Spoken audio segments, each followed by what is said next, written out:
Hello and welcome for the America's Seasonal here for Legends of Runeterra Cosmic Creation. I'm your host, Pastry Time, and joining me, the fine folks on my desk today are going to be Boulevard, Silverfuse, and Amazonian. I've never worked with any of you, but I'm extremely excited to be kicking off yet another edition of the America's Seasonal. How are y'all doing?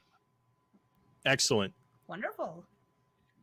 Great. Really excited to see some great games.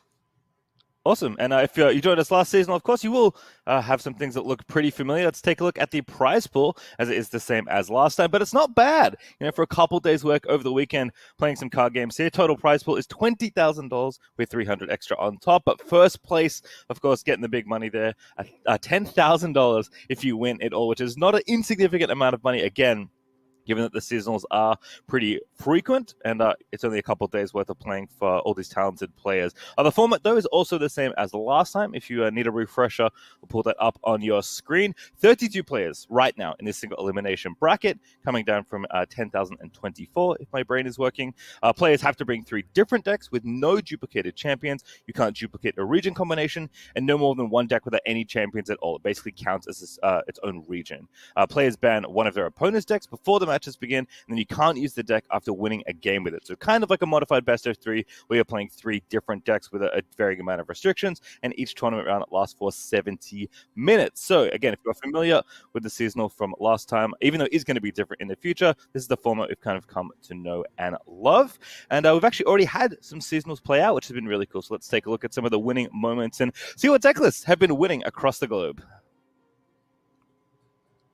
Nightfall aggro definitely, I don't think was something we expected, but here we're going to see the triple Doom Beast finisher up against a deck with no healing. Turns out that draining 2 damage 3 times, that's a sweet way to kill. Yep, and Ashley Dwani, even though it looks like a more aggressive build with the Kato of the Arm, just as we said earlier, it doesn't have the healing to deal with this, so the Nightfall will be able to finish off the game that way. They'd cooler looking cards, though, as we see. Well, again, we had SCA, I believe this is Asia, if I recall correctly, and that is not the stats that unit normally has. 14-9 is much bigger than that unit usually is, but I think Moonlit Temple has had something to say about it, and this Atrocity certainly going to have something to say about the end of this game, which, unfortunately for many players, many games have ended this way. Yep, we can see that the Veiled Temple did a lot of work here. Oh my goodness. Refunding that mana and getting just the biggest possible atrocity that you could just directly damage the Nexus for the win. And last but not least, of course, is Europe. Unlike Southeast Asia, aggro not getting the better of the day this time around, as Sergei Tuvamos with their discard aggro not able to beat the boogeyman of the format, Fizz Twisted Fate. Yeah, looking at all these cards, like trying to figure out Elite, maybe there's something that can happen, but that's pretty early, turn 7, I believe. You pointed out to me when we saw this earlier, and not going to beat that many Burble Fish that quickly. So a rough one, certainly, but definitely fun to see what decks we'll see here. Different regions tend to have different opinions about how they want to play out the meta, and it is cool to see things being mixed up a little bit kind of across the globe. Looking at those lineups, though, actually, we can actually see what were people playing. We'll take a look now at some of the lineups and potentially some of the lists. Mr. Bear was our first up from SEA. Doesn't look too unusual. It's definitely, I didn't expect to see TF Aphelios anywhere in here. I thought that deck was going to be auto-banned. You're better to split them up, but it worked out for Mr. Bear. Yeah, interesting to see that the Zoe Karma made it as well. That's the strange. Yeah, Silverfuse, you know it. This is not a deck I run into very often. Yeah, it's a really interesting lineup. A bit different. And then this lineup is one that we expected to see a bit more. We have the Zoe and Lee Sin, the Aphelios and Diana, and Twisted Fate Fizz. Something that you'd expect to see if you were to show pretty much any competitive player that this is a lineup that won. No one would be too surprised by it.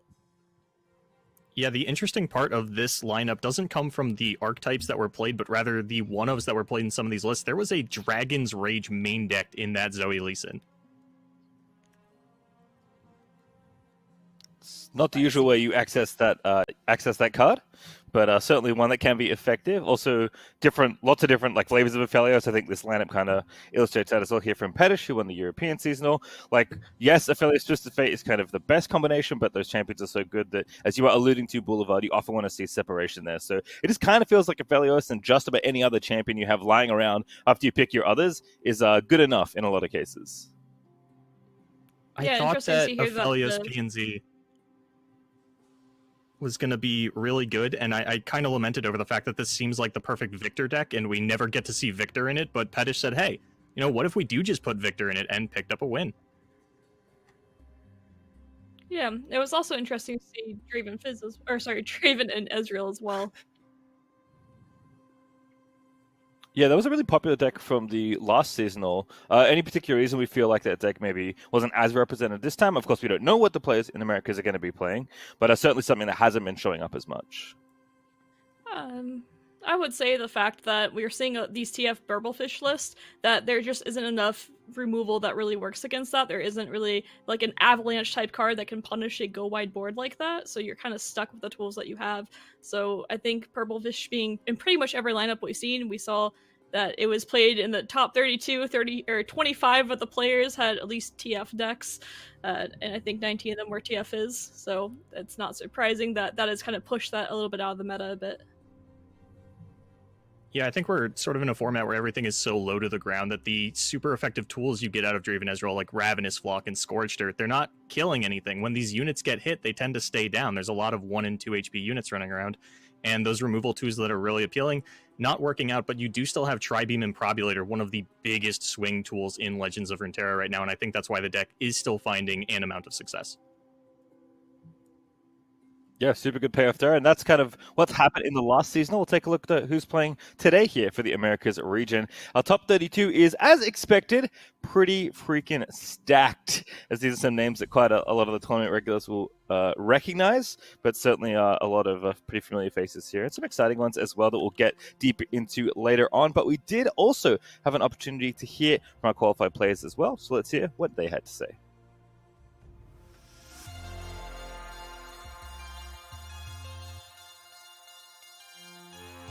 It would cement me as one of the top players in the game right now, and it would put me in contention for a world slot, which is what I would really like. Affirmation that it wasn't just like a lucky streak, a lucky 5-0, and that I can translate the success I've had on ladder into tournament play. Winning the seasonal is one of the best ways to prove that, like to prove you are one of the best players in the world. As a student, the $10,000 would be awesome. For me, it would cover some expenses and I could finally adopt a dog. I think it would definitely be a testament to how much I know I've improved as a player. I will use part of the prize to invest in ways to create content for the game. Winning this tournament would prove to the world that I'm more than just a pretty face, that I'm truly a gamer of the highest caliber. If I were to win, it would help me, feel more comfortable about trying to get a stream going or things like that. Yeah, I already didn't expect to get the 1 out of 32 to qualify for this event. So, yeah, that would mean I was lucky twice in a row. I've been practicing a lot of the decks I intend to be bringing to try and make sure that my play is polished. Looking at the deck list for the people, trying to figure out how many people are going to stay on the same lineup, how many people are going to switch. Try a lot of different combinations and test with friends again and again. Ask a bunch of questions. I clarify doubts about the meta. 5 push-ups whenever Crescendum fetches the Boxtopus on turn 3. 3 squats whenever Zoe or Teemo connects with the Nexus on turn 1. I've been playing a lot with my testing group, playing a lot on ladder, and theory crafting different lineups and bans. Trying not to be overwhelmed by playing the game too much because I feel like I'm already ready. I've been challenging myself to play the game in new ways, playing with my non-dominant hand, playing while blindfolded, making sure to exercise, get some good sleep, and find time for myself. As always, a good mental is key to victory.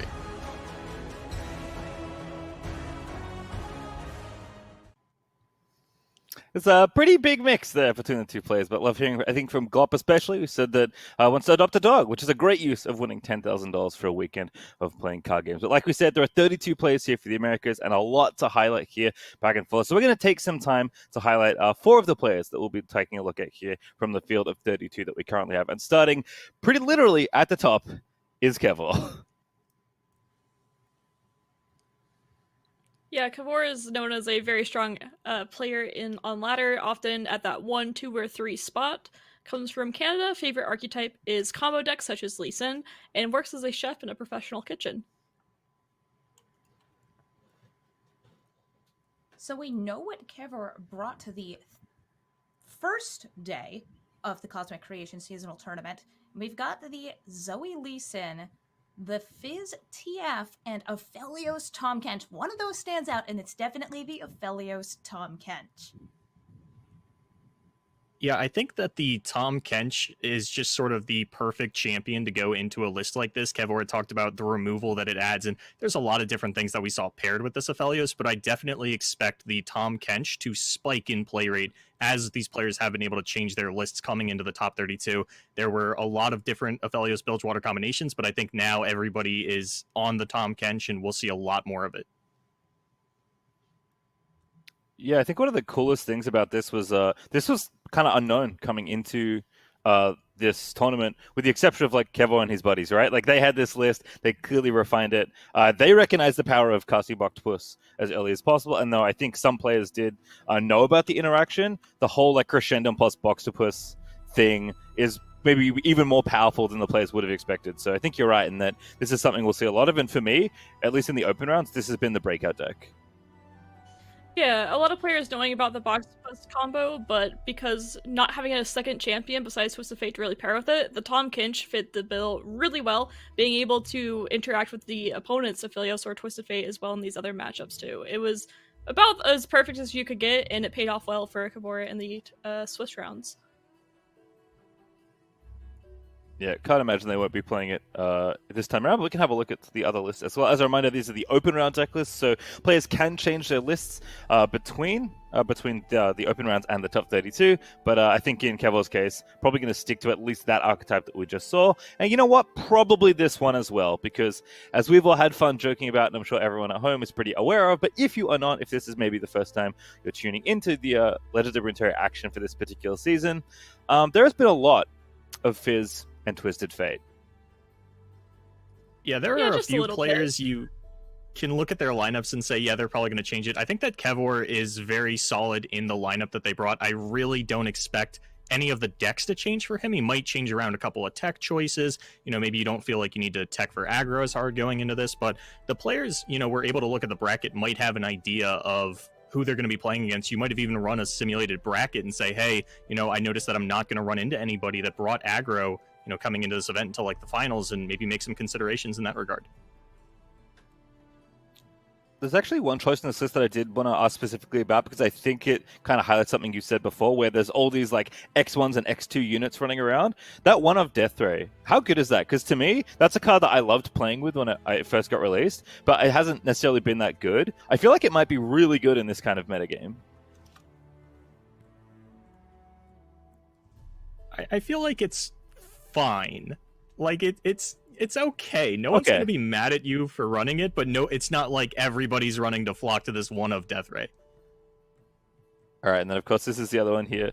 Zoe and Lee Sin, another pretty common combination. Not really at the like absolute top of the list, where at one point I think Lee Sin was like the deck to beat in many ways, but definitely a lineup we should expect to see quite a lot here, and still a combination that's very deadly, especially since Zoe is just such an efficient threat, particularly when deployed on turn 1.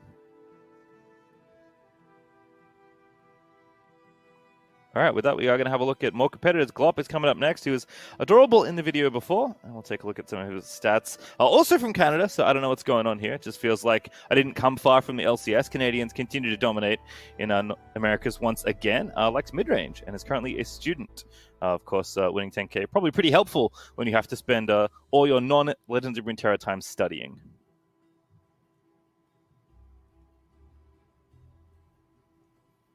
And there's the lineups. Again, nothing too different. I guess given that we've already seen Fizz and Twisted Fate and Lee Sin Zoe, although I am curious to see what specific choices Glop has made here. We will definitely have to talk about Aphelios when we get there, because again, Aphelios plus any other champion seems to be a pretty common archetype, and Diana maybe not the one we necessarily thought we were going to get. But we can have a look at the Fizz Twisted Fate list first as we roll through, just because, again, this is a list we should expect to see a lot of. I mean, when you have a list that's this common, I guess this is an interesting question. How different can you really make things? Actually, we're going to start on Zoe and Lee Sin, so we'll get to that in a moment.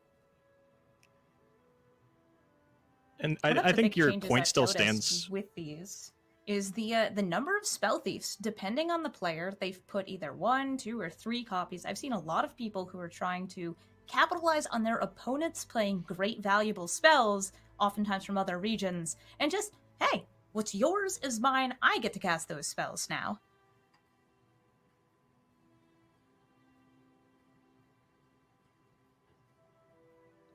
Certainly some good ones out there to steal. So we have a look. List number 2. This is the one I was curious about, because again, this is maybe not something that was necessarily on my radar at least, although again, Aphelios is pretty good. This is like, it's kind of like, you might look at these champions and be like, it's a Nightfall deck, but realistically, this is an Invoke deck. Yeah, important to know that there's a triple atrocity as the finisher. We saw that in one of the earlier seasonals. We saw a giant rampaging rhino there destroying the nexus with the atrocity. So seeing the triple atrocity is going to be the way that most of these games are ended, or through the means of star shaping. Finding a 7+ cost unit, often with elusive or overwhelm, is helpful as well. I love Diana in this meta because she's so easily able to kill a burble fish. That is something that all champions should be able to do. I think we've correctly identified the number 1 enemy of the seasonal. It is probably going to be Burblefish. It's here again here. And like I said, I'm curious if there is like, what kind of things you think about when you know a deck is going to be popular. Are you just like trying to build the most stable version? Are you trying to win the mirror? Are you trying to maybe just like build a lineup that wants to ban that list and then win the other 2 matchups? Kind of when you do have a deck, Boulevard, that's so pervasive in a metagame, how do you feel like players are approaching attacking that lineup? Because you know it's going to be somewhere.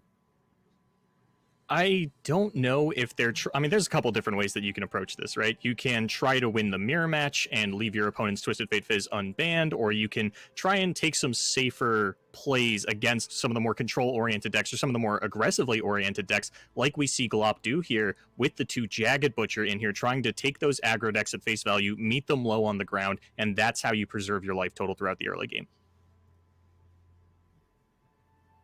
All right, so moving forward here, have a look at Black Boss here, one of the other players we are highlighting here of the top 32. Again, plenty of players here, but from Brazil, which is cool. Again, kind of a combined different regions. Thankfully, card games don't require a huge amount of like super low latency to compete on, so it's really cool to see players from all around the world compete under one shard. Favorite archetype is midrange, which is going to be fun to see. And honestly, if you like midrange, probably a good place to be, given that it feels like there are just so many mid-range decks running around these days. We've seen a lot of different regions tripled up on, be it PNZ and Targon, but Boss actually came in here with triple Bilgewater. And I know you had asked about this earlier, Pastry, where, you know, these players bring your Aphelios Bilgewater, your Twisted Fate Fizz, and then you just bring an aggressive deck as that 3rd slot, try and bait your opponent into banning that out, and then just allowing you to play arguably 2 of the best decks in the game. And if they do end up banning your Aphelios or your TF Fizz, then you say, hey, I know you were really afraid of aggro coming into this, but it's not a triple aggro lineup. I'm just going to beat one of your decks that has a bad aggro matchup and then take my other, you know, tier 1 deck into the rest of your lineup. Yeah, and this is of course the pirate aggro list that this deck has absolutely dominated the Legends of Runeterra ladder. It has done well in pretty much every rank across the board. It has so much burn to it, lots of aggression through overwhelm units as well. The finisher of Captain Pharaon, as well as Gangplank and Jack the Winner, are all great tools. Noxian Fervor is great reach as well, which can be tutored by the Zap Sprayfin. Something important to know as well, that there's always a little bit of reach in this list. I feel like I've done a lot of bit of reach. I've died to many a pirate deck from what I thought was a healthy life total, but no, life total is too healthy, as it turns out. Here's another look at FizzTF. Again, going to be seeing this list in iterations all throughout the day, so certainly get used to it, get comfy at home. Actually, I will ask about, I guess, Mind Meld specifically, Boulevard. Like, this is a card that, like, I never thought about using, but as soon as I saw it, I'm like, why didn't I think of that? That just seems absurd as, like, a one-off finisher you can play that will end games in board states that you wouldn't normally be able to end them for. TF Fizz is this weird combination where it looks like a lot of meme cards stacked on top of each other in a trench coat until you get a tier 1 deck. Mind Meld, Wiggly Burblefish, Fizz, these are cards where on release they didn't get a lot of play. They didn't seem like they were that valuable. And as you had mentioned, Mind Meld looks like a really slow win con. We couldn't find the Storm style of deck that you were kind of looking for. And, eventually it all just came together as we memed harder and harder, and now it is just one of the best decks in the game, and Mind Meld, with the Poro Cannon especially, just closes out so many games from almost out of nowhere. Now, I don't appreciate you saying that Mind Meld was not being played on release, because I happen to know that it was very, very fun on release, and it almost never won games. Yes, we all have cards like that. I probably have too many. But yeah, it's nice to see it have a home in this deck where, make enough memes and eventually sometimes they win seasonals. Certainly expecting again to see a lot of that here as we have a look at Black Boss's last deck. Again, another take on Aphelios and Box Puzzle and Friends. This time with Zoe. Does Zoe how much does Zoe really change things in this kind of Aphelios decks? Or I guess maybe the better question is, how much does it really matter what you pair with your Aphelios, as long as the other champion is also good? We saw a really wide spread of champions played in the Aphelios Bilgewater archetypes. We saw Zoe, we saw Diana, we saw Twisted Fate, and Tahm Kench. I think that Zoe is probably your best bet if she's not committed somewhere else in the lineup, but I do think that now that players are onto Kevor's deck lists and lineup, we're going to see a lot more Tahm Kench if it's not Zoe. I also think that with the 3 copies of the Veiled Temple, Zoe's great at making lots of extra spells to get that second spell trigger. Oh, absolutely. Zoe, one of those things that look like, oh, that looks cute, and then it takes over games. You're like, wait, why am I losing? I don't like this at all. Well, last but certainly not least, though, is a Raptor. He's got an extra O on the end of the name in his ID there. But for anyone that has been around the general competitive scene for card games, certainly the North Americans see it. This is a very familiar face. And occupation game designer, yeah, that kind of tracks with how much this guy loves to both play and succeed at games. But for people that don't know the history of this player, what can you tell me about Raptor? Because this is a very exciting player if you are familiar with the card game space.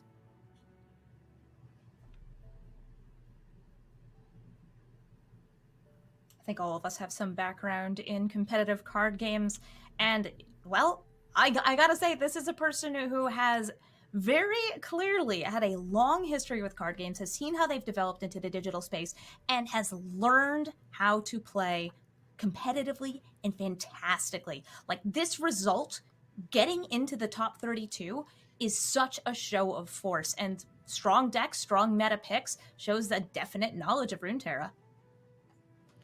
Yeah, Raptor, known more commonly as Josh Utterly to a lot of people in the CCG scene, know that he is known for being an amazing deck builder. And you can see that in this Fizz TF list, we have generally seen a very common list appear over and over again, but this one's a little bit different. We see Gangplank in here for -1 Fizz for +1 Gangplank. We see a Gotcha, so a big tech for the mirror matchup of when you're discarding so many cards, rummaging through, and drawing new ones. This will often be a 2-cost card. It's an easy way to kill your opponent's Twisted Fate, for instance, for the mirror matchup.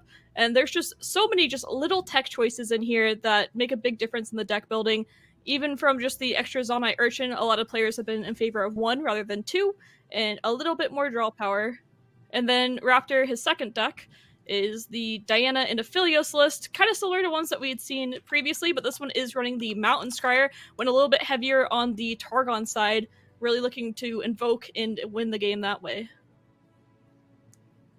He was also one of the first people to play the Boxtopus combo with the Christendom, and that caught on fire very quickly. We'll go ahead and move on to the third list. All right, well, last but not least is Lee Sin and Zoe once again, but that is a homecoming. There's actually more than one homecoming in this list, which is not a tech choice I necessarily expected to see. It's hard to talk about some of the more off-kilter cards we see in this deck. As you'd mentioned, the Homecoming, and as we see here on the screen, the Giddy Sparkologist and the Fangs as well. I do want to mention that while we, talk up Raptor, obviously a very successful card game player, top 32 the last seasonal as well, is coming in with a 4-1 record, was second seeded on ladder right behind Kevor, so the highest 4-1 tiebreaker, but is the only player coming into this event already having a loss under their belt.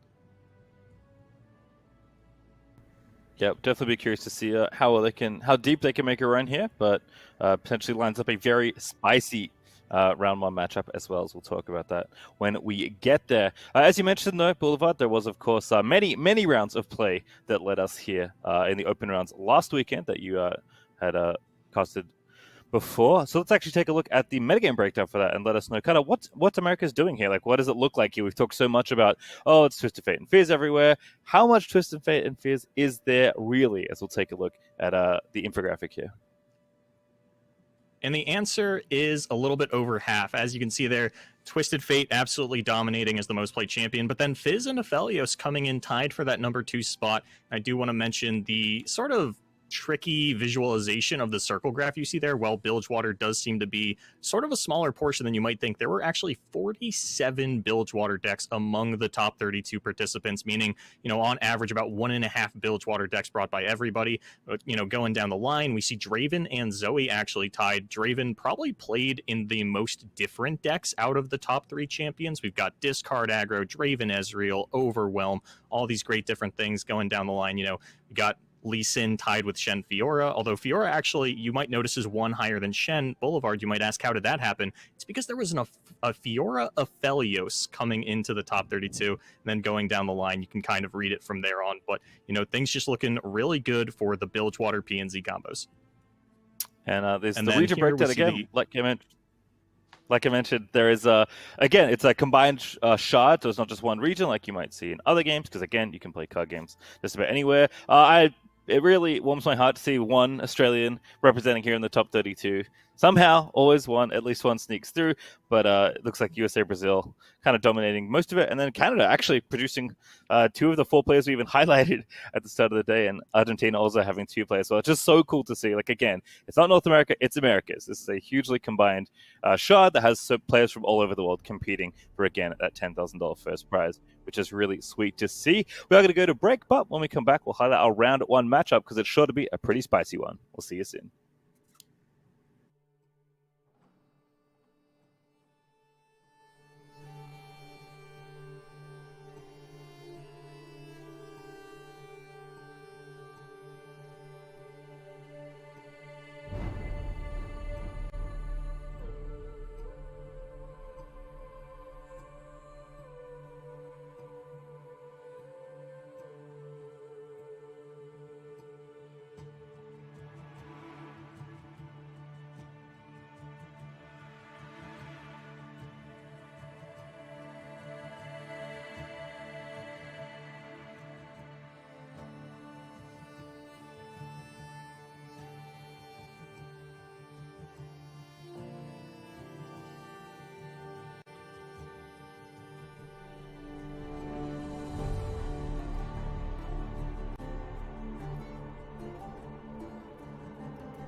And welcome back here to the first round of 32 here for the America's Cosmic Creation Seasonal. Round 1 is almost underway, and let me tell you, folks, it's a spicy one here. It is, as we expected, the number 1 and number 2 players on the ladder facing off. It'll be Kev versus Raptor. Now, you may be asking, how is it possible that when the seeding is based on ladder position and then qualifying through gauntlets, how can these two players be playing each other in round 1? Well, as we already heard, when you go 4-1 and still manage to slip in because your standing is so good in the leaderboards that you're still in the tournament despite picking up a loss, you have to play the best player, who's gone 10-0, hasn't lost a game yet, and finished number 1 in the season. So this matchup, kind of almost unexpectedly for a round 1 matchup, is extremely hype. I'm really looking forward to seeing what deck lists they brought as well, because they submit them right before the rounds start. So we're going to be seeing a bit of a surprise. They may have been running the same deck list in the open rounds versus today. Maybe they've tweaked them a little bit, knowing what their opponents are going to be. Who knows? I believe we have a look at some of the lists. Yeah. I was gonna say Kevor was really disappointed actually that he got to change deck lists between top 32 because he felt like he crafted the perfect lineup going into the Swiss portion and really had that surprise factor that, you know, obviously worked out for him. But now there's a week of downtime where everybody gets to look at your secret tech and adapt to it. And I think he was really comfortable with his lineup, and I expect him to run it back. All right. Well, we do know 3 combinations of champions. I can tell you that much. Oh, okay. So what are they? Let the people at home know, because they probably know what they expect. Kevor running Lee Zoe, Fizz TF, and that spicy Aphelios Tom Kench. I wonder if any other players picked up on that Aphelios Tom Kench list and are running it during the top 32. We've also got Raptor running, is that a Zoe Aphelios, Fizz TF with the one of Gangplank, and Riven Vi. Now that I didn't expect. That's what I was waiting for, because that is so different. I mean, no one played Riven, right? Wow. Coming into the tournament, at least in the top 32 players. Or Vi. Yeah. Riven and Vi were both absent. Yeah, looking at those lists, I mean, this list is spicy. This has so much spice in it. All right, take us through it. Oh, I'm so excited. All right, well, it has your Augmented Experimenter in it, which is pretty sweet. I mean, first off, we're Riven Vi, we're Noxus, and we're PNZ. We have Augmented Experimenter in it. We have triple survival skills, so being able to use Augmented Experimenter to discard that, get survival skills going. It has Ballistic Bot in it, which is another interesting, like one of the strongest cards that we have in the game right now. Oh, just this list has everything. It has the discard combos. We have the stress testing. We have 2 of those, and rummage. We also have Poro Cannon. And so it looks like this deck is putting quite a bit of pressure. It has the Blade Squire and the Precious Pet as our 1-drops, and then we're dropping the Ballistic Bot, using that as discard fodder for the rummage and the stress testing. And then we're just using weapons after that to get Vi pretty, there's lots of small units where Vi will easily level up. I think this is coming from the idea that we are not seeing much Hush right now. Generally, we see a little bit with the, the Aphelios list, and then that's getting banned most likely, I assume, in his lineup. And that makes it where Vi Ribbon is extremely powerful. Wow, I love this list. I love to look at it, and it's so cool to see something as spicy as this in the game. I can't wait to cast it. I hope it doesn't get banned. Yeah, that's actually what I was going to ask Boulevard. Because, when you see something like this, obviously, because players are allowed to change deck lists, you prepare for what you can see during the open rounds. Do you just ban this list, Amazonian? What's the strategy here? I think when you see something that's different, you really have to evaluate your own decks against it. And that can be hard to do because a lot of people have really only analyzed the meta for what they've seen before. I think one of the hardest things to deal with is actually going to be the follower-based removal, which is the Treferian Glory Seeker. That's that 5/1 challenger that can do a lot of face damage too if you give it Overwhelm with one of the sword pieces. And look at the value of Cricket Tech. Everyone's so excited. We're all so excited about everyone's just like, oh my god, Riven's playing! This could be a tech specifically against Kevor's lineup. Like, this deck might just be one of those first or eighth type of mentalities where if you can get through Kevor, you're going to win the tournament. But as you had mentioned, Silverfuse, there's not a lot of Hush, but you know that Kevor is going to be bringing two Hush decks. We're still going to have the Aphelios Bilgewater. We're still going to have the Zoe Lee Sin. Maybe if you get through Kevor, you never actually have to run into a Hush deck again. And while this is new and certainly very interesting, I can't imagine you ban this instead of Twisted Fate Fizz. Yeah, I mean, I think you're right with that, especially for this first matchup. That is a tricky spot to be in. I think you have to let this go through and take out the Twisted Fate Fizz GP, but especially more so when the Twisted Fate Fizz GP list is teched against TF Fizz as well. So most likely, I assume Raptor is going to be banning one of these Hush lists, but it's hard to say which one. So decide not to go with the Lee Sin Zoe. That's what he brought in the Swiss round, but decided that that wasn't what he wanted to do, and went with this spicy list instead. I'm sure glad that he did. This is not the first time that Raptor has done something fun with Noxus and PNZ. I vividly remember Draven and Jay Madada as one of his early lists that I saw when I realized he was playing this game, which was a super fun one. So I like that he's bringing, like, again, that personal flair, that deck building prowess. We kind of talked about, though, like, if you're Kevo, what you want to ban, do you think you just, as you mentioned, Silverfuse, take one of the Targon decks away, or do you think maybe there's merit to just being like, you know what, I only have to, like, win once with this deck that's maybe a bit weak to Hush. I can also ban Twisted Fate Fizz. What do you think the pick ban strategy maybe looks like here? I'm thinking that most likely this Lee Sin Zoe gets the ban just because it puts so much pressure on these lists overall. At some point there is the inevitable OTK, and although Zoe and Aphelios has access to the Hush, for instance, it's a delay, usually not a win in most cases. So I wouldn't be surprised if that were to be the ban, and I think for Kavor, most likely, I think the Twisted Fate Fizz is still likely to be banned here, but it is hard when you see a list that, I mean, I've never seen anything like the Vi in the Ribbon before, so it wouldn't surprise me if just that could be a ban, but I think with the double Hush, it's unlikely that it is the ban, I would say.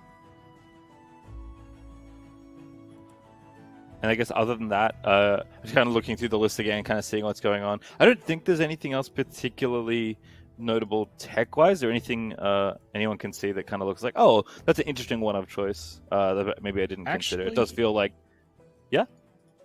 Yeah, so Raptor has, as we had mentioned earlier on looking through Raptor's Swiss decks, they were a big fan of playing just the box to put Splash in what is otherwise an Invoke deck, but has gotten off of that plan now, has put in the Wiggly Burblefish, and has even put in a copy of the Cloven Way, one of those newer cards from the Aphelios expansion that really doesn't get a lot of love. Oh yeah, that is a really interesting tech choice too. What do you think he is targeting for that specifically?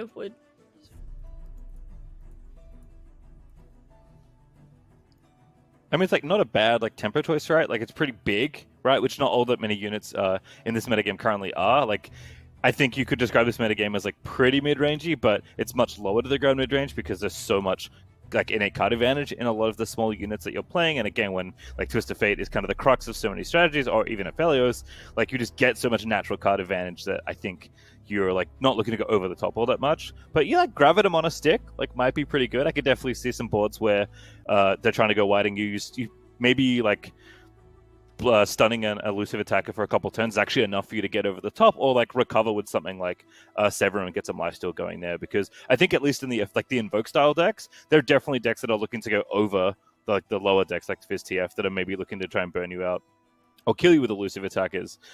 Just because like generally when your plan is to play like Star Shopping 3X, probably not trying to win quickly. At least I certainly hope not.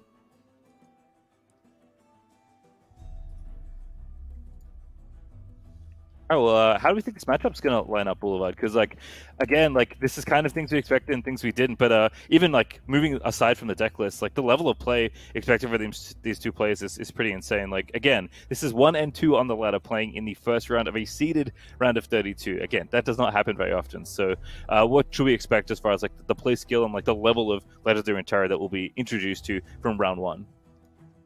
I really think it's going to come down to how this Riven Vi deck actually ends up performing, because it's something we've never seen before. And sometimes that's a good thing, and sometimes that's a bad thing. It can either be, you know, this is the hot new tech, or there's a reason we've never seen this before. Now, I've got 3 notebooks in front of me full of stats on all this kind of stuff, and with Riven and Vi both not making top 32 the first time around, I have to throw a lot of this out the window. And I think it really just is going to come down to, there's a very real chance that this Riven Vi deck just gets 2-0'd. And there's also that chance that, you know, this is something that's very hard to evaluate at face value because we don't see anything like this very often. There's a lot more Riven-focused followers than we've even seen in Riven decks in the past. And it's a little bit too much of an X factor for me to, like, come in at and say definitively. But, you know, both players going to be playing super tight this time around. But, you know, I'm sure that these guys have run into each other a lot on ladder before. So I wish I had their stats, like, head-to-head on ladder before so I could know who's got that slight edge, because I'm sure they know. I think having 4 total copies of Hush is going to give Kever a bit of an advantage against that secret tech Riven Vi deck. But, you know, if one of those decks gets banned out, then it won't be too much of an issue. And we're going to the game. Oh, already here on the opening hands. Look at all those copies of Zoe. That makes me so happy. I love the little Braum wave to start, too. Nothing better than a Braum wave to greet your opponent. The emotes Legends of Runeterra are one of the best features of the game.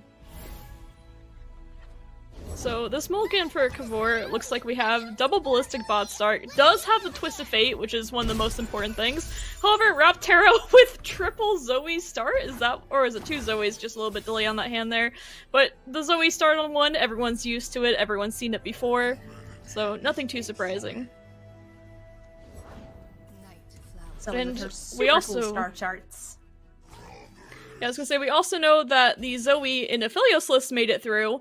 And we also know that the TF Fizz list made it through. So I'm still assuming that the Hush list, one of the Hush lists from Raptor was banned. Most likely the Zoe in Lee Sin list. But does have this double Duskbringer here to start off the game with the Zoe. Wow, Anne is going to line up the Aphelios quite nicely.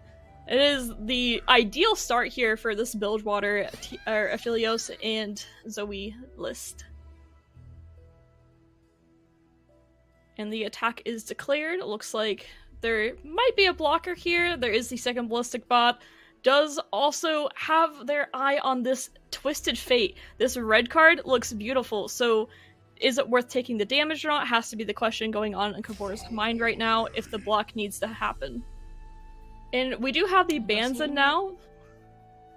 Oh, yes. Yeah. We see the Bilgewater Targon being banned on top and Bilgewater Piltover Zon being banned on the bottom. Ooh. So letting some of those powerful decks go through, and we see that the Riven deck is left unchecked, so we might get to see that.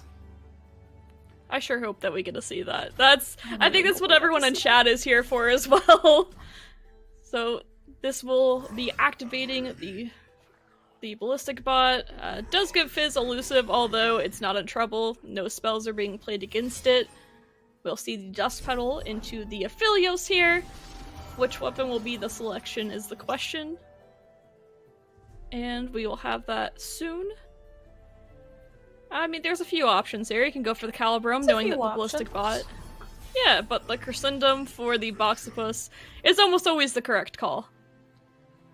The Crescendum gets you both a creature and removal. That follower Boxipus is able to take out almost all the creatures in Kever's deck until they get beefed up by those created spells. Now we're seeing Twisted Fate hitting play, and there's a choice between 3 different cards here. Very often you go for the blue, trying to level up, or maybe that was a take back.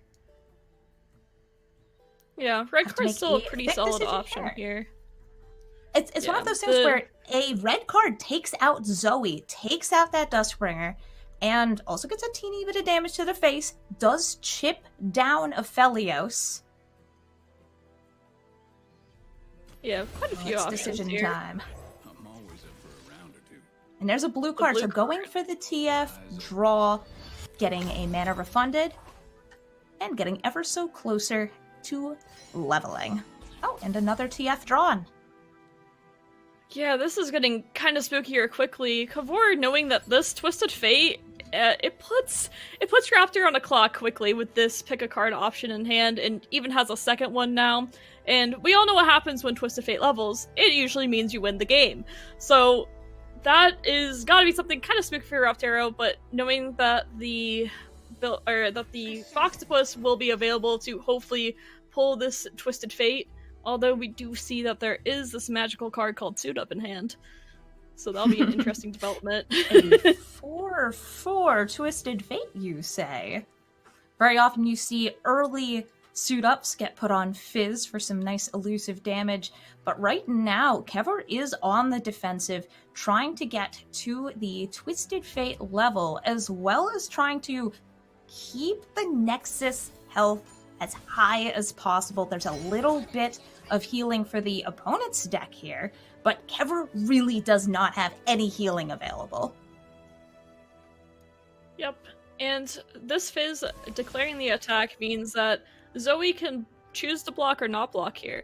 It's kind of an awkward situation because Zoe does have a decent amount of cards played working toward that level up condition, which is also a very strong one too, but because you mentioned earlier there is healing available for Raptor, can go ahead, take this a bit slow, trade in the Zoe. The Zoe isn't needed for the win, and also there is just another Zoe, so why not just play that? And here comes Zoe number 2 with the third Zoe in hand. Oh, and that Get Excited is such a good draw. Oh, I was more talking about this rummage into stress testing. We're very close to leveling up Twisted Fate here. The right card could certainly happen.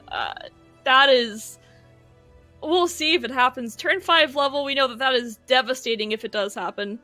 I mean, that's drawing 2. We saw blue card, pick a card. We'll see what we draw here. If there's another rummage, it could spell some trouble. Oh, and there we go. Yes. Twisted Fate, just getting that clean, easy turn 5 level. Still plenty of mana left. Burst spells in hand. I see that Poro Cannon at the ready. Yeah, that's just drawing 3 for 1 mana.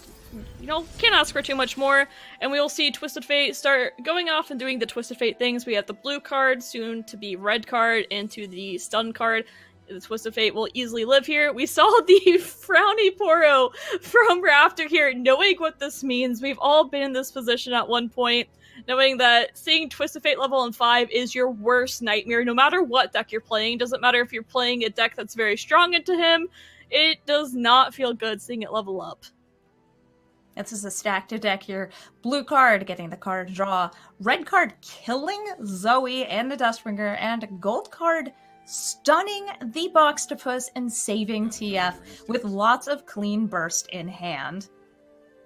Yep, and this is one of the harder decisions in these deck lists here, is knowing with these fleeting cards what you need to play this turn, what's okay with you discarding. Decides that wants to make sure that the TF stays at a 4/4 living into the next turn. I mean, ideally, we do see that there is a Sunburst in hand, but we do know there's also additional Twisted Fates coming up here. But we'll be discarding this Get Excited. We'll probably may consider using the Poro Cannon onto one of these fleeting cards beforehand. And we do see that Mind Meld, a card that you mentioned a couple times earlier about your love for this card. And with all of these spells being able to be cast over and over at 0 or 1 mana, it's a very clean way to finish the game, especially with a couple Burble Fishes that end up being like 7/7s, just attacking elusively. And now I see Aphelios is sitting there with only 2 health left, which is a perfect gold guard elimination. Yeah, sorry, Aphelios, you didn't drink enough of your moon juice. I want to mention too that yes, of course, leveling on Twisted Fate on turn 5 is a pretty high roll, but the way that Kavor has navigated this game has been beautiful as well. Setting this perfect yellow card to make sure that it hits Aphelios rather than the Boxtopus. So we saw the TF get saved with the Suit Up, and then followed up by this Poro Cannon, which sets up this yellow card. I mean, you can't, a lot of players would be so tempted to just start spamming their cards, woo, I level up Twisted Fate, and then hitting the Boxtopus with the yellow card, but instead we get to see the clear onto Aphelios instead. Really important in this matchup as well. So unfortunately, another copy of TF is fleeting here and will be discarded. So that is 2 of the 3 copies of TF. And now the hand is actually full, so we saw Mystic Shot get burned. Yeah, that's something really important to note, that is 2 Twisted Fates down the drain. And Raptor has to be feeling pretty good about that, because if there is not another Twisted Fate, well, that's a pretty big win condition gone. And although Raptaro can't see it, we could see that their draw options, we got to pick a card, but there are no Burblefish here. There is no iterative improvement. But looks like we'll see the super cool star chart between 3 choices. And it is an elusive otter to be able to block these elusive units in the future. Love it. So getting a stun on one of the ballistic bots. The other one has definitely no reason to attack in here. 1-3 versus a 5-4 is not a good attack. But we do have the little tiny elusive Poro here. So daring. Oh, in a second. How about a third? Maybe a fourth?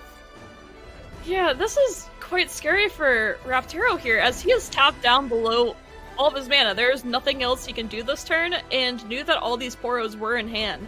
So this is quite a bit of elusive damage coming through. We do know that Star Shaping is available, but there's no way of dealing with this go-wide board, which, even without the Twisted Fate, this elusive damage, huge. And in the near future, there will be a the Mind Meld coming down too. I was about to say, I'm like thinking right now, how many spells have been cast, especially on that TF turn? I think if these Poros are able to attack in next turn, it will be definite Mind Meld lethal. Yeah, this is a time where you wish you had your own Twisted Fate, because this would be one sweet red card. Right? I mean, Raptaro had the choice of bringing in some other, let's say, not played very often tech from Bilgewater. Thinking about maybe a little bit of cannon fire that would be with a couple of those 1/1s. And there we see, we get to see a little bit of card draw and some iterative improvement. Do you prefer to play iterative improvement on your cards or your opponent's cards? When I can, Burblefish is always my favorite. Zap Sprayfin is interesting though, because it's just a little bit of extra value here, but we can assume that this last ignition will come through and we'll be setting up for the Mind Meld next turn, and I just don't think there are any tools in Raptaro's deck to be able to deal with this. It's just not going to happen. So we'll see that beautiful jellyfish animation. One follower can get taken out. We've got the Boxtopus taking out the 2/2 elusive, but that's still 4 of them left. Only 1 can be blocked by the Trickster. Yep, and Kavera doing the math here, most likely saying, what is this Mind Meld going to hit for? Probably thinking about Star Shaping being a healing tool next round, wanting to make sure that they don't go too low, but at the same time, knowing that they can push the damage for sure. I love not taking the block there. When you're at 13 health, you're sitting pretty comfortably, and with this Mind Meld in hand, you might as well wait. Gosh, having that Mind Meld in hand has to feel so good for Kavor right now. Definitely. It is a win con that you know you can cast next turn that can't be interrupted by your opponent. Even if Raptaro had 1 Hush, that's 1 of these followers that isn't going to be hitting for a massive amount of damage. I again don't know what the spell count is at, but my guess is it's around 9, because we had a bunch of the Ballistic Bot Ignitions cast. And we saw iterative improvement. That's upping the spell count again for a 2/2 Daring Poro. And here comes the Mind Meld, the jellyfish for the, I believe they are actually underwater Yordles, which is always strange to me. Like, yes, there are aquatic Yordles. There it is. And it is set to a 9/9. It's just a board full of 6 9/9s, 5 of which are elusive. That's a Mind Meld for the win. That is some serious overkill, with the win for the first match going to Kever. Yeah, we mentioned that Twisted Fate dying could be, you know, a little bit of hope, but it did not matter as that mind meld with so many elusives. Didn't even need the Burble Fish either. We're so used to seeing Twisted Fate level, and then Twisted Fate just takes over the game. See the Burble Fish, iterative Burble Fish, but we see how many win conditions this deck actually has. It can't just be like, alright, I'm gonna throw down all my elusive Poros and play mind meld. There's nothing you can do about it. And we saw Raptor knew the writing was on the wall, just took the attack, and is ready for the next game. Daring Poro, the MVP there, a little tiny 1/1 elusive that can seriously seal the deal. So we're going to be jumping in to game 2 now. So opening hands are looking good, and it looks like, is this the Zoe Lee Sin for Kever? Yep, that is what it is. And we will see once again the Zoe and Aphelios list. Really hoping to see that Vi and Riven list, so might be a little bit biased here. I can tell that you're rooting for Raptor because you want Raptor to win this solely so we get to see Riven Vi. Oh, I certainly want to see the Riven Vi. However, I want to see the player that plays the best here, makes the best decisions. I want to see them rewarded, so we'll see how that goes. But 2 astounding players, so really whoever wins, I'll feel pretty happy for both of them. That's a very serious, very mature outlook for you to have. I was just happy before because there was a win with Mind Meld, which is again a very serious, very good card that has always been good at losing a game since its release. So something important to note here is that there is no Lee Sin in the hand for Kavor, and oftentimes what happens with that is you start using other units as your overwhelm units. Sometimes Goat is an option as well as Eye of the Dragon. There also is no Eye of the Dragon option at the time. So we could see a Veiled Temple Go Overwhelm perhaps going on here if there is no access to Lee Sin, as Lee Sin is just a critical tool for ending games with this deck. I would say that the goat is the goat in a lot of these matches. I've seen mountain goats that end up being maybe 11 total power and really just overwhelming with the Zenith Blades, ending the game and making a couple gems to heal itself while it's at it.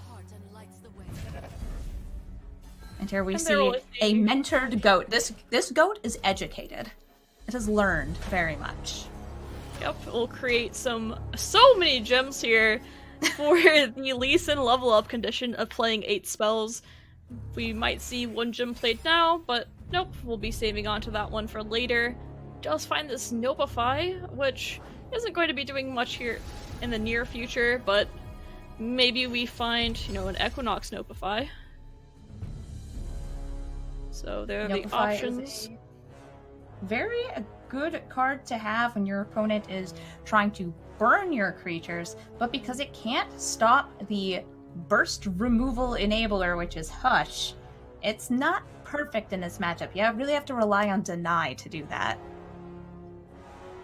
Well, no, not even Deny does that. Deny is also not able to hit Burst. Burst is the you can't interact with it speed of spell. And here comes the Veiled Temple.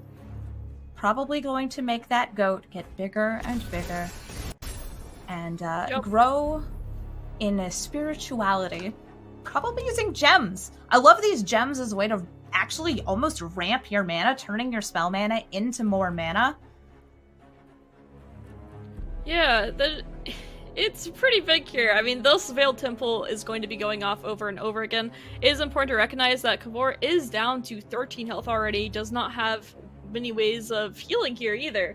So Raptor might just be able to go on this beatdown plan and end up taking out this Lee Sin deck before it draws Lee Sin and is able to finish the game.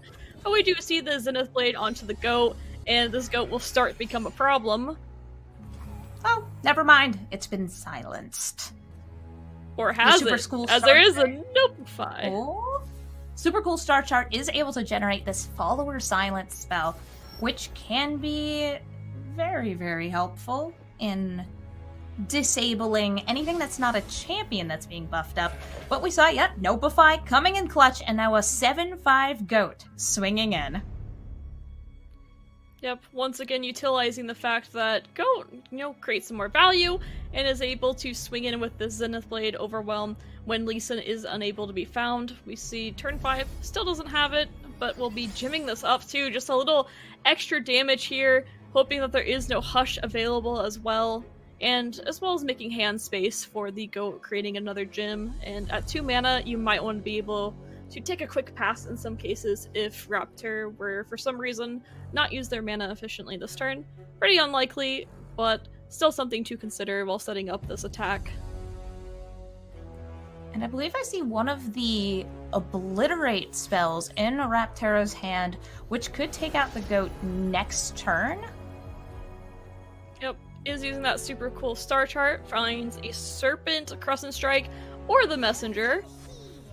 And we'll see what he decides to pick from there. There's quite a few options. Crescent Strike feels a bit awkward because there's only one unit and it is at a slow speed. Does go ahead and go with the Snake. Might be trying to find a way to destroy this Goat. And invokes once again. Will he be able to find this Equinox here?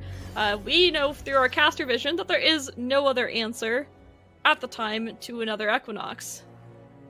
And Sweet Mother of Celestials, I'm actually just wondering, could there be lethal next turn with Raptero able to challenge the Goat and get enough damage through with these other followers? And of course we've got Zoe there. Zoe, I can't tell how close she is to leveling up, but it looks like she's only a spell or 2 away.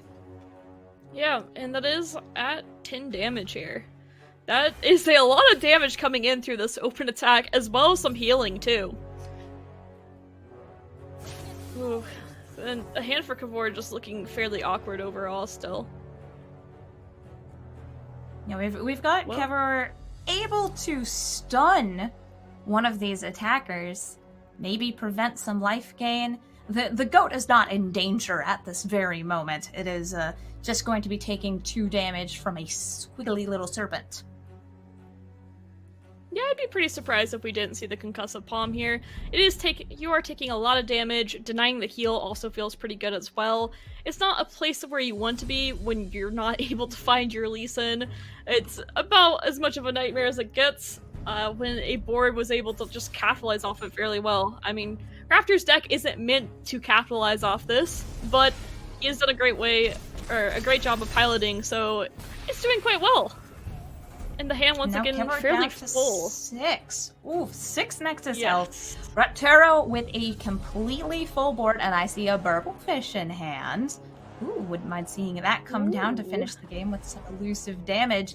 Also, if Zoe levels, granting elusive to all of these other units. Yeah, it'll be interesting if Raptor tries to dig again for that Equinox, because this Goat is still pretty threatening. And you might as well say, hey, you have this Nopify, you have this Deny. If you don't, alright, there goes your Goat. Something that you've invested quite a bit of resources into. 10-6 Overwhelm. And at this point, Raptor has to feel pretty confident that the Lee Sin isn't in hand right now. I think there's a good chance we would have just seen that developed here pretty soon. I don't know, just the way that the resources have gone to this Goat, it has to be tipping him off a little bit of extra knowledge here. And does not find that Equinox. Cannot feel good. No silence. So we're going to see if the Goat can finish the game next turn. Now that Goat can get huge. Combination of Mentor of the Stones and those gems could make it so these small blockers are just not able to survive the overwhelm from Mountain Goat. Yeah. How much damage can you get on a single Goat? 15? Is that enough? But of course we see that there is some healing still in hand. That's our secret caster knowledge though. Oh, and do you see a Homecoming? Because I see that spicy Homecoming now in hand. You see that spicy Homecoming. So the pass. It would have been nice to see a Fangs though. I feel like Kevor does want some healing. Yeah, 6 health can't feel good to be at still. This board still looks a bit devastating in some ways, and not finding that Lee Sin once again. Ooh. Alright, let's see how much work this Goat can put in. Yeah. Zoe would have been. You make it if sound that like was it a sounds Lee like- Sin. If it was a Lee Sin, then this would be a very different situation. Especially a leveled Lee Sin would just be kicking right into the Nexus to end the game.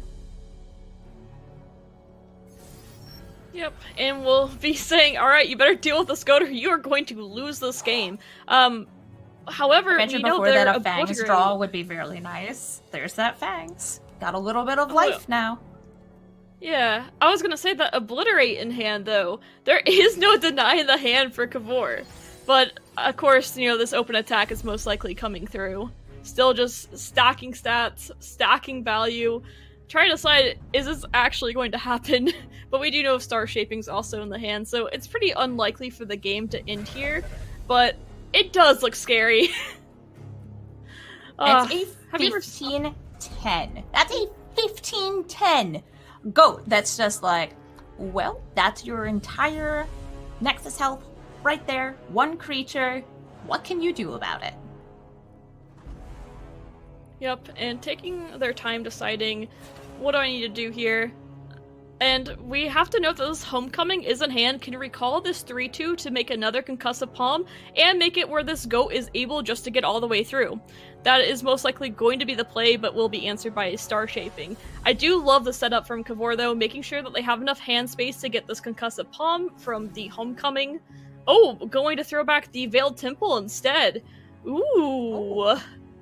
Ooh, that is spicy. That's not what I expected. So, throwing back the Veiled Temple... Oh, or maybe not. Or at least thinking about it. Ah, okay. Nope, going for the palm there. Alright, threatening lethal with this swing, but as we know, plenty of answers. Would love to find a Hush here off the top deck from the Guiding Touch. Finds another... does find the Hush! That is a Hush! Whoa! Oh, that is the Hush off the top! That is insane! That is devastating to Kavor here.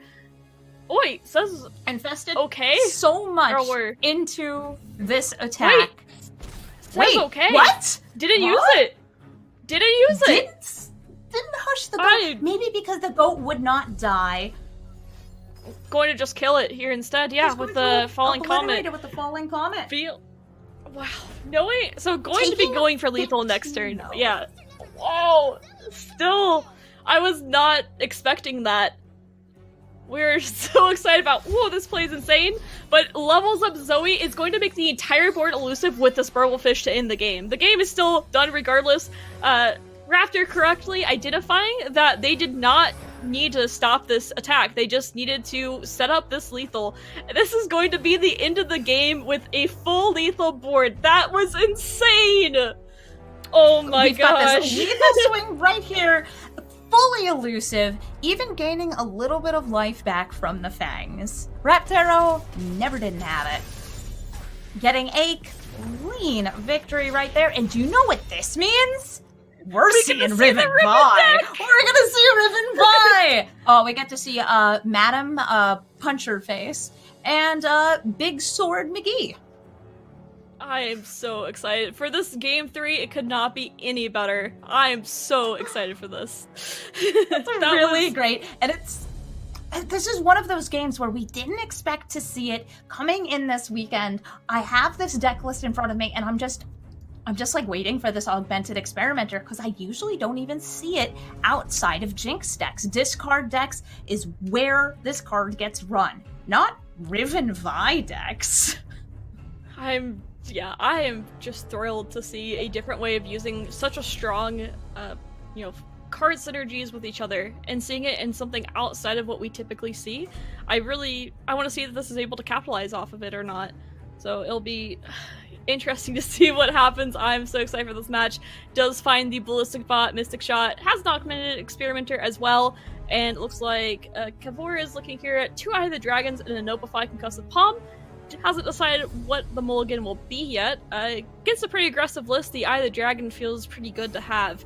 If you are able to make those Dragonlings over and over again, it can definitely slow down Raptor in the process. It's nice to have any form of life gain when you are up against what is at its heart overwhelm beatdown deck.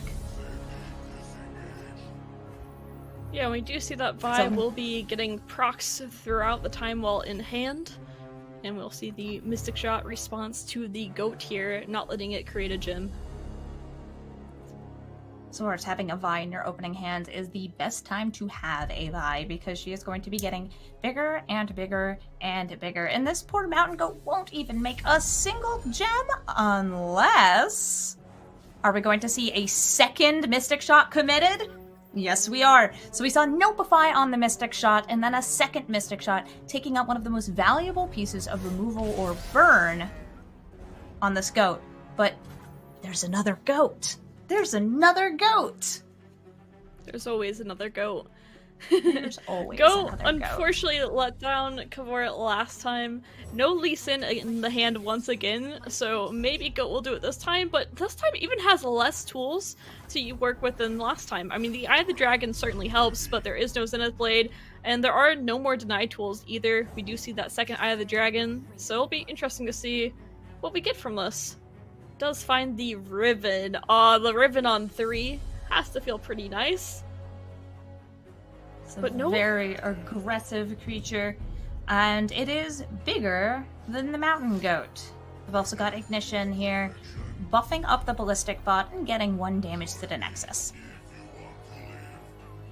Yep. Important to recognize here too that unfortunately for Raptor is missing the discard package. There is no Rummage in hand, for instance, and the stress testing is a bit dead during that, and we might see the Vi into an Augmented that is pretty slow though against a Lee Sin list, so Raptor could be at the liberty of does Kavor draw Lee Sin or not. That's very likely what this game will come down to. However though, there is a slow start with not that many spells for leveling up Lee Sin. The gym was denied earlier, there is no Mentor the Stones for gyms either, so this is going to be a slower game than what we typically see from, at least from the Lee Sin Zoe side. Didn't find the Zoe turn 1 either, obviously. So this could be in favor of Raptor just because a little bit of a slower game plan most likely favors him.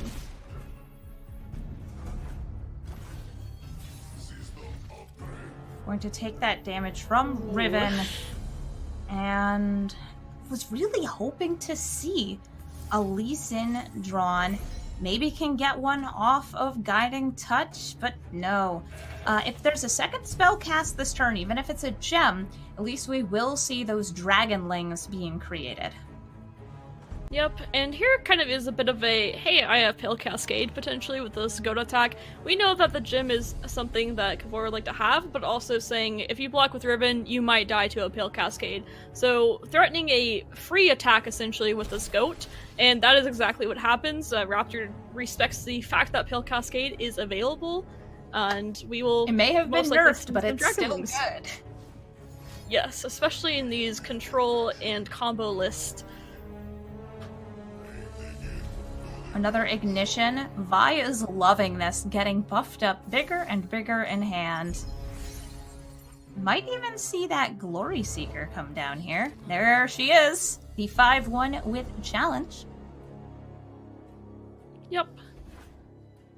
The Glory Seeker is really helpful here too, because we'll have the blade created, we'll have to see what that is, but also the fact that these Dragonlings are kind of causing issues for any attack. Like, generally, if you could attack here without these Dragonlings, you'd be putting on a lot of pressure, but because of these chump blockers, they're very efficient against this list right now. But we do see this Vi is ready to level up this turn. That is pretty dirty. Oh, it's exactly what we imagined, right? Yes, and Vi against all of these low power, low toughness creatures, she's exactly where she wants to be. Yes. When she strikes for 10, we're going to see a level, and then she gets even stronger. Yeah, most likely though, I did get a bit too excited about this Vi level up a bit too quickly, as I think there's a high chance that we are going to see Homecoming throw this Vi back into the hand. That almost has to be what happens here. So Kavor does have that set up. It'll be interesting to decide what he decides to throw back. There's multiple options. You can throw back the Fangs if you want to find a little bit more value through your invokes. You can Ooh, we'll just throw back the goat. That's what I should be saying. We'll just throw back the thing that the 5-1 with quick attack pulls. So this homecoming is kind of a disaster for Raptor here. I can only assume it's what gets played. I mean, Palm is another option as well, but dang, this homecoming looks too sweet to pass up. Save that goat, because this way you're kind of getting 2 great pieces of value. You're not taking any damage. You're saving both of your creatures.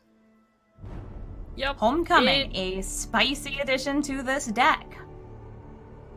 Yeah. Yeah, as I said too, yeah, Palm certainly is an option too. But the double save, it feels really, really good. So, looks like that is being hovered right now. The Vi will be thrown back. After so much work, getting her attack up will be reset through this recall. And then at the same time, saving the goat, which the quick attack was played against it. But we see the Mystic Shot. Ooh, I didn't even see that in the hand from my caster vision. My bad. That is brutal. Oh, that is about... Wow, yeah, I missed that. I didn't see it either. It was just a little bit hidden. I'm sure chat's going to yell at us for this, but Homecoming needs to have 2 targets in order to resolve. The spell gets interrupted if you take out one of the 2 targets, and that's exactly what happened. Mystic Shot, nailing that goat, and now Vi is a beautiful 10-5, ready to smash. It's insane how that interaction decides a lot of the game, it feels like. Imagine the difference of board state right now if Vi wasn't leveled, was in the hand, and the goat had also been in hand as well, ready to be played. This board state looks completely different, and as well as the fact that we are likely to be getting some more pieces of that fragmented blade, being able to build it up here pretty soon. I think we are going to be 1 piece off once Riven receives the attack token again. But that on Vi, we do see the Hush in hand, but let's pretend that it's not there. Most likely we probably see resources split up, though, for that. But we'll wait. I'm getting a little bit ahead of myself here. And here's that Reckless Research going to discard the hand. Get rid of... I love it. Well, some nice pieces, but I bet you can draw something better. And that's 3 damage to take out Eye of the Dragon, so there's no more Dragonlings being spit out on every turn. Oh. Or deny on the skill. You are able to deny skills, and this does save the Dragonling. Well, the potential future Dragonlings. Eye of the Dragon, the one being saved right here, but she tends not to block or attack very often. She's really just there for the 2-1 life gain. Yep, and we'll have the attack token back now. Plenty of pieces to work with still. I mean, the stress testing gives more options as well. Most likely, Raptor probably is trying to search for, is there a way that I can get lethal here? And I don't think that is the option quite yet, but Raptor can certainly produce some magic, and I can certainly be wrong, especially the stress testing. Find something, just something that just works a bit of magic. So we'll have to see in the hand. We get another stress testing. Testing. Yep. We'll dig a little bit deeper into this list. And we have a little happy Poro on the battlefield. Poros are so cute. Do you have a favorite Poro? During Poros... Oh, Plunder Poro. Plunder Poro is by far the best. Yes. Did you see we're getting, advanced Plunder Poro in the new expansion? The Destined Getting Poro. even more keywords? Yes. So, Gavor here having a very awkward hand. Once again, no Lee Sin, causing a huge issue here. And not many resources after this either. Has the Hush available. The Zenith Blade isn't going to be doing much. There is some heal. But if this board is taken care of, besides the Guiding Touch, there's really no other way to find resources to end this game. And that gets scary quite quickly. Raptor might just be able to force enough damage here too. Does have to get excited to stop another blocker. Of course, the Vi being stunned does put a little bit of kink in that game plan, but this turn is still going to be devastating for Kevor here. I wonder how many cards we've seen Kevor draw without getting a single Lee Sin, because this is 2 games in a row now where Lee is just I don't know, he's busy. He's hanging out in the deck. Yeah, maybe Kavor was, practicing winning games without Lee Sin and forgot to put the Lee Sin back in. It feels yes. that of way. Course, maybe I should check the deck list just to be sure that Lee Sin is actually in there. Or maybe, he's blindfolded, maybe he lost his way. He's somewhere still at the deck, wandered toward the bottom. Just hoping that things got shuffled up a little bit. And we are seeing these survival skills hard cast. If you don't know what this card does, it makes it where all of your creatures if they take damage, they still retain at least 1 health. So this means that during this attack, besides Hush can stop it, but everything else cannot die this round. So this is saying you are going to be taking a lot of damage, or you're going to have to take trades where my units live and yours don't. This card, this is exactly what I assume Raptor has been practicing with this deck. So we'll see a few blocks declared, especially on the 7-3. Maybe we will see the rest of these go through there. It's 7 damage, and then on top of that, we'll be healing too as well. Not the worst thing ever. There is no way to kill this Riven. Although Hush is available, there are no cards that have at least 4 attack. And that has been pretty big too, that we have not seen that goat get any gems. Because most likely if we had, we would see a 4-2 with lifesteal rather than a 3-2 with lifesteal instead. So the goat not getting any value has been quite critical. And there is the Lee Sin! Lee Sin showed up! Lee Sin, we've got a exist. Zenith Blade in hand. It does. It's like a mythical creature. Lee Sin is real. And the free trades going through and taking 7 damage. And then Ballistic Bot is getting huge. And with the potential to give Overwhelm to that Ballistic Bot in the future, that could be nasty good. Yep. Some interesting fleeting cards here in hand too. We saw that stress testing get pitched, which allowed to draw an extra card at the start of this round. We don't usually see stress testing with fleeting, so that was an interesting thing where the stress testing was able to draw an extra card to work with for Raptor this round. I had to go and say, alright, I'll throw this Ignition. This Lee Sin isn't dangerous enough to end the game here, and Raptor knows that. Raptor is looking to set up his game plan to end the game at this point. So the Zenith Blade doesn't feel the best, but there is no way of really cleanly activating the barrier here besides this Hush, and that's not ideal. So not having these The best gems... target for the Hush is probably just the Ballistic Bot, and that's still not really where you want to be using it. Yep. And we might not even see the Hush played here at all, because the kick does go through. You don't have to worry about the barrier quite as much. You have the Challenger, that's the important thing. You can buff your Lee Sin to 7 attack through the Cement of the Stones instead. Unless, of course, Raptor has something to say about that with this Get Excited. Has to be doing a lot of math here now. How much damage can you take without, losing your life? And how much damage are you allowed to let the Lee Sin do where you can end the game next round? Besides that, getting the Get Excited down is ideal here. Taking away 4 damage, 2 from the Lee Sin kick, and 2 from the Lee Sin attack. 2 plus 2 equals 4. I did the caster math. Woo! So that was really wrecking this math here. And we're seeing Lee on Riven. Lots of good targets here. Lower toughness ones are kind of nice, but I mean, the Dragon's Kick here, the Dragon's Rage is what's going to be kicking Riven. Yeah, and I really like kicking the Riven here too, because if she gets another attack token, she gets the Blade. She gets her level up condition through the Blade Fragments, as well as the Blade too. So this denies another Blade Fragment. How would you feel about Riven actually getting one of the pieces of the blade when she gets played? I feel like it takes a lot of time and investment to build that blade up if she got to reforge on play. I think it would be pretty freaking strong. It's important to note, though, that Raptor hasn't got his typical cards that give him Blade Fragments, though, as well, such as the 1-mana 2/1, and when it dies, it gives you a Blade Fragment. He didn't draw that here, and a lot of cases, that is a card that you see on turn 1 quite frequently.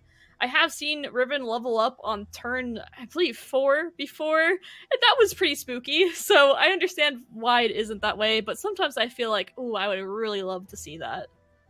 I just want to see Vi get played more.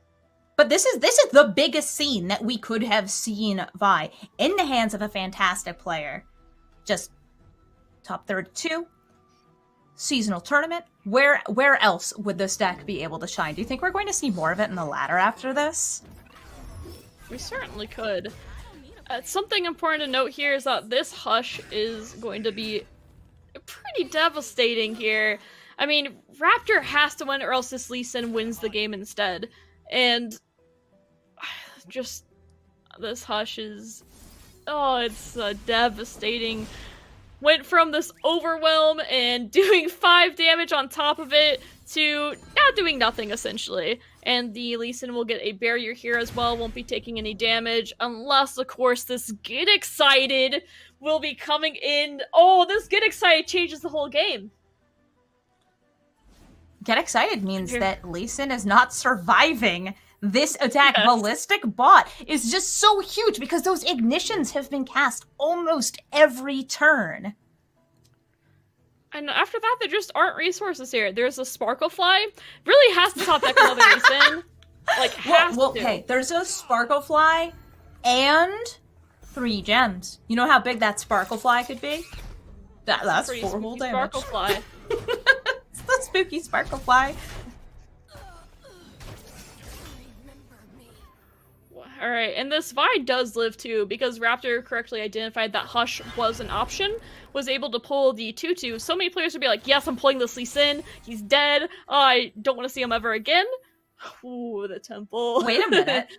This Sparklefly is gonna do some work. Not if there's a portal in the way of it, though. It's still gonna be a pretty big Sparklefly. It won't be hitting face. But it is going to be gaining a lot of life. Like, Nexus health going back up to 17 here. Yes, it is gaining quite a bit of life, and just... it has actually been pretty handy because Kavor does have just a little bit more time now. You know, Raptor, they're both running really low on cards. I can't remember the last time we've seen 2 players be this low on cards because we're so used to all these Twisted Fate draw lists. And I love it how Raptor saved the Poro here and is going to be having the ability to play a Rummage here, perhaps.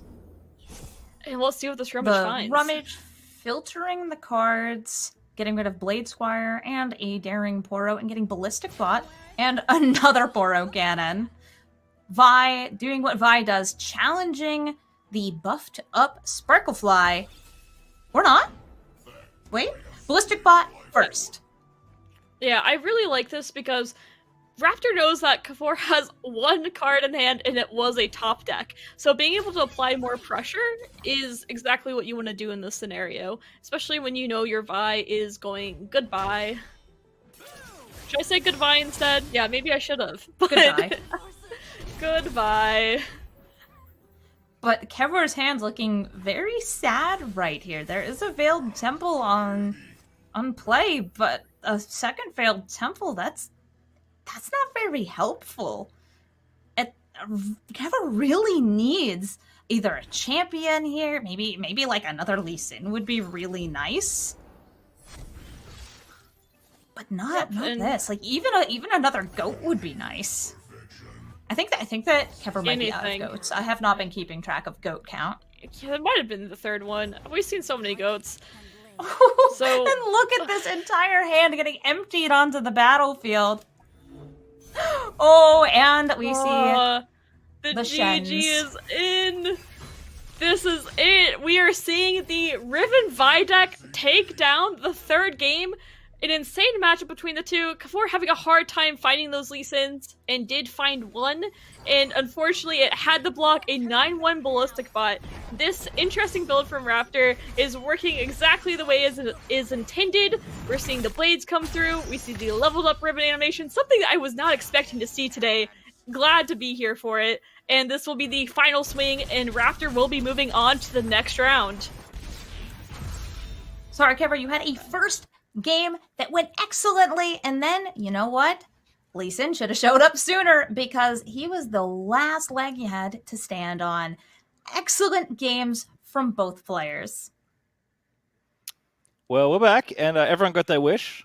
We got to see Riven in action. That game was absolutely wild between those two. As Raptor will be moving on to the round of 16.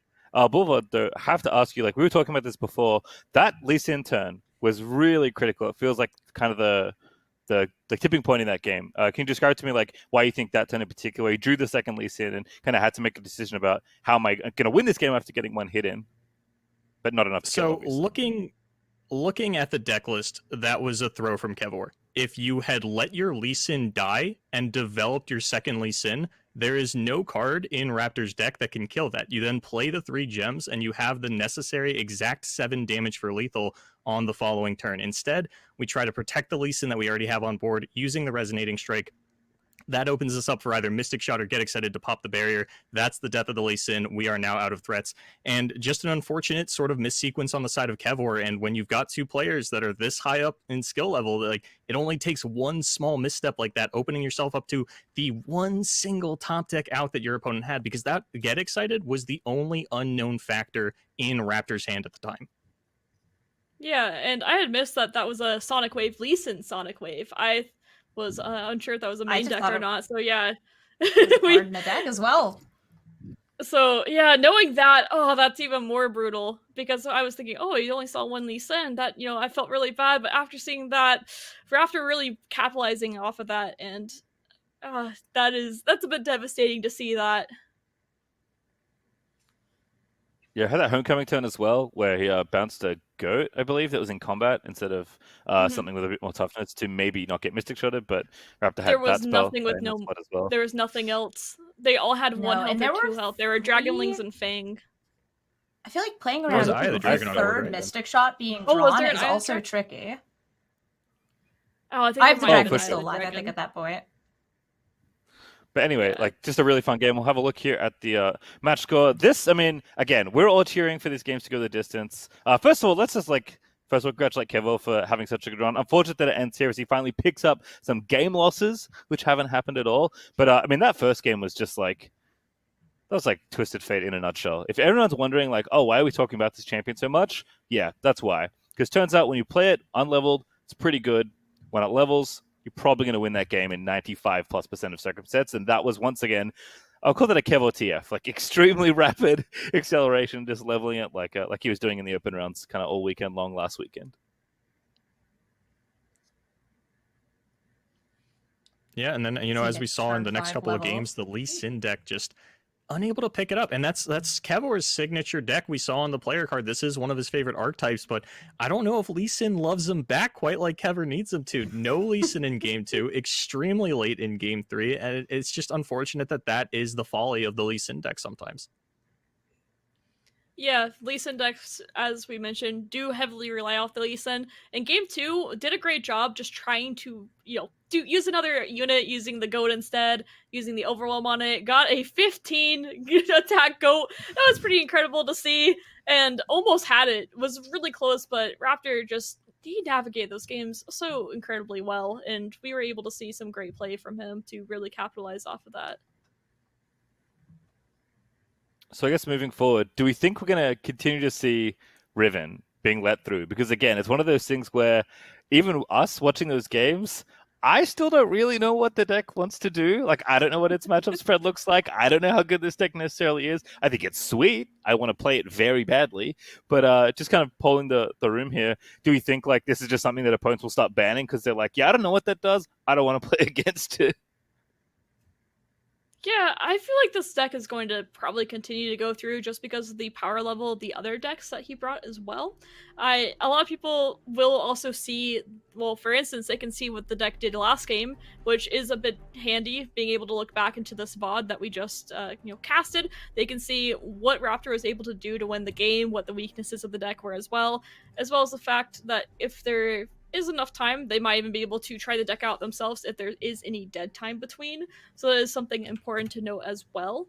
But most likely, I feel like this deck will be going through, mostly because it does have a bit of a weakness to Hush. But At the same time, I think we saw exactly what the deck was supposed to do last game. There aren't a lot of things interacting with the backline, so survival skills can be hard casted in some cases, as well as discarded in others. And even if you do have Hush, you can just discard the survival skills and save your Vi that way in a lot of cases. So just the more that I look at this deck, the more I think of how incredibly well built it is for this tournament. I think that Raptor, he found something that no one else was finding, and I'm really happy to see that it performed as well as it did for him. And I think we'll continue to see it performing well. I think Raptor could win this seasonal, and that's kind of whatever. He's won tournaments before, yeah, whatever. The story that you get to tell your friends, 5 years from now, is that you tricked somebody into banning your Riven Vi instead of your Twisted Fate Fizz. That would be the highlight moment for him, I think. So I really think that this is a deck that, as long as we are watching Raptor, we are going to see this deck played. I really hope he makes it onto the later rounds. Of course, getting a win here gets him into the top 16, but maybe top 8, maybe top 4, maybe the finals in his future. Yeah, I mean, Riven winning a...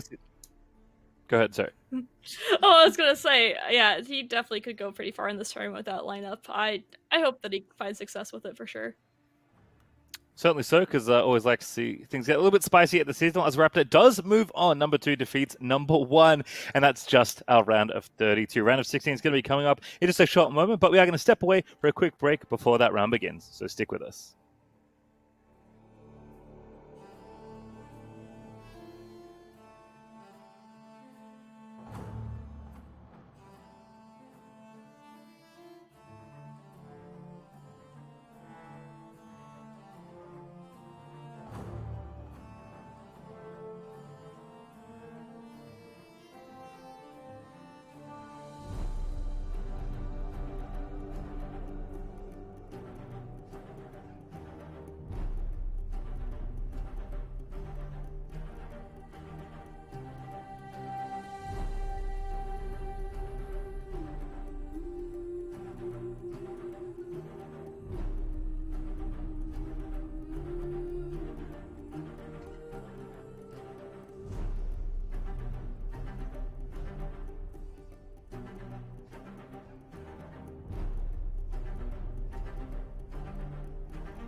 Hello and welcome back to the Americas Region Seasonal Tournament here for Cosmic Creation.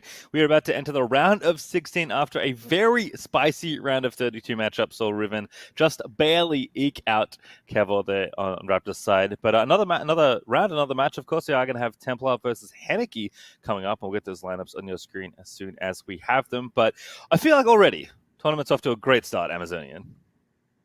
Oh, it really, really is. And I'm very happy that we're going to be seeing this match because we have who I believe I saw described as the mystery fighter, Templar, the Australian competing among the North and South Americans. What are you doing here, Templar? I want to know more about you. And here we see who made it onto the second round. All these people are dealing with single elimination, so this is a tough gauntlet to break through. Yeah, certainly fun to look at there. Did you see any favorites? I saw Black Boss made it into the second round. Not surprised about that. Yeah, I saw that too, that Glop had fallen to Templar, so we'll see if Templar can carry that torch for Glop in win this next game that we're about to cast. Yeah, I didn't get a chance to look at names, but I did catch 4, maybe 5 Brazilian flags that did move on to the top 16 out of the 6 that entered, and I think Henneke was the only Canadian left, if I saw that right. Oh no! Wow, that's Canada. That is dropping like flies. That is well. That means that Henneke has to win it all. Whoever goes 5-0 is the one who takes home the trophy, and maybe Canada has it in still. All right, we'll take a look at the players here coming into our next match. As you said, it is the one representative from Australia representing here, playing pretty early. Our favorite archetype is everything, apparently. It's pretty good spot to be honest.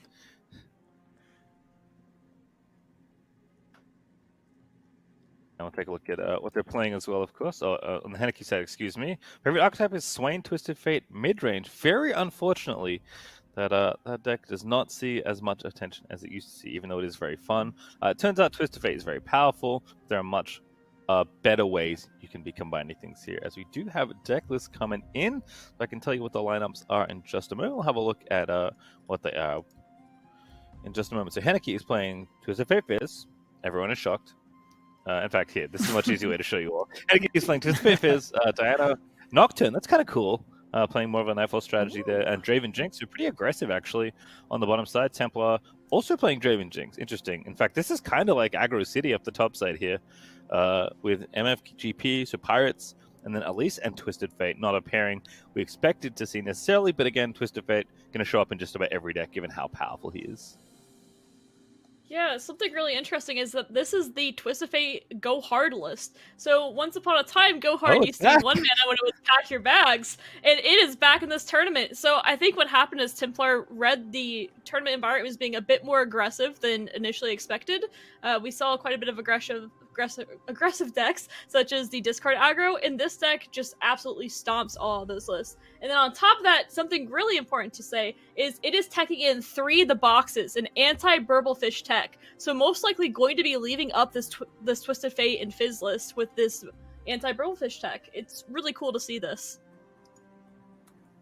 Yeah, that's awesome. I don't know, Boulevard, you're the metagame guy, and we've watched a lot of Go Hard TF in the last seasonal, of course. What's your take on kind of that deck's position in the metagame? Because I know it existed still, it just wasn't nearly as popular as it was since the nerf, especially since the last seasonal. I've been pretty firmly in the camp that these Shadow Isle whale piles do not beat the Twisted Fate Fizz like you would expect them to, so I am a little concerned for Templar's position if one of these aggro decks get banned. Sure, you can try and out aggro the TF Fizz. I do think that's a viable strategy, but there's a very good opportunity that you're going to come up short when you try to take the Go Hard into it, especially with the full 3 copies of Vengeance. That is a card that is very, very bad against the TF Fizz. It is mana inefficient 100% of the time, but hey, I mean, when you need to kill Twisted Fate, you need to kill Twisted Fate. And something that's fun about these deck lists is this Draven Jinx deck has actually changed very little since the game came out of beta, and it's still one of my favorite decks to see and to play. Discard aggro really showcasing how good Jinx is when you're top decking. I mean, should we be surprised to see both players bring it here. Like, I think we expected some players to bring maybe one aggro deck, but I didn't expect players to bring this many, certainly. And maybe of the aggro decks to pick, I certainly would have expected more MF GP that style than something like Draven Jinx. But I guess if you do want to be playing something more aggressive, which clearly both these players do to some extent, there are still options here which could be good. Again, if you think that maybe the TF and friends are trying to go like over the other like TF decks, right? Because there is that constant battle, then perhaps you feel like you can go under them or just through them, which we kind of saw with Raptor having to get aggressive in most of his matchups in the last round here. So, Boulevard, do you feel like there's any like particular reason why you want to bring aggro to a metagame like this, or do you feel like if you're comfortable with it, it's still viable? You might as well play what you know. We talk a lot about TF as being sort of the centerpiece of the meta. This is what you build your lineup around. And while I've said that I don't think out withering wailing it is sort of a viable strategy, you can certainly out aggro it, and that's one of the ways that a lot of players had success. There were 8 pirate aggro and 7 discard aggro coming from the top 30, or coming from the Swiss portion into the top 32. So it was actually a fairly decent size of the meta. About 25% of these top 32 competitors having played this style of strategy to get here. And if it works for you in Swiss, if you go 5-0, it can be really hard to think that it's not going to take you all the way. All you have to do is go 5-0 again. Easy peasy. You've done that before. Oh, going 5-0, so easy.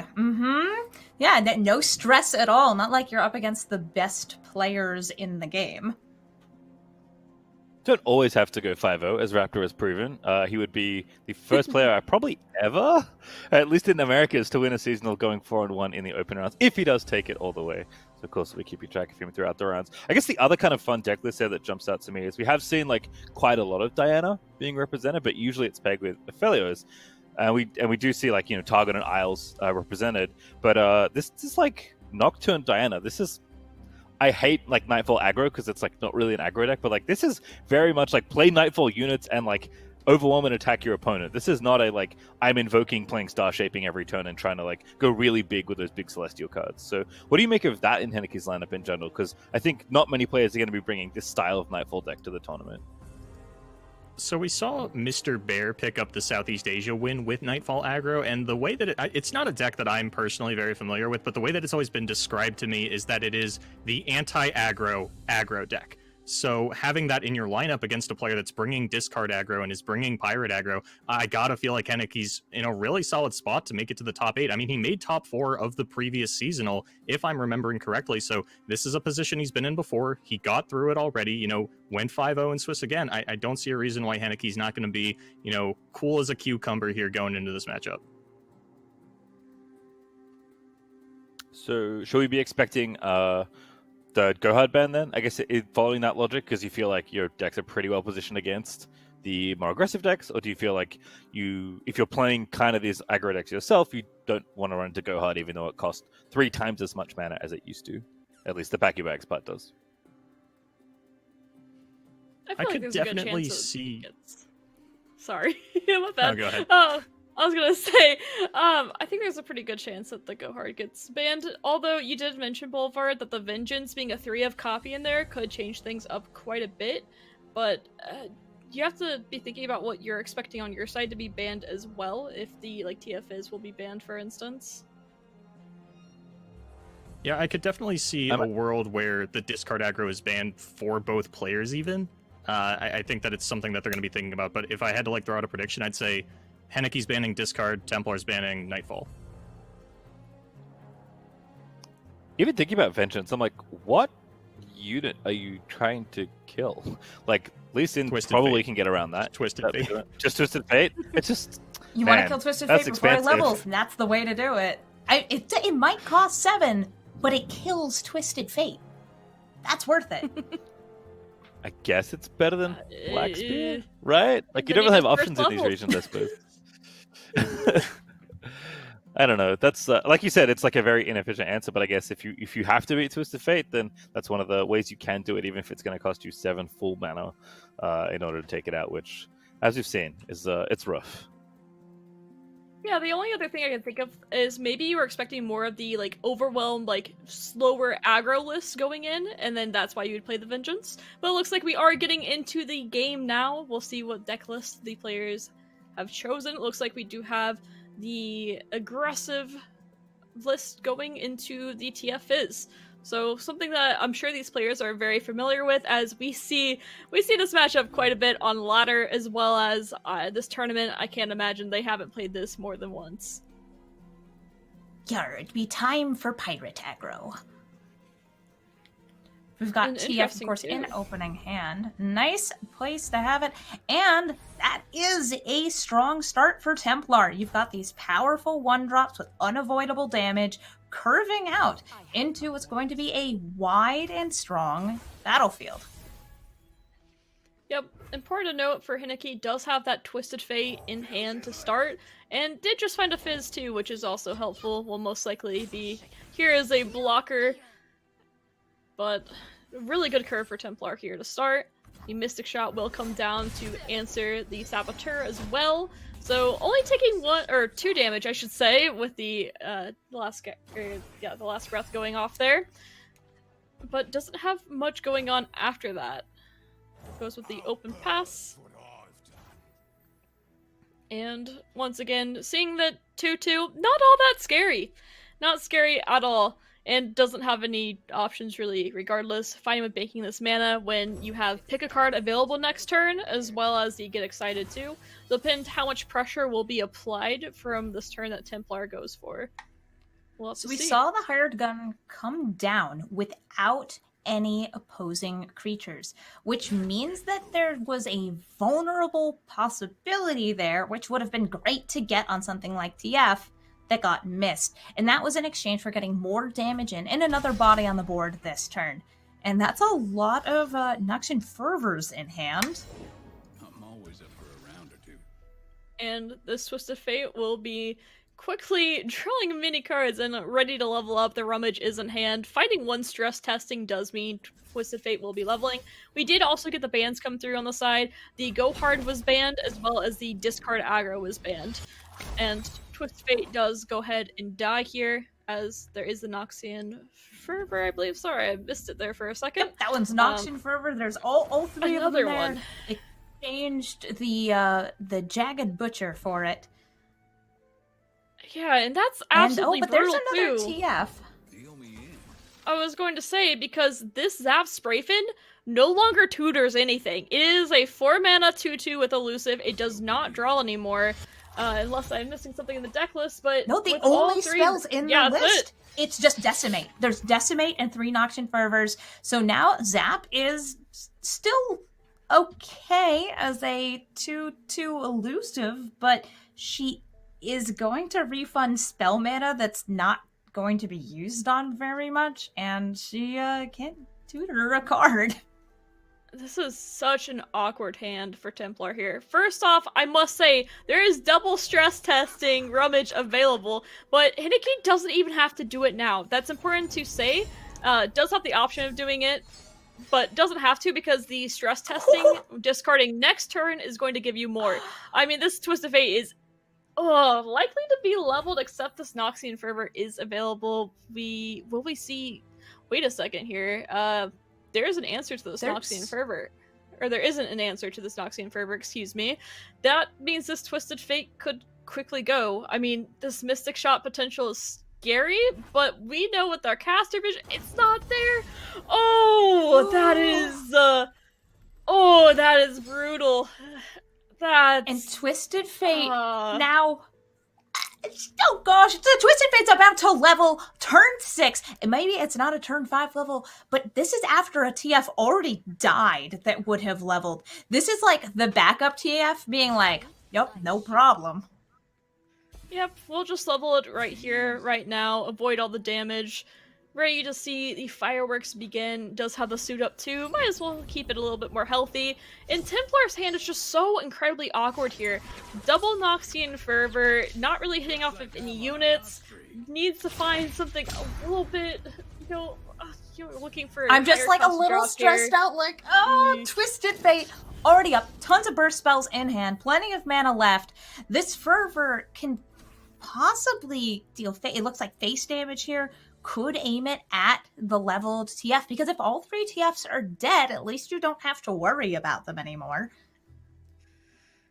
Could, but the issue being here is that, once again, we saw Templar respect the Mystic Shot last turn, and you're doing the same thing now. You're playing the Mystic Shot, but as well as the fact that TF's gold card will also stun up and destroy the unit too. So there's just so many awkward options here. However, we can also see in the hand that that gold card isn't necessarily able to be activated here at a burst speed. Or just kidding, there's an iterative improvement in hand.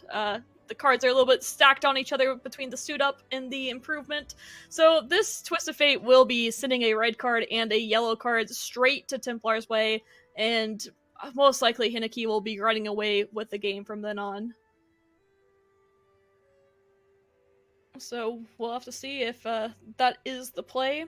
I'm quite sure that's the only way to get the gold card going here. However, we must say too, the Twisted Fate is still safe here, even if this gold card doesn't go off. So Hineki running through the options, making sure that there isn't a better play, such as the pick a card, refueling the hand for next turn, is definitely a thing. Like, is this health, losing this health, worth being able to have more draw? And it looks like Hineki decides that it is. And then on top of that, there is still 6 mana to work with, and we know that the other Noxian Fervor is in hand too, so it's most likely triggering regardless. I really like this play from Hineki, knowing that refueling, since their Twist of Fate is living, refueling is the best way to go. And there it goes, the red card will go off, knowing that the refuel is important. Although the red card is only hitting Nexus and not a unit, passing there is actually worse for Hineki than it is for Templar, since there will be less tools to be used. And Hineki, there still is under pressure to win the game. Although Templar has had this kind of awkward hand, hasn't been able to do too much, still already down to 10 health. So it is important to, in this game, find your Burblefish, find your iterative improvement for your Burblefish. You know, quite a few options there. You don't want this deck that Templar is running the Pirate aggro to go longer. Decimates add up. Noxian Fervors add up. Might as well be safe. This is all direct damage. Absolutely. And you see Templar here contemplating playing Outer Creature, knowing that a gold card would take it out, and going for the second creature as well. And there is the third spell, triggering TF, and oh, poor Zap. And 2, this is huge because Hineki has to know that Noxian Fervor is in the hand right now. You see Zap played, no draw, you've seen 2 Noxian Fervors, you know what one of the cards in Templar's hand is. That is such critical information for knowing what to play here. Knowing that you can just save this Mystic Shot and easily protect yourself from a Noxian Fervor, for instance. So if the Decimate is played here too, you know that your opponent has no units. Like, this read from the Zap drawing nothing is incredible for Hineki. This is just such an awkward spot to be in too. Not drawing units, having your board get cleared by Twisted Fate. TF is just generating so much value here, and it's probably going to end the game in just a few turns, even though there is 7 direct damage in hand once this gold card is on the stack. That's not enough. There's also, Hineki still has 3 mana up. We see the get excited. We know that, like, that Noxian Fervor could be stopped if it were aimed at TF. Not that it would matter that much. Face is the place. Or a Mystic Shot, or even cheaper burn. Yep. There's plenty of burn here to end the game. It's funny to see 3 fleeting Poro Cannons in hand, and there is the final card played for Templar too.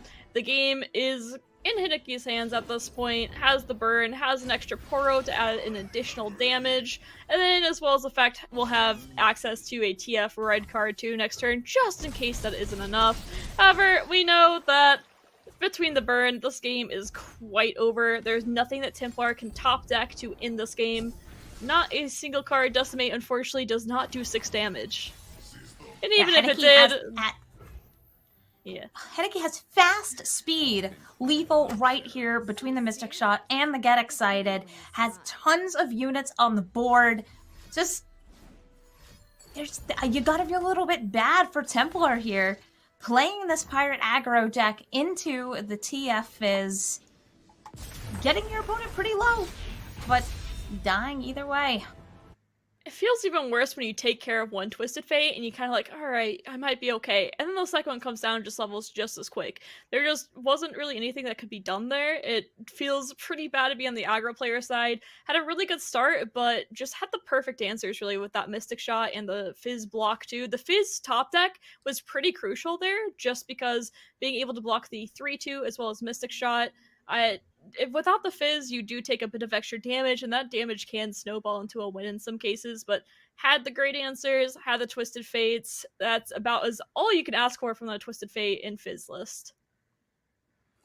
It did what it's supposed to do, and that's why it was the most played list during the during the players' open rounds that made it to the top 32, because we know it's strong, we know it works, and Twisted Fate on his own is a hard carry. Yep, a deck with so many options for winning games. You know, we saw the Mind Meld earlier, we saw, Burblefish as an option, we haven't even seen that, and then Twisted Fate too. You can't really ask for much else, but now we will have the discard versus the Nightfall aggro. This is a matchup that I'm pretty excited to see. Seeing Nightfall in the tournament this far, it's too exciting, and on top of that, has the Diana in hand already. Yep, you've got Diana and Jinx showing up bright and early here. And we'll see what these players decide to discard. The discard aggro right now does not have access to that early game that you really need. Crowd Favorite really relies on things like Poro Cannon or House Spider in the early game, where you're able to develop multiple creatures and then you're able to make a massive crowd favorite, which is also pretty good against this Nightfall aggro. Both of them sporting quite a few Overwhelm cards. So because of not having any low-cost units, though, decides to pitch that. Love that play there, looking for these one-cost units instead to really develop a board. Does keep the Jinx, though, which is a huge win condition. There aren't many ways for the Nightfall aggro to stop it besides the Diana, so I really like the way of going through that. I am just so happy to see Astute Academic being played here. Yeah, it is a card that has... I mean, you have these decks that are drawing tons and tons of cards. This deck draws cards, but it's also discarding cards. It very rarely generates large amounts of card advantage.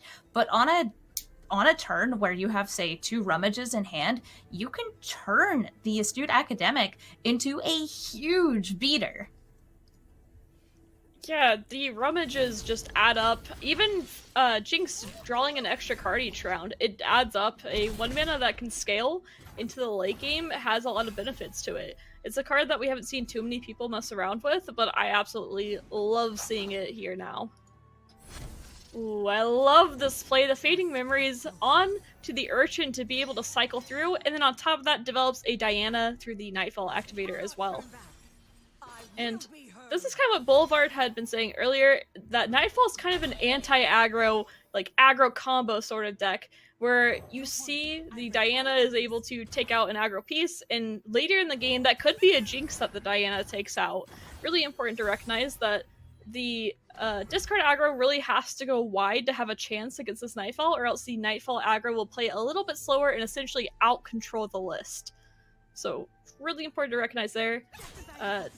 This top deck of Vision is insane, because there's so many little units here, and being able to buff them up adds so much damage to this board.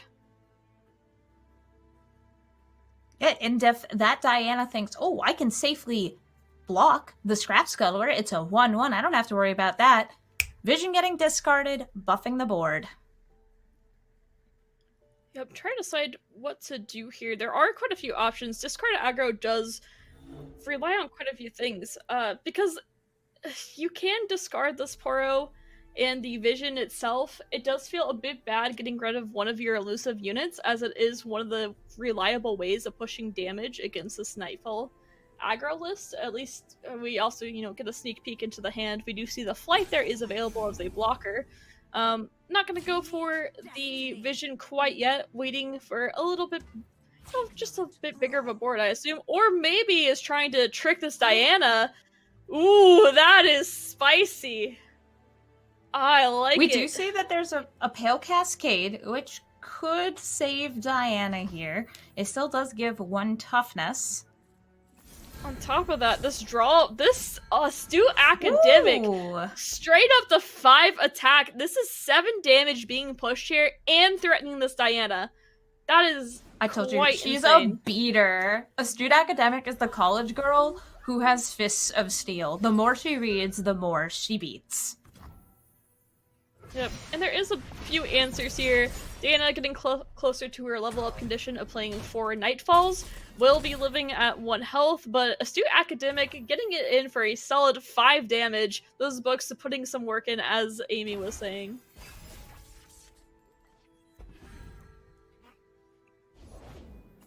And we do see this flight.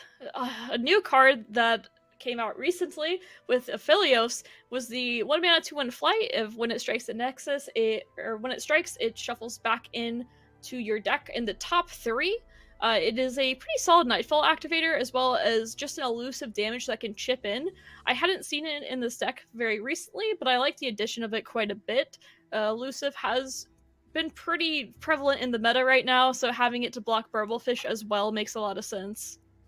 I was about to say, it works really well defensively, also against even Zoe, who we have seen in so many different lists.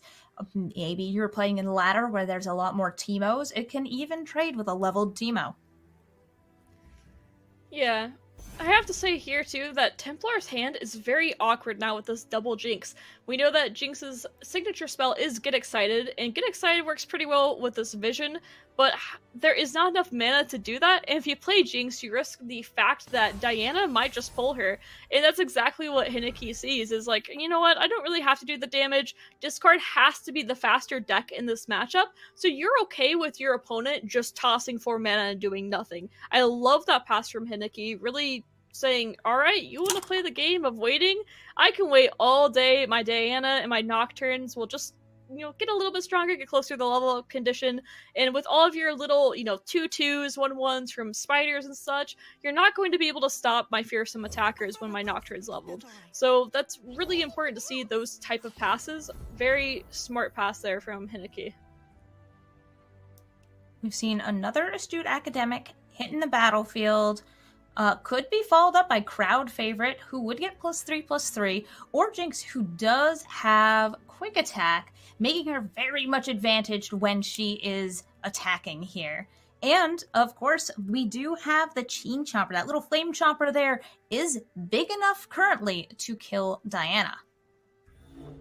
Yep, important to know for sure. And this is a very odd stage for Templar as well, because you have the Jinx that you desperately want to level up, but at the same time, your crowd favorite is on a clock. At some point, this card is unable to be played, and it usually becomes a discard target, because if you don't have a wide board available to you, then it doesn't do very much. And at 3, +3/+3 is not bad, but I love getting the Jinx down instead.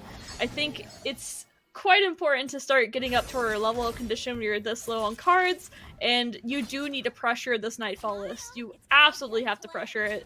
So I think this is a very solid turn. That Ephemeral Zonite Urchin doing what it was born to do, and chump block. Yep. Something important to note, that Nocturne through Nightfall does have the ability to put Vulnerable on Jinx permanently, which is something that Templar also has to be thinking about, and will be doing that. So this has to spell Nocturne. You see a 2/3 that doesn't get its Nightfall activated, which gives it elusive. This tells you, I don't have another activator for Nocturne. So you know a lot about the hand if you're in Templar's position right now. Because if that is your best way of activating Nightfall, you know the hand has to be a bit awkward. It wouldn't be surprising if Templar is able to say, Nocturne's in the hand, maybe even the Atrocity, and then just higher cost cards in general. Because not having another activator is just absolutely critical if you're willing to play a 2/3 that it is typically an elusive that can get quite a bit of damage in, or block other elusive units such as the Poros from the Poro cannon.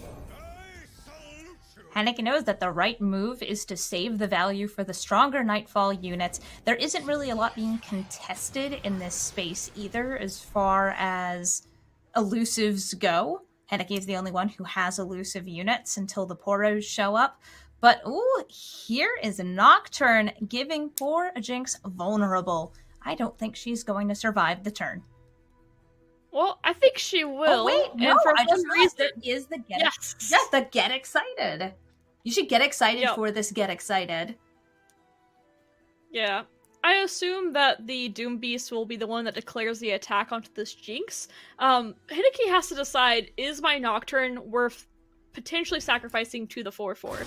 And I certainly think that it could be, but decides not. Well, says, I'll go ahead and shuffle my flight back in. I desperately need Nightfall activators, as we saw, just had to play this 2/3. And we'll also say, I want my Nocturne living here, I'll use it as a blocker. And most likely, I think we will see this get excited pitching this Vision. The Vision isn't the worst thing ever. You're still hitting 3 units. You're hitting 1 with Overwhelm. But it does feel bad having to use the Get Excited to save your Jinx that also has vulnerable next turn, rather than using it on Nexus for a little bit of damage. And when you play aggro, you have a clock, and you only have a certain amount of time before you lose the game because you haven't killed your opponent yet. And the clock it's going down. It is ticking for against Templar right now on this discard aggro list. One nice thing about discarding Vision, though. Yes, a 4/3. You do get that permanent buff. It is a grant +1/+0 when Vision is discarded. So now Templar has a really strong board and a Draven in hand with a second Draven, which means that we might get to see some mid-combat action. Oh, and I love this. Henneke has both a Daybreak and Nightfall in hand for the perfect synergy of Targon, the sun and moon. Alright, but what we really need to be talking about too, though, this Draven makes Whirling Death, and Whirling Death against this board is disgusting. I was about to say, it's that Overwhelm unit. mid-combat action, because with, let's say, crowd favorite needs to be blocked, because that's so much damage going through. Whatever that blocker is might just get eliminated, or maybe somebody else is going to take it out by the crowd favorite, because it's huge. It's a 6/4 with Overwhelm right now. Yeah, that top deck is absolutely incredible. And then on top of that, assuming that Draven makes a connection, we'll be able to create another Axe, and then discard the Axe for the Jinx level up here. This actually changed to Templar's favor here quite a bit, just because this Whirling Death is just absolutely crucial. However, though, the Atrocity might end up answering it, which is also kind of funny. I think there's a good chance that we see an Atrocity answer. We'll see what the decision is here from Templar. It's quite odd, because you almost have to play it because of the level up condition of Jinx, which is pretty funny.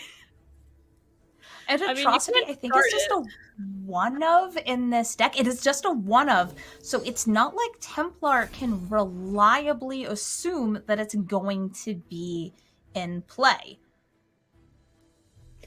Yeah, so if we can assume, though, this Atrocity most likely hits the board, I mean, this is 6 damage coming through. That's a lot of damage!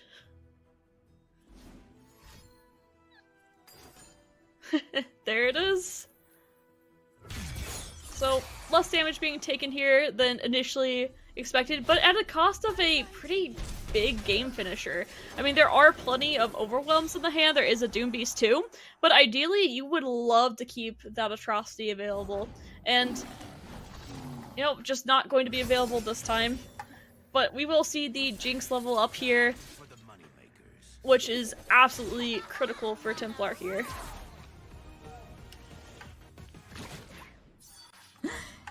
And Draven is happy too, because he's got 4/3 and does nothing with it.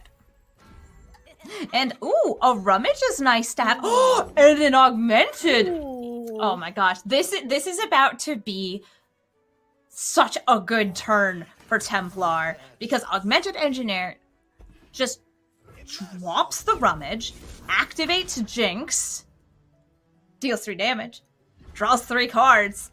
This is a stellar turn, and I love, even though there isn't an attack to be made here, look at the Astute Academic. I told you, she's a beater. She is a champ. She is a 7-2 right now. Also important to note, too, did draw another Draven, another Whirling Death for the defensive turn is insane as well. Because these overwhelms are a bit spooky, but after this, that is it. The onslaught from Heineke is over. And although we expected Heineke to be able to play a little bit slower, didn't find Stalking Shadows, which is one of the main ways of being able to extend your resources and keep the game going. But instead, Templar was able to keep the Jinx alive, and will be able to keep it alive still because of this Whirling Death, and found the Augmented Experimenter to get a little bit of extra resources as well. This game, the way that it changed from just the amount of resources being changed is insane. So here it is, the Jinx will go ahead and take this out. And we'll stay alive. And this is also great. Heineke is empty-handed, which means that Templar's decisions-making is going to be much easier. You don't have to worry about Drain 1. All you have to worry about is hit and face. And Heineke knows it. Wow. Surrendering, and that means we're going to get Game 3. Which, it's pretty common for us not to see people surrender in these tournament games, but when you know you've lost, like, why stay there mentally and, you know, keep going, as well as the fact that time is still a factor. So getting rid of the time factor there, saying I want to have plenty of time to play this third matchup, the one that really matters, the one that decides if I'm going home or not. So I like just, you know, why stay in that position when there are no outs? There were no draws that saved. Even Stalking Shadows, it delays maybe a little bit. There might just be lethal next turn, but I like that of let's move on to the next game. I want Game 3. Yeah, it also makes a slightly less stressful situation. And Game 3, we already know what the matchups are going to be because it's the only decks that each player has left. For anybody who hasn't seen this tournament format before, each player has 3 decks. They ban one of the opponent's decks. They say, that's the one I don't want to go up against. It gives me my worst matchups. I don't want to see it. And then they choose one deck to play with, and they can choose any deck they've not won with before that point against that player. So we've got Pirate Aggro up against Nightfall. Yeah, this is another aggro versus aggro matchup that we will see. Fortunately for Heineke here, the Pirate Aggro does not have access to the same amount of resource extension as Discard Aggro does. It does have the Zap Sprayfin to tutor in the Noxian Fervor, but after that, there aren't many draw options. So it's important to recognize that if you can withstand the burn as Nightfall, you have a better chance. However, we all know from Pirate Aggro, it has plenty of access to burn, and it is very hard to keep it from just, you know, decimating, and there's just so much burn available to it. It's hard to stop. And a strong opening attack there, getting 3 damage to Heineke's Nexus. And Heineke doesn't have a slow hand, though. Good plays for turn 1, 2, 3. Really get the Nightfall activation here with the Onlooker, which is such a strong attacker on turn 2. Yeah, the Stygian Onlooker. No way of blocking that. Free 6 damage here. That is one heck of a start.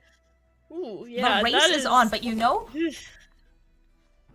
that Onlooker and that little card that got shuffled back into the deck, you know what they're very bad against?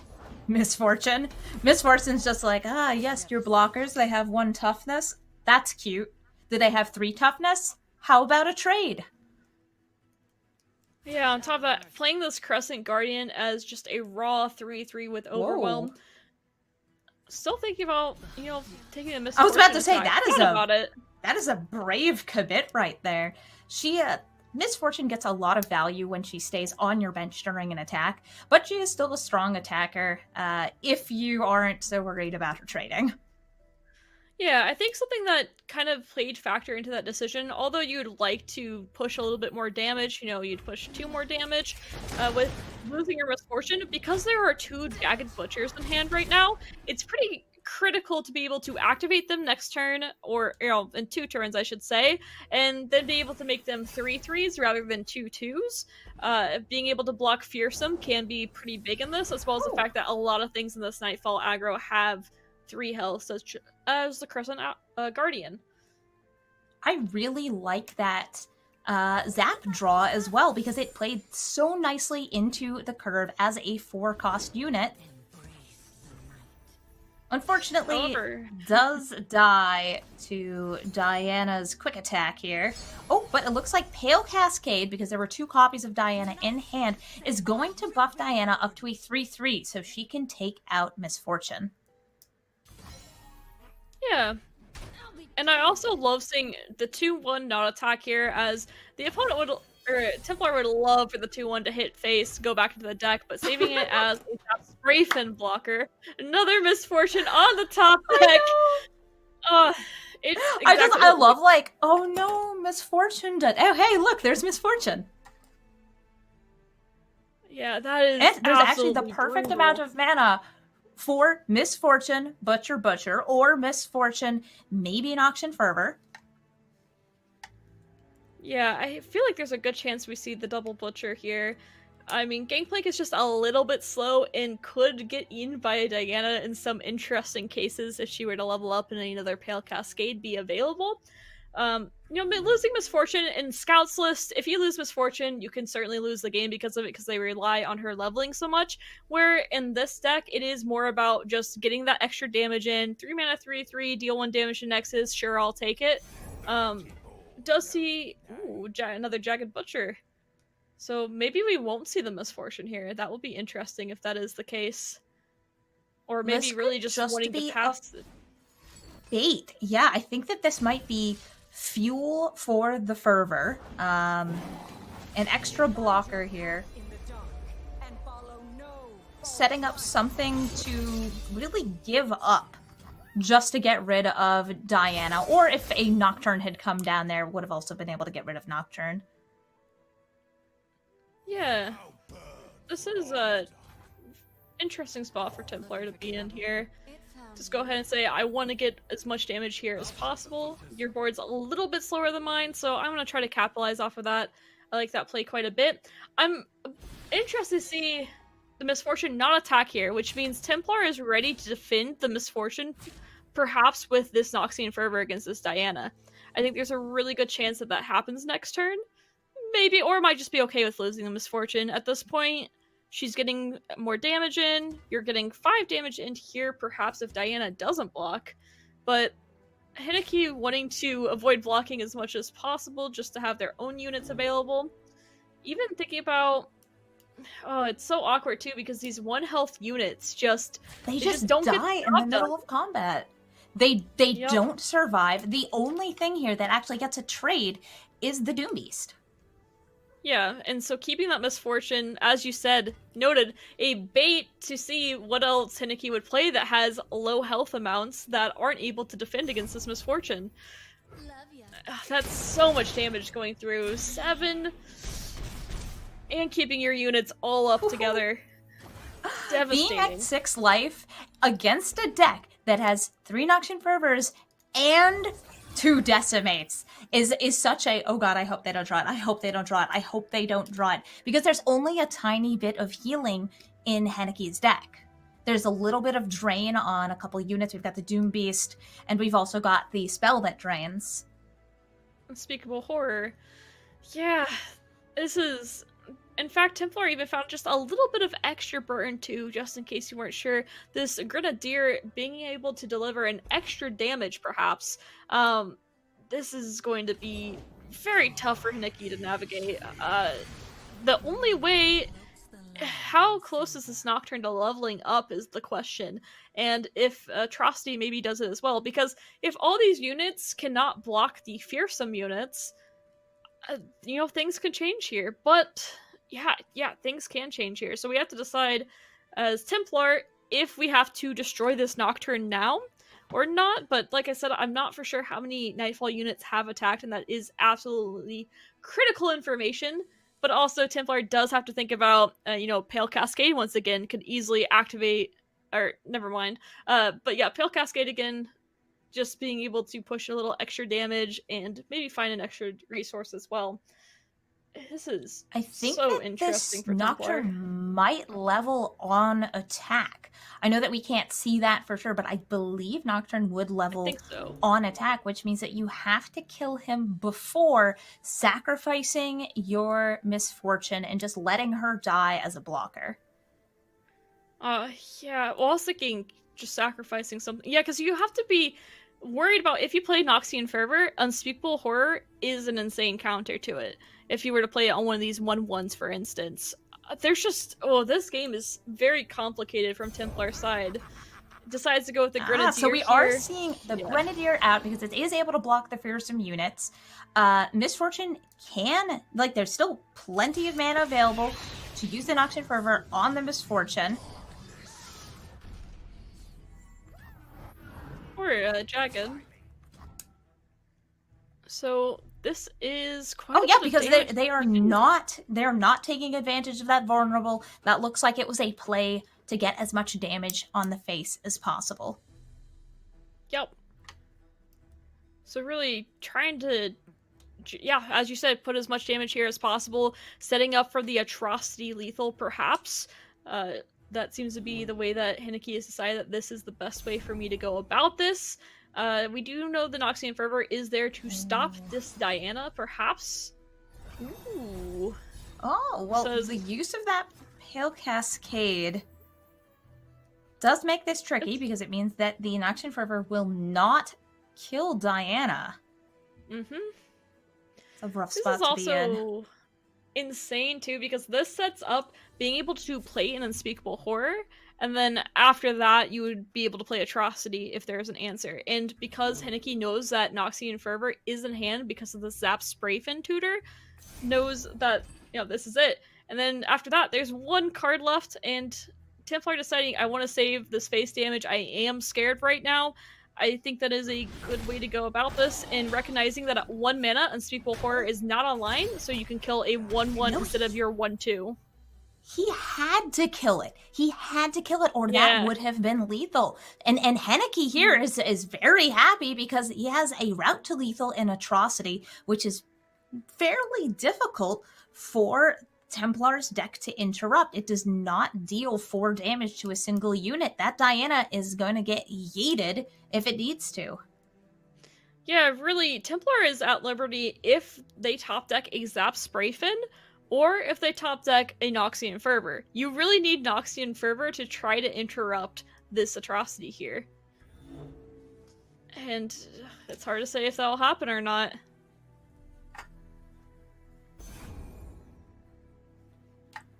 Alright, the pass does go Atrocity through. is such a good card. It's one of those things where, because units can get so large, and there's so many ways to get large units that are vulnerable in combat, but not so much outside of combat, depending on the matchup, being able to deal half of your opponent's life in one spell makes a gigantic difference. And I know for people in chat right now, Heineke not passing right now might look a bit odd to you, but it makes a lot of sense. You really want to calculate and make sure that you are getting this last 2 damage in before Templar can kill you. And this 1 mana can be important. So you're trying to decide, do I need to play a unit here to play defensive? Do I need this as spell mana instead for my next round? There's a lot to consider there. The promise of a new moon upon you, Bloom Tender. So that is an extra unit on board ready to defend if necessary.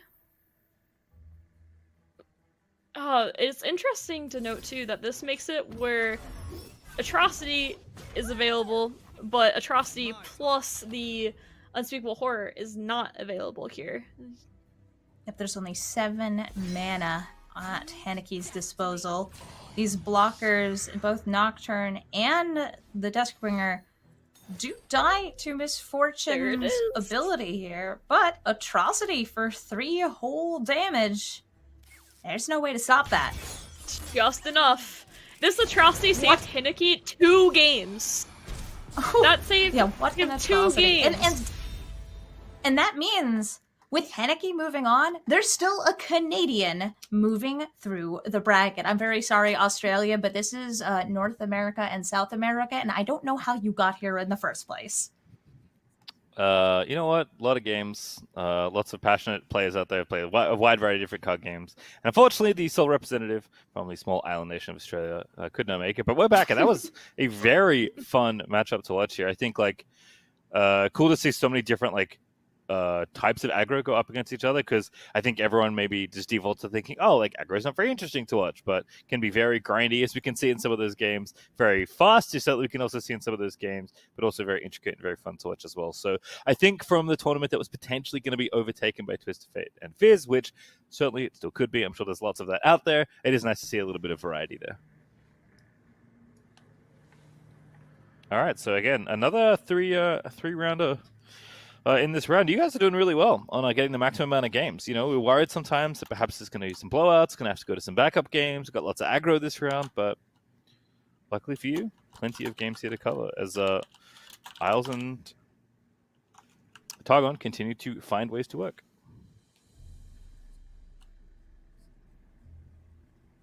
All right, so we can go ahead and take a look at Henneke's decks again.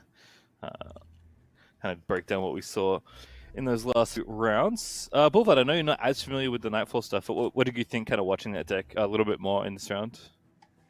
It definitely did what it was supposed to. The Nocturne level actually caught me by surprise. That's something that it's so hard to track that level up from a spectator perspective, because sometimes you forget what is and isn't actually a Nightfall card, but when Nocturne levels, that's kind of what you expect it to do. You expect it to take over the game like that. But first, we're going to take a look at this discard aggro deck, and I know that Survival Skills, when it came out, was something that was really hotly contested among discard aggro players. Is this proper? Some even starting to cut Augmented Experimenter and things for it. Does anybody, I'll just kind of open up the floor here, does anybody have any insight onto why this card has fallen out of the discard aggro, as neither player brought it? I think it's the fact that it can only capitalize off certain cards. For instance, Draven is able to discard it, and another thing that was really important is Hush was very prevalent in the meta when we saw Survival Skills more. So we'd see people hush the Draven, and then Draven not have Quick Attack anymore, but then people would respond by playing the Axe and discarding the Survival Skills, and that would allow them to then keep their Draven alive and not have to worry about him dying. And now that we're not seeing Hush as much, I think that's definitely part of it, as well as the fact too that in some cases Survival Skills can just be incredibly clunky here, and it doesn't allow you to get more cards the way that Augmented Experimenter does. So I think those are really two big factors of why we're seeing that card fall out of favor a bit more.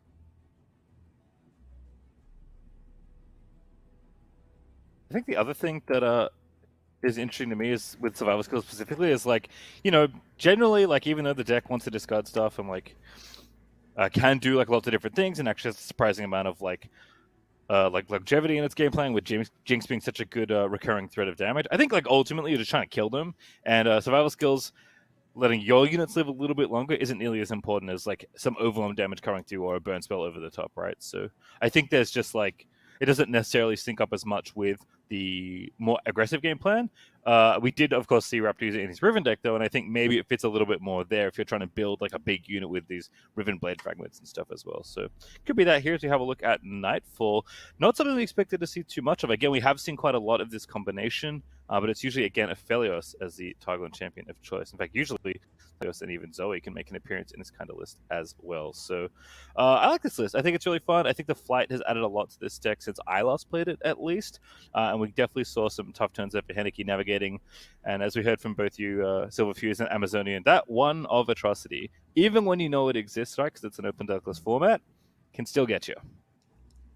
That one of Atrocity was an all-star, and one of copies in open deckless tournaments are such a tricky thing for players to have to consider, because it's a very low chance that your opponent will have it, but it's a very high chance that it will be relevant during multiple games. If you're playing against multiple copies, it gets a lot higher, but it's this, oh god, if they have this one card, then this becomes a misplay. This otherwise perfect move, this lethal this turn, becomes my death. As we saw there, Henneke winning the game on that second round. with Atrocity? I have this weird love-hate relationship with Nightfall where I'm not the biggest Nightfall fan in the world, but I am a really big fan of Atrocity. And every time I watch Nightfall play, the first thing I check is there an Atrocity in the list? And then almost every time that I see this deck find success, the Atrocity is instrumental in the victory. But I never see Nightfall players go up on copies of Atrocity. It's always that one of Atrocity or that one of Cygnus the Moonstalker, that, you know, very slight top end that they have that feels like it's always the difference maker, at least in the games that I've seen Nightfall play out in the past. And yet these players never go up on higher copies of it. I don't know what it is where they are just allowed to consistently find the outs here, but I mean, as you had mentioned, it was a very narrow victory on the side of Henneke. Normally, the Nocturne level up is what you're looking for to close that out, but that Atrocity was just the difference maker, and it allows Henneke to move on to the top 8. I think it's better lucky than good. And we also have another lucky one-of copy here of the Mind Meld. Of course, this deck did not get played here, I believe. Or was this in the first match? My memory is completely gone. But I love the one of Mind Meld. You discard it if you get it early and you know you can't use it, or you keep it in hand for a beautiful finish. Yeah, I mean, it's funny. It kind of mirrors. Oh, go ahead. Oh, you're fine. I was gonna say, it kind of mirrors like Atrocity in some ways, right? Where it's these decks that are just trying to get you dead, but need a little bit of top end to try and finish out games. Mindmeld's certainly a very powerful finisher, as we saw in round 1 out of Kevo, with all those very fluffy poros getting in there for way too much damage, which, again, it's just a hilarious thing to think about. Just kind of a general thing, though, is that this is kind of the first round we saw like a lot of aggro, right? And to kind of see the interplay between Fizz and TF, which we know is going to be a super common deck list. Do we think aggro is a choice that is good into these kind of decks? Because I feel like, at least in the games we're seeing, TF is just leveling a little too quickly, or boards are getting too wide too quickly, or just honestly you're losing in card advantage because like they're playing pick a card, right? A card that draws a bunch of cards alongside cards like stress testing. Can you like reasonably beat down the TF Fizz deck before it just out attritions you? So sometimes they don't draw Twisted Fate, right? And maybe that's the kind of world that you're trying to live in. Game 1 was kind of an outlier. I think you and I were talking about this, Pastry, how we saw 3 Noxian Fervor in the opening hand alongside the Zap Spray Fin, that that Fervor being the only Zap target. That was not really a game of Legends of Runeterra. You know, maybe there is a chance that we could have actually just drawn, you know, our 1-drops or something that we are playing so many of and still gone toe-to-toe with the TF Fizz, been able to out-aggro it. But so far on the day, it looks like these players that are looking to leave open the TF Fizz are just not having the success against it that they were in testing. Yeah, it's been absolutely brutal seeing the way these TF decks have been handling everything thrown their way. All right, we are going to go to break. But before we get there, I do want to note we are going to be swapping out our caster pair. So Sylphys and Amazonian, thank you so much for joining us and calling the game today. It's been wonderful to have you both on broadcast. Thank you for having us. Yeah, it's been great. We saw some excellent games. Really happy we got to see that ribbon by still. That will forever be in my memory. I hope All right, it goes. It will be.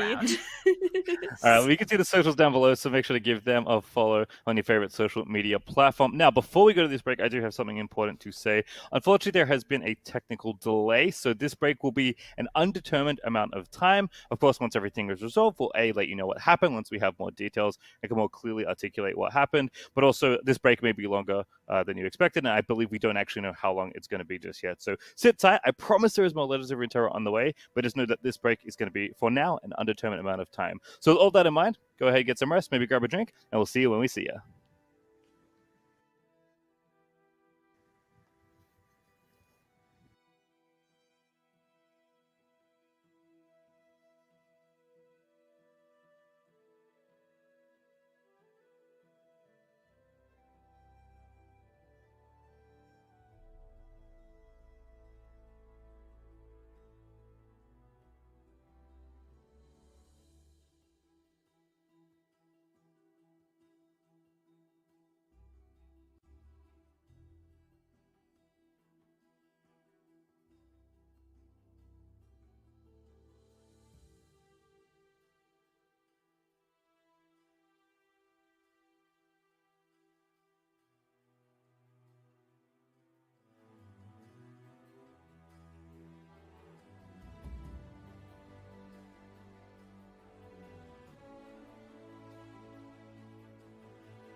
Hey everyone, welcome back to the America's Cosmic Creation Seasonal. It's Patriot here. I do have an update for you.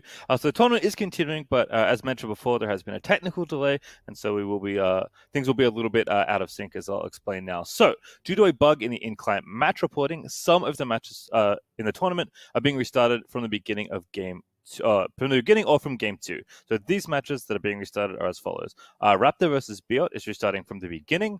Doko versus Dragonwrath is restarting from game 2. And Bento Rent versus Iana Guerra is being restarted from game 2 as well. We are going to attempt to spectate the Raptor match, so we'll be pushing back the start time as a result for the next round of matches, which is a round of 8, until the matches are finished and we determine the next round of the bracket. So that means the start time for the quarterfinal matches are going to be pushed back by about 1 hour. So sit tight. We'll get everyone updated here and on social when we're set to continue. So we're going to go back to a break, but fingers crossed, when we return, we'll have more games for you and the tournament will eventually continue as normal. As always, we appreciate your patience and thank you so much for sticking around. I'll go to a break, but when we return, hopefully it's more gameplay for you.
end.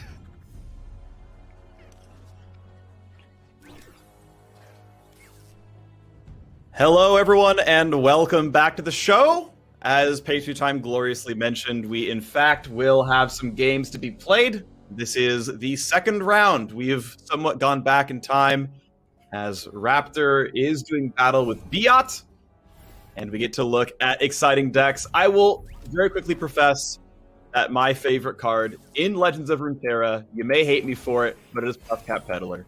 It is my favorite card in the entire game. I just like the card. I'm not telling you have to get the card or play those decks. I'm just telling you I look at the game and I find myself liking the card. So I'm all about it, and we get it played here. It's going to be fun. We got Frostbite and Teemo Shrooms up against Zoe. Yeah, and it's actually a pretty good matchup for the Puffcat Peddler deck. This is kind of a large part of the reason of the resurgence of these kind of like Teemo Sejuani style decks is because they're favored into Aphelios decks, which Raptor is playing. Of course, I am Freak. Swim is the one you heard talk a second ago. We are going to be bringing you the rest of the matches for the... It is us. It is... I know from reading Twitch chat, many of you were excited to see Swim. Exactly one of you wanted to see me. That's more than enough for me. I'm happy about this one. That's good. We're obviously already midway into this one. Round 3, get the Daylight Invoke. But, waiting for the Ballistic Bots to come down to start generating some face damage. And... they may get through in time. Yep. We can see Raptor's Solari Priestess going ahead and snapping up the comment here. That's going to be really great at dealing with something like a Sejuani coming down later. Yeah. She comes down on 6. She makes someone frostbitten. She makes someone vulnerable, so your friend dies. But you nuke her back and you feel good about it. I guess it makes sense that you brought the Priestess in for 1 damage because you're expecting the Ballistic Bot to go to 2 attack soon afterwards. In this case, the Ballistic Bot is to eat the card and still live because you opened up with it. But Fangs comes down. You love seeing Crescent Strike. I feel like that's almost always a snap take, like so often. But in this case, going for Elusive to handle Teemo. Yeah, 100%. Overall, right now, I gotta say Biot looks pretty favored here. He is in the favorable matchup, and Raptor actually has a fairly awkward hand. He doesn't really have the big power cards he wants here. His Zoe got killed pretty early. He doesn't have the Aphelios or the Veiled Temple yet, and his hand's actually kind of clunky with double Sunburst and no good targets for them. Yeah, I feel like spending 6 mana on killing a 2-drop sucks a little bit. You've got time right now to develop. You finally drew some healing to slow the game down. It's one of the nice things about Star Shaping. You don't draw when healing, so you get to just, not hold 6 mushrooms for your heal too. That can feel bad. But yeah, killing Teemo for 6 mana is not exactly efficient. That said, if this game can slow down, up until Foundry hits the board, there's no, great card generation and no really extra more units, right? There's the 1-2 and a 3-2 and that's it. And then there's no pressure to be had anymore. So, if the draws are really bad for Biot, I feel like it stabilizes a little bit. Yeah, the scary thing is this Hexcore Foundry, exactly. The ability for Biot to replenish his hand. Look at Biot's hand. He has a pretty small hand. It's a lot of cheaper things. And Raptero is sitting on a clunker. He's got all of the expensive cards in hand, and he's got a really, really large hand, so these extra resources aren't really doing as much for him.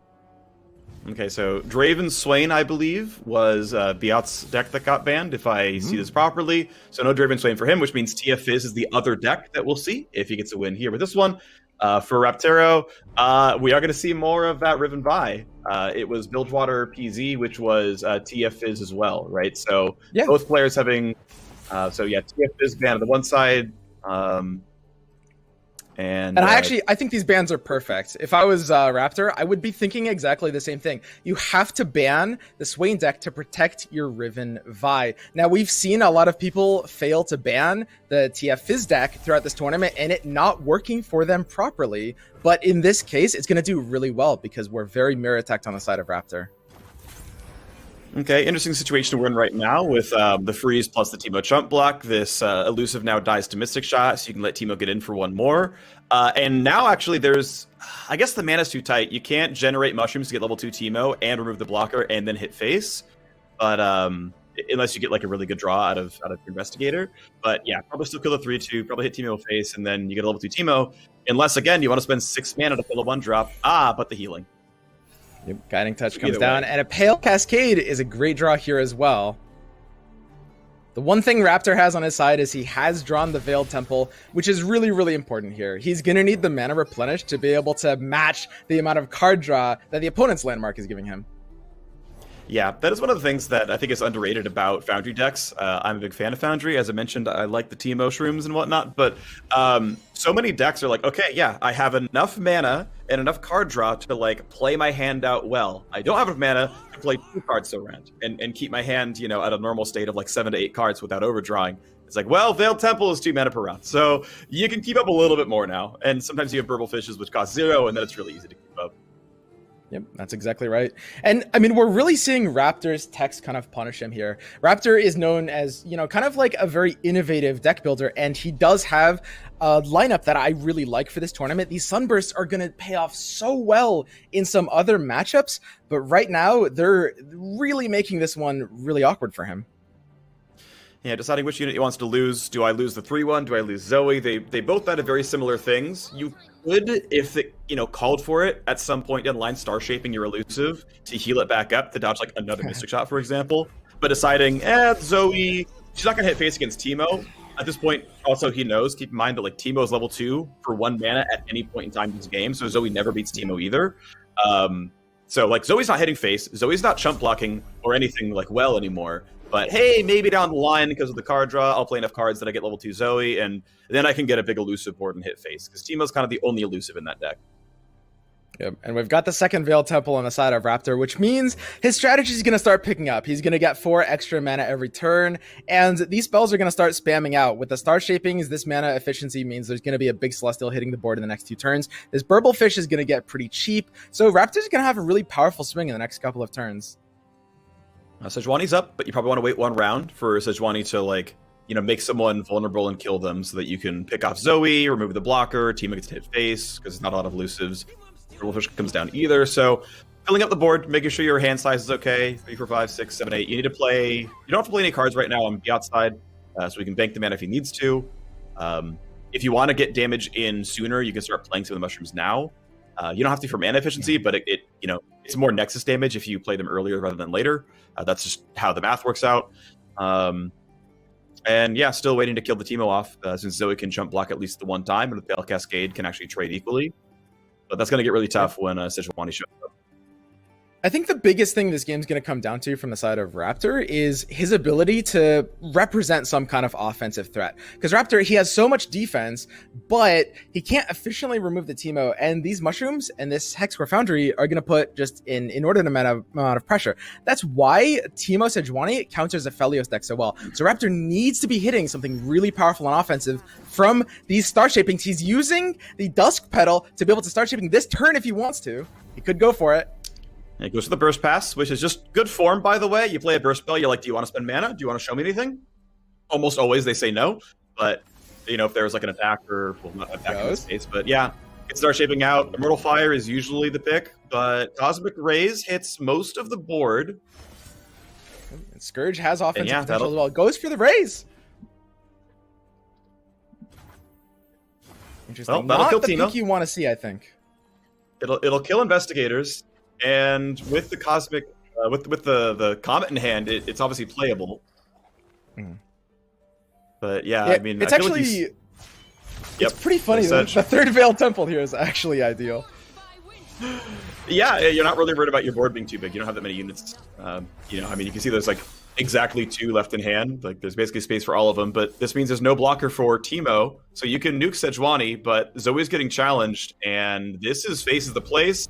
I think you play your mushrooms and have Teemo go for it. The difficulty being, obviously, this man can refresh his mana pool really easily.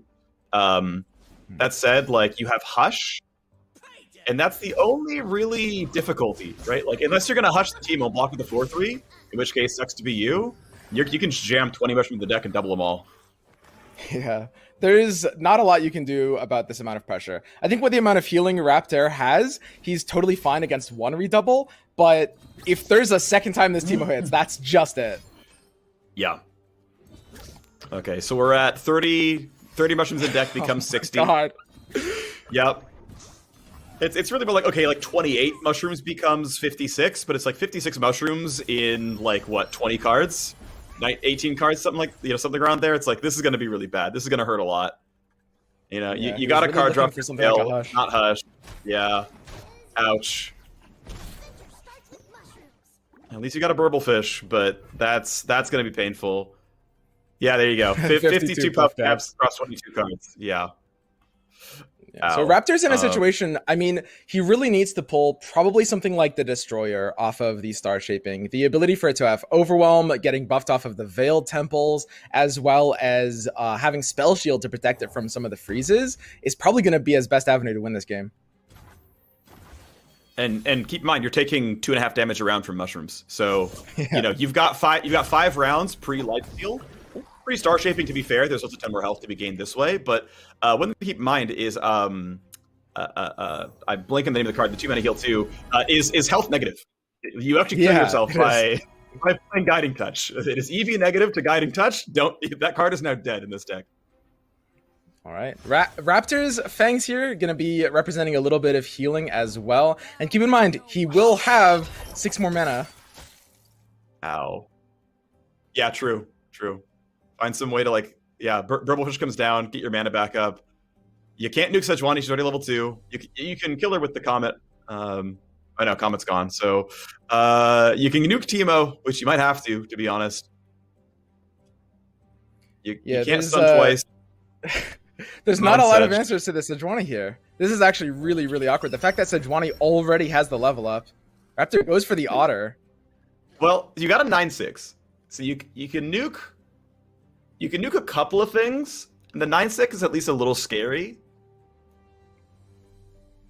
But yeah, I mean, there's no overwhelm. You can just chump block it forever. This girl's never going to get overwhelmed. She's never going to get elusive. You do have to pay attention to Raptor's Cloven Way tech in his hands too. He's running a 1 of this card in his deck. Generally speaking, not considered a good card, but it does have the ability to stun a unit as well. And he could be trying to use that on defense here to stop one of the attacks.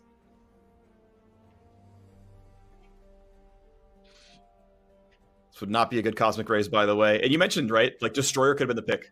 Like that was available, right? It was going to be a nice, 11 damage Overwhelm, and okay, maybe like 9 damage Overwhelm, or coming at this point in time, and that could have been nice, but Cloven Way just outright dies. You can nuke it from the sun the next round, but it's not pretty. There's that Aphelios coming in quite a bit late as the Mushroom freezes Raptor's entire board. Looking real bad for Raptor this game, Freak. I'm not going to lie. Yeah, that's rough. You didn't want to see a card draw there. But, that's the point of this deck, right? Is you force the card draw, and this is the punishment you get for letting your opponent play a slow spell, is they get to force you to draw a card, make an 8-play unit, and now you have no swing. Yeah, it's completely brutal. I mean, what we're seeing here is just Raptor has a very anti-meta lineup, but Biot is using a very unconventional decks, bringing both Teemo, Sedge, as well as the Swain deck. Raptor couldn't ban them both, and they're actually being a really, really nasty option against his lineup. And unconventional decks paying off. Yes, and I love seeing it. I absolutely love... I know we were talking about this a couple days ago when we were prepping for this and going through rehearsals and whatnot. You were really keen on seeing people go more anti-meta. That the top 1,000 and top 32, last weekend, it was... there were something like 26 Twisted Fates, in the lineups. Half the decks everyone brought were TF Fizz. And then more and more... Sure, there's still a lot of TF Fizz this weekend, don't get me wrong. But a lot of these lineups have these matchups in here where it's there aren't a lot of Puff Cap decks, but they're actually really good in some of these lineups. All right, we've got the Cosmic Rays coming out. It's not going to do a ton, but it'll at least clear off a couple of cards. Biot can, in response, though, plant some more shrooms in the deck on behest of Puffcap Peddler. Well, one of those is Teemo, though. The one Puffcap, that's Teemo's Mushroom Cloud. I feel like I'm surprised he wouldn't let... you're right. They are both Teemo. So, you burn through one of them. You get 8. You get 8 instead of 5 because of the Puffcap Peddler. Let it die. Play new Teemo. Swing for the stars. I love it. Going for both Teemos instead. He can use Fury on the North on his Teemo to keep it alive outside of Cosmic Rays range. Yep. And because the Cosmic Rays is a slow action, you can just swing with your Teemo And yeah, he's gonna get chump blocked by a 0-3, but he's gonna let it die. Electing to let the Teemo Okay. die instead. Interesting. I think he's just To be committing fair- to the full Shroom game plan at this point with the second Hex Yeah. core. Your opponent's at 7. You can Hex Core. You can play Investigator for another draw as well. If you need to play a 2-mana Thermo Beam to nuke the Lifesteal, to nuke the Fangs, in case you get absurdly unlucky, like that's a possibility. I don't know what the odds of your opponent doesn't draw mushrooms in 3 draws, but you kind of just win on the next card draw based on the mushroom count. There's the Okay, Great Great Beyond. Beyond. As Yep. well as Cosmic Inspiration. Great Beyond could be a little bit scary. Keep in mind, Beyond did just lose his elusive blocker, Teemo, and it has Spell Shield. Goes for Cosmic instead, going for a wider attack. It's a dead card right now, though, right? Until second Star Shaping comes down. So you can only spend 1 mana this round, and then Star Shaping into Cosmic, and hope that you didn't draw 12 mushrooms in 3 draws, which is roughly expectation at this point. Like this game might just be over on round end. 4 more Shrooms, taking him down to 8. Yeah, the top deck could actually just end this game here. Do you Burble Fish just to I mean, is there even a 1 mana spell that matters here? I don't think you can, if you're an Ione, you can find a healing potion, but you're not. Yeah, there's not a ton. You can... Parlay, but who cares? You can get Spell Thief. There's definitely Yeah? something that Spell Thief could pull that would have some kind of impact here, but I don't think it would be enough. Like, you could try to slow it down with a defensive spell. All right, double is it pass. Okay, 4 in the 4. first. Oh, that's it! Yeah, -4 health. Oh, I love to see Oh my it. god. Absolutely brutal. Oh That's my beautiful, god. man. I love seeing That's exactly why people are bringing Teemo Sejuani in this meta right now. It's exactly like you're saying, Freak. You love the deck. A lot of people are bringing it for this explicit reason of just being able to beat up on these Aphelios decks that are pretty popular. Yeah, and you know, if you're a little bit too slow, like if the first few rounds are kind of safe to develop, if you can just put, like, that's one of the difficulties of landmarks, right? Is you play a card that does nothing. You're like, all right, cool, I took my action. It's round 3. There's a card on the board. Nothing changed about the game. And you know, a Draven deck's like, nice, thanks for not blocking me, buddy. Right? And you just lose the game. But you're like, well, my round 3 was putting down a Moon Temple so that I can set up for Aphelios on round, you know, the next one. It's like, all right, great. Well, I'm set up for the Teemo's, like, you know, gameplay. Let's go for this one. So that lined up nicely. We are into game 2. Obviously, we are going to keep, in this case, Raptor's going to keep the Aphelios right where it is, but BS going to switch his deck around. It should be TF Fizz. All right. So this is actually a pretty interesting matchup. It's largely considered pretty close to a 50-50 matchup by many of the top players of the game. It's very skill intensive. Well, right now you get an easy swing in for 1. We'll see if that matters down the line here, but basically, Boxus, card you don't want to see in hand all that often unless you super need the round 2 tempo. You could pick off like a Ballistic Bot if you really, really care, but otherwise, Nat, you play her on round 2, on round 3, you knight one to your Aphelios, on round 4, you summon a 3/4 Boxus, and then you feel pretty good about it. Mm-hmm. All right. Pretty standard opening here, and this time, fortunately for Raptor, we have the hand we want. We're opening with an Aphelios and a Veiled Temple, which is kind of all you need, baby. Yep.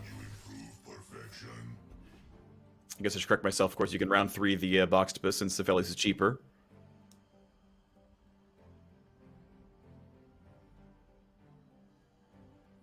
All right. On the other side, we have a fairly slow start from Biot. He doesn't have a crazy start. He doesn't have a TF to start trying to level up. No Fizz, just 1 Ballistic Bot and a couple of Poros. Aphelios hits the board, and I gotta say, Raptor's looking a bit favored here. Yep.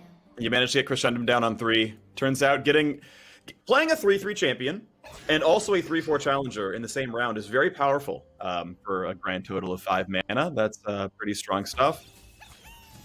Be able to save the Aphelios because, you know, you can be missing shot to block anything. 2 damage to face is not going to be the most dangerous just yet. And then the game plan kind of comes online. And the one thing about Raptor's hand is he doesn't really have great ways of being able to protect this Aphelios compared to a lot of other decks that go all in with many copies of stuff like Sunblessed Vigor and Bastion. Raptor is alright letting his Aphelios die a little bit here, and why shouldn't he be? He's got a second one in hand. True. I'm curious, if the sequencing changes around a little bit. If you bank the mana, you Crescendum on round start to activate Nightfall, so you just play Aphelios then. And that way you get the card to come out. There's a couple ways to play it. I'm trying to think if there's a way to get like Moon Temple to come through as well, but you can't play Moon Temple plus like any units, so I'm curious what this round's gonna look like. I don't believe you can cheat out a second Boxtopus. If you wanted to open attack, you could Crescendum now, otherwise it's okay, you can wait. I kind of expect the Aphelios to pull another Crescendum. Since you can't Calibrum Champions, you're not removing Fizz, you're not removing TF. So we'll see what comes out of this. This will obviously be a 3-4. It's the only 2-drop you play in this deck. So you get a nice 3-4 Challenger. You don't want to play TF because of this. Easy, hard pass, Aphelios. Yep. And there's the second Aphelios. And he's got an interesting decision here. He could go for the third Boxtopus with the second Crescendum. But there's actually a couple of calls to do something a little bit weirder here if he wants to maybe try to play around something coming down next turn. Yep. Looks like he did just go for the Boxtopus, though, I think. Yeah, he took a Crescendum, and this attack is because he's expecting TF to be in hand, right? Oh, that sucks. Yeah, that's a bit of a punish. Drawing the third Boxtopus right after taking the Crescendum, that means the Crescendum in his hand is completely bricked. He doesn't run pick a card in this deck. There's no way to activate it. Yeah, and as soon as you play that card, nothing happens, your opponent knows. And you can't have Aphelios generate a new card, a new Moon Weapon, until you get Crescendum out of your hand. So you have to tell your opponent, hey, by the way, 2 of my cards in hand are Boxtopus. Like, you instantly know it's in my hand. 4 other cards, you don't know what they are, but otherwise you can track everything I'm doing. That sucks to suck. Those things always instantly really, got a red really card. bad. Oh, it's brutal.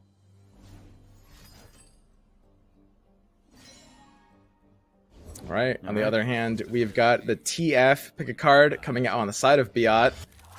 And this is Raptor's opportunity to shine with the Sunburst anti-TF tech.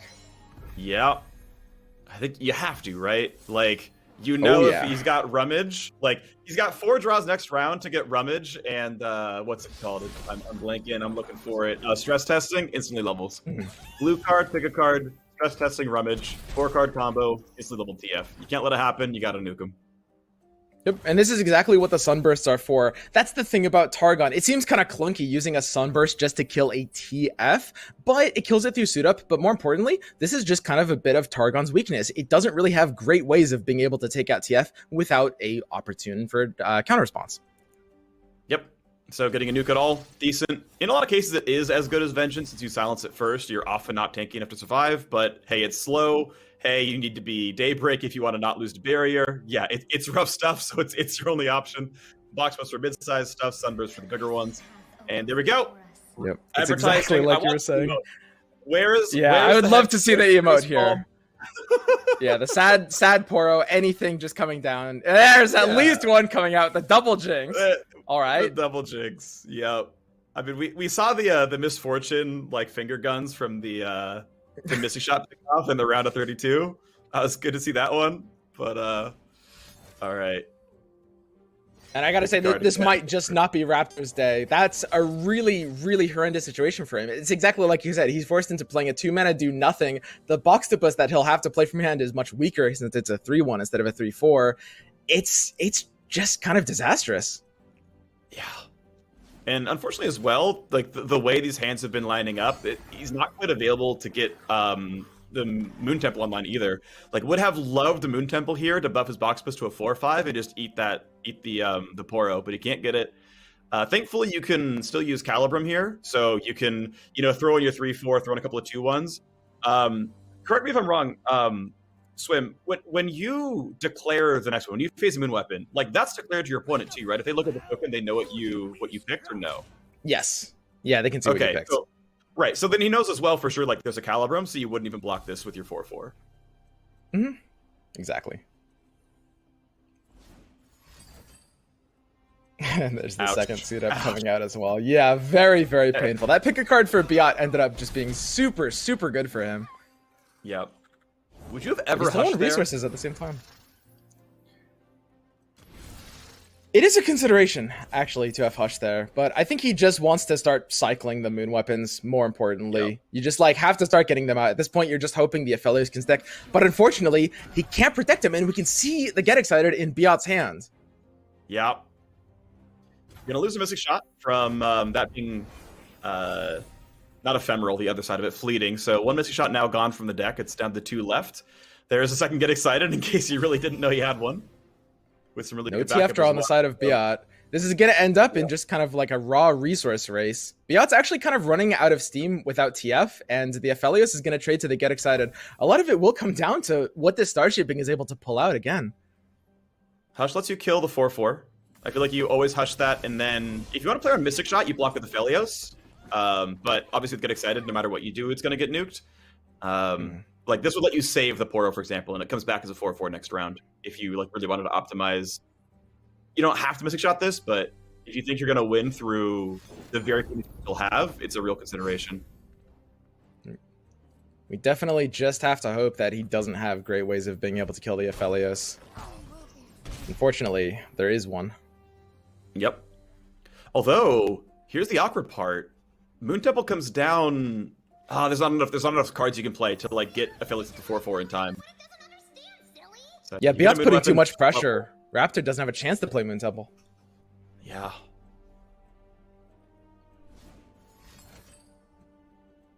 There's the iterative The nice combo. thing here is this Graviton is going to level Aphelios. So in a world where Aphelios lives, Graviton comes out of the hand, it stuns the Burblefish, Aphelios generates a new Moon Weapon at the start of the round, then you've got a very good open attack. But we know that this guy's going to die. This guy's getting excited. Yep. And there's only one more Aphelios left in Raptor's deck as well, which is a really big problem because he does not have access to as much draw as TF is. We see the third pick a card in Biot's hand right now that'll be used either this turn or next turn. Am I not seeing something? I feel like Aphelios levels when you hit okay, right? Like when you play the card, not when you cast it. Or am I wrong Yes. about that? So he could have had a level 2 Aphelios pre-Get Excited. Because just hitting okay makes him turn around. I think? That's how I thought the card worked. Yeah, because he should be 3 out of 4. Yeah, and this would have been 4 right now. I'm surprised he didn't Graviton then. I'm not sure if he was saving it for something, but yeah, I don't see anything he could be saving it for. Luckily, at the very least, Biot doesn't have an attack this turn anymore, so Raptor will at least be able to get some value out of these Boxtopusses. Yep. Good of you to conjugate Boxtopus correct, by the way. It is not Boxtopie. That is not a word. It is, in fact, Boxtopus. It's important to get it right, you know? It's valuable information, I think. And both of these top decks are kind of weak right now. Both of these decks ultimately being very, very built around their champions, and neither player being able to stick a champion to their board due to the removal. Well, those are getting nuked. This hand size An is option tiny, to but star shaping the Boxtopus. I think that's what Raptor's thinking about right now. which would you rather kill? In this case, probably the Burblefish. Yeah, there he goes for it. Just because you don't really have much to target the Fizz with anyway. Cosmic Rays is potentially tempting, but Living Legends could be a win condition. He's going for it. Ooh, that's going to be nice. Okay. And that's the bomb he needed. He'll use that 2 turns from now. He might be able to close out the game with it. Yeah, if you get any reasonable cards, you're going to get some big overwhelm hitters or some big elusive hitters, and someone's going to get through, and that's going to hurt a lot. All right, well, easy Burblefish. You get some bait. That's a Pick a decent card's pick a coming card down. target. The pick a card, yeah, every turn here. And what Biot's really looking for, I think, is going to be the Mind Meld finisher here. He's got through so much of the deck already. Like this is the third He's pick drawn card. through This is the almost final his pick entire card. deck, yeah. Yeah, you got to be down to like 11 cards left. So I mean, if you're he draws the looking at- Mind Melds, Living Legends won't have a chance to go off. Yep, 4 out of 15 roughly. Zap, Fizz, Urchin. That's one more draw. Zap again. Buzz not. They can't draw Mind Meld, but they can get you closer in your deck. Although you're running out of 2s and 3s to draw. You got some Poro Cannons. I think you still got some Rummages. Iterative Improvement. That's, you know, that'll a little bit farther down as well. There's the Gravitum. Help stall out this Yep. turn. If Raptor can survive this turn, he does have the Living Legends reswing. Yeah, and Aphelios is going to come down leveled up, so he's going to give us a second Moon Weapon. I think you can actually spend enough mana to like get a third Moon Weapon this round, and just come and like stun the entire board basically. Yeah. You can- What you're you really can- looking for here is just a wide board, like Snakes and Scourge or something, with the Veiled Temple. A really, really good combo. Veiled Temple just allowing you to have even more mana to abuse the full Legend sweep. All right. So, I think you're what? So, from the top side, yeah, you're always Sprayfin. You probably discard something with your Urchin. You try to find... Okay, I mean... So here's the risk. Like, if you discard Stress Testing, your odds are not that bad at accidentally catching your one of Mind Meld as the fleeting card. You kind of can't do that this round. Unless you're willing to take the risk, obviously. Yeah, and this is really, really nasty for Raptor. He still needs to survive this turn. There's the iterative. He's probably overriding the stunned purple. No, he's going for the attack. Swinging now before letting the weapon get played. Yeah, he knows it's Calibrum. Doesn't know, but like can guess it's Calibrum, because Calibrum can then turn into Gravitum. So you're expecting that to just kill the through when you play it anyway, so why bother? Going to Pale to draw here. 2/2. Let's see, block Fizz. You have a little bit of a block. Down to 3 health means we're in Get Excited range, but he's already seen 2 of them. Down to 4, right? Oh yeah, that's right, 4. Yeah, so he is getting pretty low, but not actually in any lethal ranges here. He can actually sustain. And Biat's gone through at least 2 Mystic Shots and at least 2 Get Exciteds. And I'm sure if I was playing this game as Raptor, I'd be counting even more closely, and there might have been 3 of already. So he may know he's out of all direct damage ranges, and it's only unit-based, which is so much more fair in a lot of these cases. 100%. So it's down to just being able to develop these cards and hope that there's something. He can get a Severum to be able to heal him back up with Aphelios, or he can just go for the full Living Legends and actually try to maybe kill that turn. Is it Severum or is it Gravitum for a stun? Because I think this. I think I saw Gravitum. I think he's going for lethal. Okay. Going for big Living Legends and cheap cards, cheap spells. On round start, if I was going to make a gun, you have 3 spell mana, so you can get a lot of that out, and then you still can't Moon Temple. That card's been in hand the entire time. Entire game. It's always a little bit too awkward. In this case, though, if you Moon Temple 1 mana spell, yeah, it still costs you too much because you need a 0 mana spell. Yeah. You need a 0 mana card to get Moon Temple to get you back into Living Legends range. So it is Severum. TF got discarded from the hand, drawn off of Stress Testing. Yep. And now it's just between Severum and Living Legends. What are you trying to get off of Living Legends here, Freak? What's your goal? Hold on. So first of all, we're Severum and we're taking Infernum, right? Like, we're getting Overwhelmed so that you're just doing 2 more to heal with and 2 more to hit face with. You get to Burblefish for free, because you can at least overwrite it. You get you get your little Moon Blessing out of your hand. And then I'm looking for... If I'm already buffing Aphelios, I think... Basically as many snakes as possible, I'm thinking. You want to be able to trade down the board. There's 0 mana, so you'd be able to play any of them you draw without anything. So, I personally am so partial to Scourge. Because giving my board +2/+2 Overwhelm, right? Because everything has 2 health on either side. Like, I think that gives me lethal. Oh, he got a Spell Thief. Freak! Yep. That could do something! Yep. What can he spell? He has access to Mystic. He has access to Get Excited. Mystic Shot. He can hit Rummage. He can There's a lot of things on that Spell Thief. Rummage That's a sick hit. He's going for it. He's searching.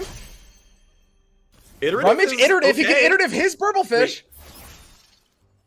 He's going for it. You can iterative. Yep. Okay, here we go. All right, we got an elusive. We got 2 elusives. None of them get over the top, Equinox, though. that deletes an elusive. Okay, yeah. You can nuke 1. You can Equinox 1. Or you can nuke 2. Wait, no. The elusives are almost all dead. There's only 1 elusive left. Yeah. He's clearing them up. There's 2 Fizz, because Fizz counts as 1. This is so nasty. He's looking for Rummage. I don't know what he's drawing into. He hit the 3rd Mystic Shot, but I don't see what it does here. It kills the snake. It kills Zoe. So really he's going now. What is he afraid of coming down? Like a 3rd TF? Yeah. I mean 3rd TF 100%. like ruins your day, right? The TF would ruin it, yeah. You just can't play slow anymore. you probably nuke that to save Fizz, right? You heal up to 11. But the Burble I think Fishes it's probably your only chance, die. yeah. Let's see. So oh, gosh. If Biot Mystic Shots, he actually can't save Fizz anymore, but Raptor doesn't know that, right? So Raptor doesn't know the last card that Biot has is unplayable now. Yeah. So, he doesn't know he can kill Fizz for free. So That's can kill true, a 4/2 although, with I two mean, and a 3/1. The funny thing is, almost every spell in the deck actually requires like a discard or a reshuffle or something. So, I mean, Yeah. or of course the slow speed mind Right. meld. So he could go in for it if he really wants to. I don't think It's there's like, enough it's of like a stress reason. testing and iterative are like kind of the only cards, and like maybe last suit up might exist. But yeah, you're running out of spells pretty fast. He's gonna silence Zoe instead. hits the Okay. level. Oh, that's why. Yeah, to get Zoe leveled up. Let's let you put more cards down. And in the first action, next turn, Iterative into Burble gives the Aphelios elusive as well. And I think really that's a good. lockout. I think that's it. What can be God, a you've draw? got He blockers. needs a mind meld, but he doesn't have a board. He doesn't have draws. He's out of steam. He's got one draw. I mean, how empty is this deck though? Like this deck's got to be down to like 8 cards. It's got nothing. He's gonna mill. Freak, have you ever seen a TF Fizz deck run out of steam? That's so bad. That's so bad. I think that's it. It's got to be it. Raptor's tying up here for sure. There's no way that you can win anymore. Oh my god, this was a crazy game. This was a game for sure. Oh my gosh. Can he play Moon Temple finally? I just want to see it leave the hand, man. He's like, look, this is what I'm holding on this entire game. I couldn't play this card. Hey, look, it's here. I guess you just stun. And keep in mind, right? Raptor drew 2 of his 3 Boxtopusses at the beginning of this game, and had a brick crescendum and still won against TF Fizz. Exactly. TF Fizz with the hand, by the way. He had to sunbeam that guy.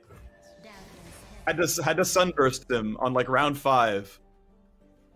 Had a dead crescendum.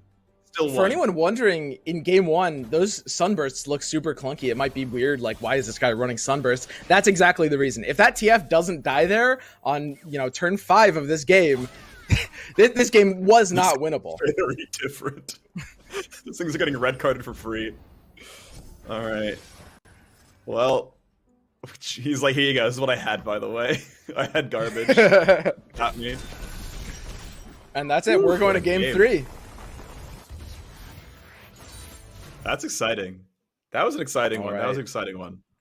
Super crazy. Where does that leave us for game 3? Did you catch the third deck? TF Because we Fizz? slipped in right after the bans. Yeah, Riven Vi. It's Riven Vi versus TF Fizz. That's it. Yeah, Riven Vi versus We get to see it TF Fizz.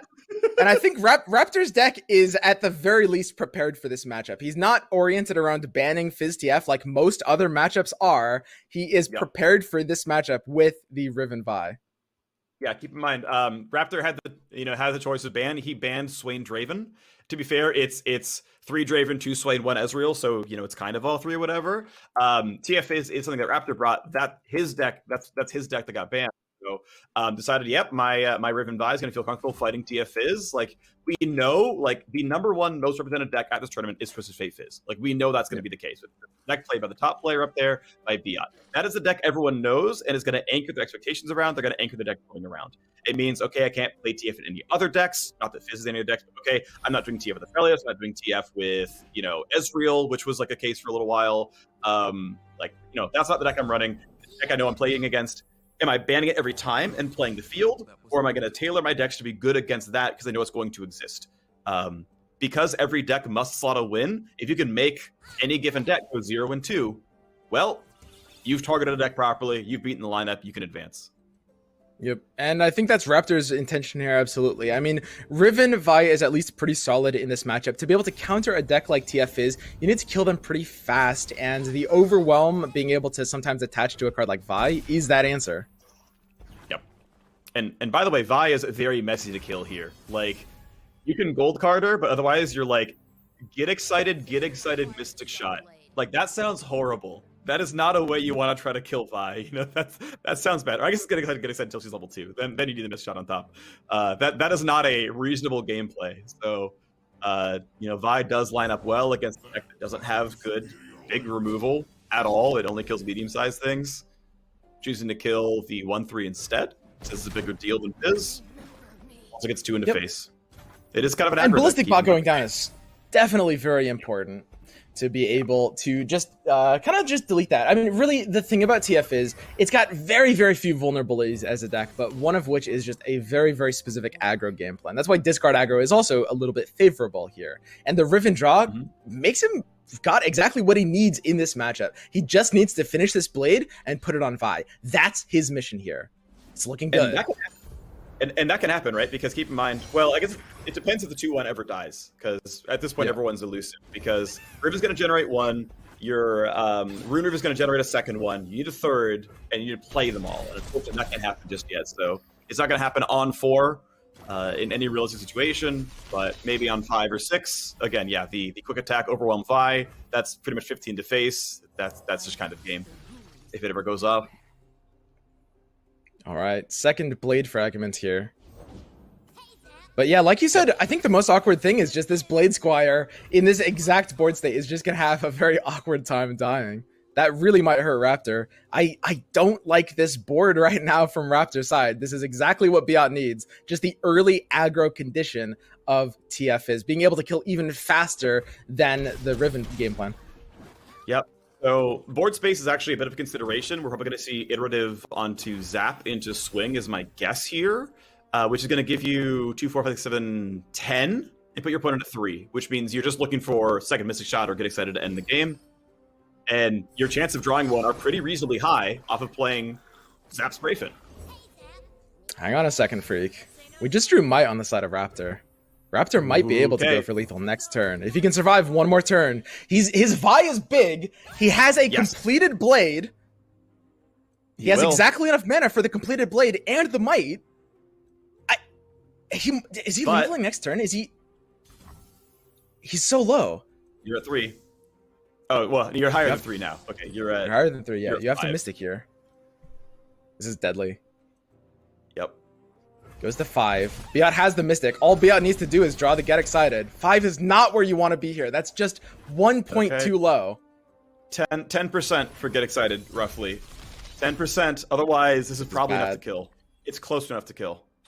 Second Vi. That's not going to do anything here. But he has the 2 blades. He can push Overwhelm. He can open attack with damage and Might.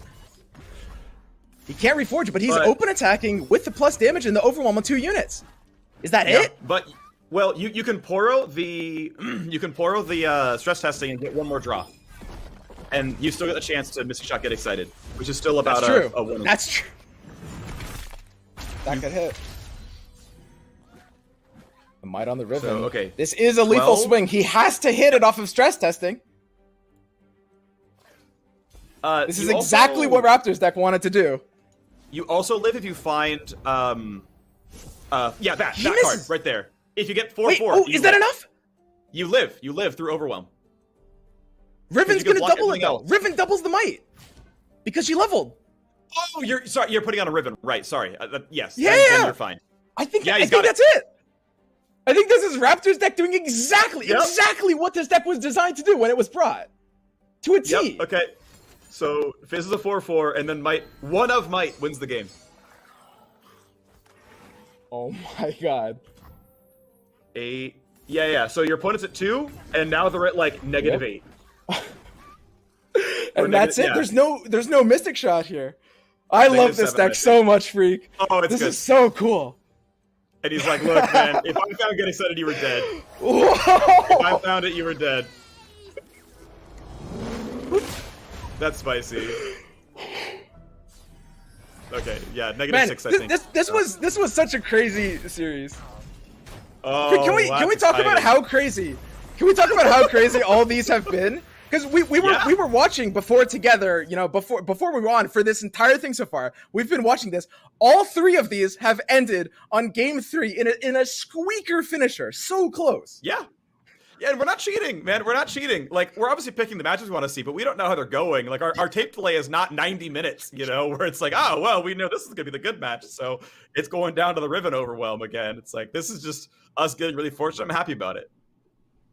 All right, well, happy to officially welcome Swim and Freak to the broadcast. Thank you for hopping in for our bonus round, and thank God you got it, because that was an unbelievable series once again, as Swim said.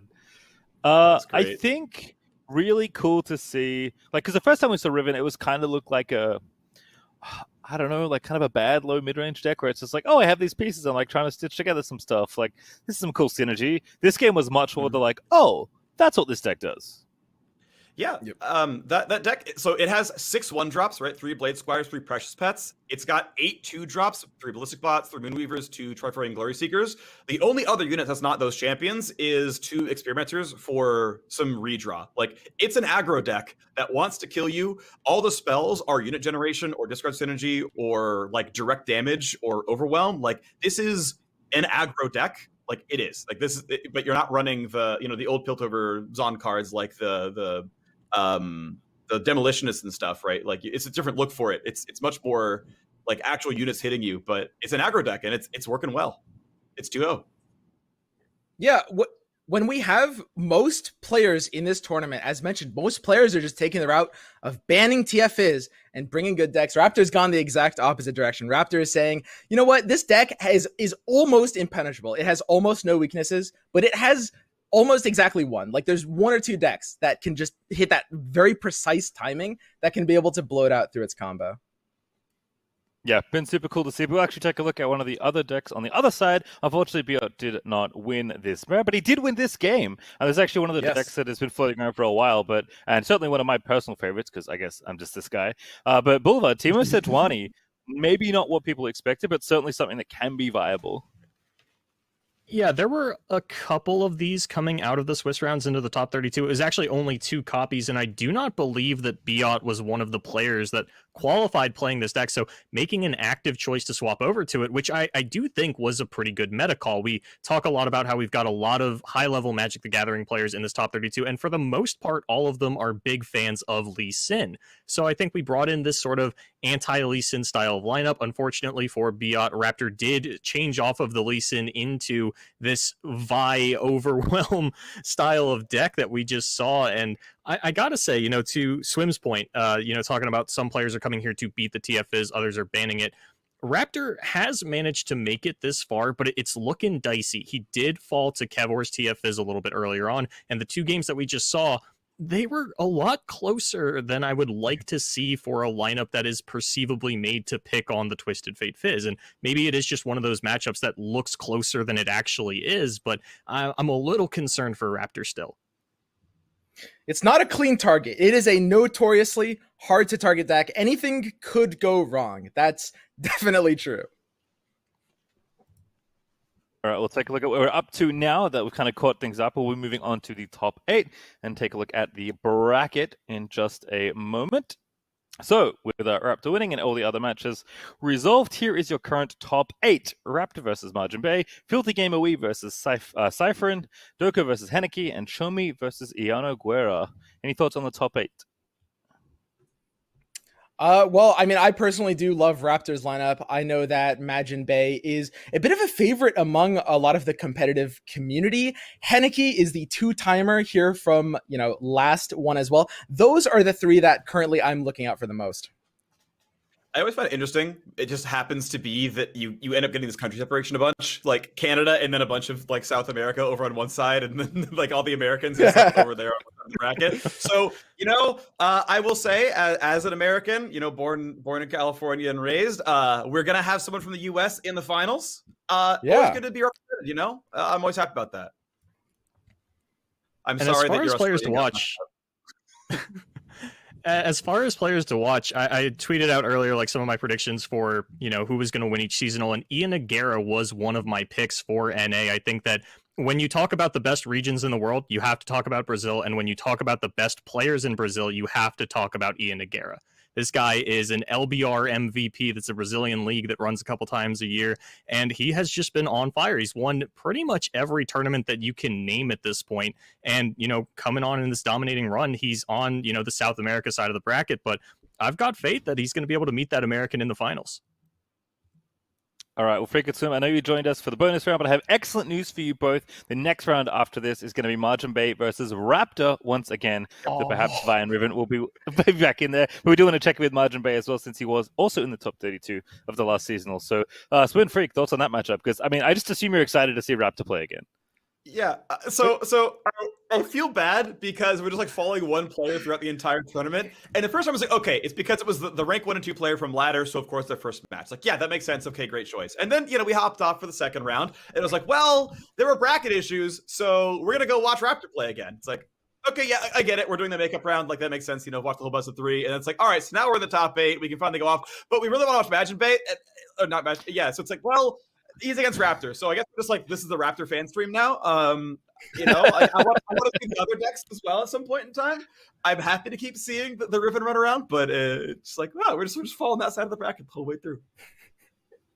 Yeah, I'm very excited for Raptor. I'm completely on Freak's side of things. That I do hope we'll be able to see more of the opponent's deck. I actually haven't looked at Imagine's lineup for this yet, and that'll be very interesting to nail down. But it's also very worth noting that Raptor is kind of he's following in BBG's footsteps, right? Because BBG, of course, being the kind of the one that let Raptor through, actually, just because of the fact that BBG beat the final opponent, meaning that Raptor is only in here because he squeaked out on the tiebreaker, the 4-1, because of that win. So that's just really cool to me.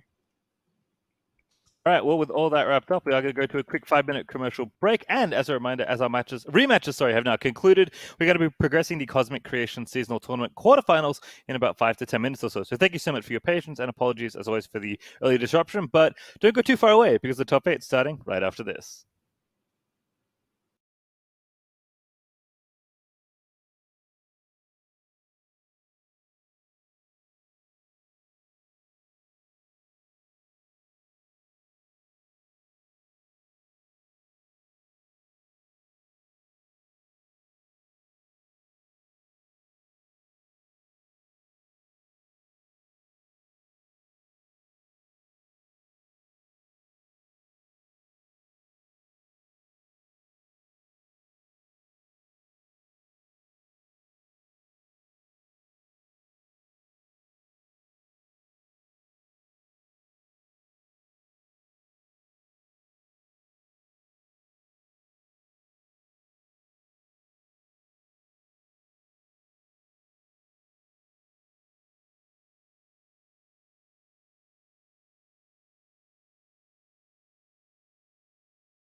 Hello and welcome back everyone to the top 8 of the Cosmic Creation Americas seasonal. I'm Patriot Time, still joined by Boulevard, Swim, and Freak as we are finally arrived at the top 8. It is going to be Margin Bay versus Raptor as our feature matchup for this time around. And Boulevard, I know you want to talk about lineups here coming through because we haven't seen Margin Bay on stream yet, we haven't seen his deck list yet, we have talked about Raptors at length at this point. So kind of what happened between the Swiss rounds and the elimination rounds here in top 32? So in the Swiss portion, Majin Bay was actually running that Aphelios Twisted Fate deck that a lot of players were talking about. You know, you double up on your two really power champions in one lineup, and then Kevor makes top 32 playing this Tahm Kench Aphelios, says, hey, I found the other sort of perfect champion you were looking for in the Aphelios deck. And it looks like Majin Bay picked up on that, has swapped the Twisted Fate out of the Aphelios. That allows him to play Twisted Fate Fizz instead of the Shen Fiora that he brought through the Swiss round. So Kevor's tech is coming in big here, and we're going to get to see the lineup that they had qualified for the top 32 with up against Raptor to maybe get a better idea of what it would have looked like. Actually, I think this is just a straight up rematch from the first round of the top 32. I don't think Kevor had actually changed his lineup. So, I mean, this worked out for Raptor once, and I'm really curious to see if it's going to work out again because, as you know, we had mentioned earlier, a lot of these games have been absolute nail biters, 3-game series. So, you know, it only takes things going a little bit one way or the other for the result to completely flip on its head. All right, so take a look a little bit deeper at the actual lists themselves. Starting things off, here is where we went with, which is Aphelios and Tahm Kench. It's funny because like last seasonal, we were expecting some Soraka Kench, and I think we maybe saw it once or twice, and it certainly didn't do too well in the Sea of Twisted Fate Go Hards that ended up being that event. Is Tahm Kench like serving a similar purpose in that deck? Is it still like the I'm kind of a removal spell with legs? Yeah, I think primarily he's there to be a removal spell with legs. Like, keep in mind, Tahm Kench has 6 health and 2 attack. You're not generating a ton of gems here, so it can be hard to make him the strongest person on your team. You're seeing Veiled Temple down there, right, to buff up your biggest ally. But having 6 health, that's bigger than almost every unit anyone ever plays in this world, right? If you're in a world where like Riposte getting played a lot, okay, Tahm Kench is tough to make work because anything with 3 attack suddenly just eats Tahm Kench outright. But he's going to kill Aphelios, he's going to kill Twisted Fate, he's going to kill Fizz. Okay, maybe not Fizz very easily. He'll kill Burble Fishes, he'll kill Zap Sprayfin. Like, these are all those MVP cards that everyone's running, and Tahm Kench is like, I have more health than you have attack. You're going to go down. Pale Cascade's only +1/+1 now. Like, that nerf is a really big deal. It means it's very hard to get units up to 6 attack, which means Tahm Kench is going to remove stuff. And look, you're in Targon. Like, you're going to have some healing. 3 of Guiding Touches in there, 3 of Star Shapings in there. Again, Veiled Temple sometimes is going to choose to elect Tahm Kench as the target. If you need to give him like a Sephirim or something to get his health back up, you can if you have to. Yeah, he's going to eat a lot of cards that other people really care about. Yep, that's exactly right, Freak. Basically, Tahm Kench is just super good at beating down on these Aphelioses, sometimes these Twisted Fates. I want to bring your guys' attention, though, to something very specific about this list, which is that it's also running 1 Mind Meld. This is a list that is kind of heavily teched for the Aphelios mirror. We've got Tahm Kench just being able to gobble up the enemy Aphelios, and of course Mind Meld being a really good finisher against a few decks, but mostly Targon decks that don't really have an answer to it. Yeah, I'm kind of as soon curious as you to see how it invoke like matches up one with good the- overwhelm, you gotta get there. If you have more Burble Fishes, you're too wide. One of them's going to be a 13/13. That's probably enough to kill him. Yeah, I've been thinking about the what is it? The 6-mana silence +6 damage is no, it's not Sunburst. I remember the card, but Sunburst? the one Raptor has. It is Sunburst. Oh, okay. Man, my brain too big to function. That actually is a good answer to Tahm Kench. So I wonder if that matchup specifically was in mind. I guess we'll have to see. Second deck here though for Margin Bay. You know it, you love it. Perhaps you hate it. Double Mind Meld. Twisted Fate Fizz. Yeah, 2 Mind Meld. Double Mind Meld is a little. We're getting into wild boy territory here. I know that there have been some players that even just cut the Mind Meld entirely, not really finding the matchups where this is the win condition that you're going for. But this is actually going to let Majin play the deck a little differently. Generally, you're very hesitant to pick a card going into defensive turns, because if you hit that Mind Meld, suddenly that win condition is off the table for you. Your opponent knows it's off the table for you. But now you can go ahead and toss one away as it's fleeting and still have that second one on backup. Also notice there's one of Aftershock in that list, so a little bit of Landmark removal in case it's really going to be relevant. You don't always see that card, but it's definitely here. Otherwise, Zoe Lee Sin coming through. We are seeing some Lee Sin. It hasn't been too successful. A lot of that been from Lee Sin not getting drawn until too late. Like that can be really tough. Yeah. I know watching the first couple of rounds, you very frequently, you gotta go Zenith play to Goat.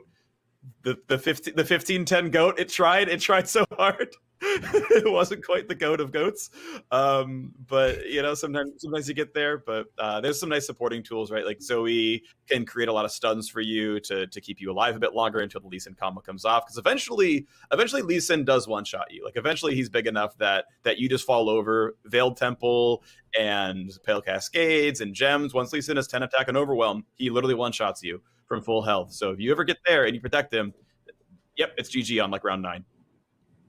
Yeah, if I had to kind of like summarize Lee Sin as a deck, it's powerful but inconsistent. Really, I mean, when you draw like an early eye and a Lee Sin at any point, you're kind of good to win. But as we've seen, sometimes the deck can just completely fall apart if you don't draw Lee Sin, and that's just a reality that you have to face bringing Lee Sin to a tournament. I do want to talk about just sort of the general concept. I think tying all three of Majin Bei's decks together here for his lineup, though, which is that they're all kind of teched against like these slower matchups. We've got the triple Mind Melds, 2, of course, in the TF Fizz deck and 1 in the Aphelios Tahm Kench deck. That's going to do very well against Aphelios. This Lee Sin version is also teched similarly to be good in slower matchups like Aphelios. That's really what he's trying to target here. And it makes sense if you think about what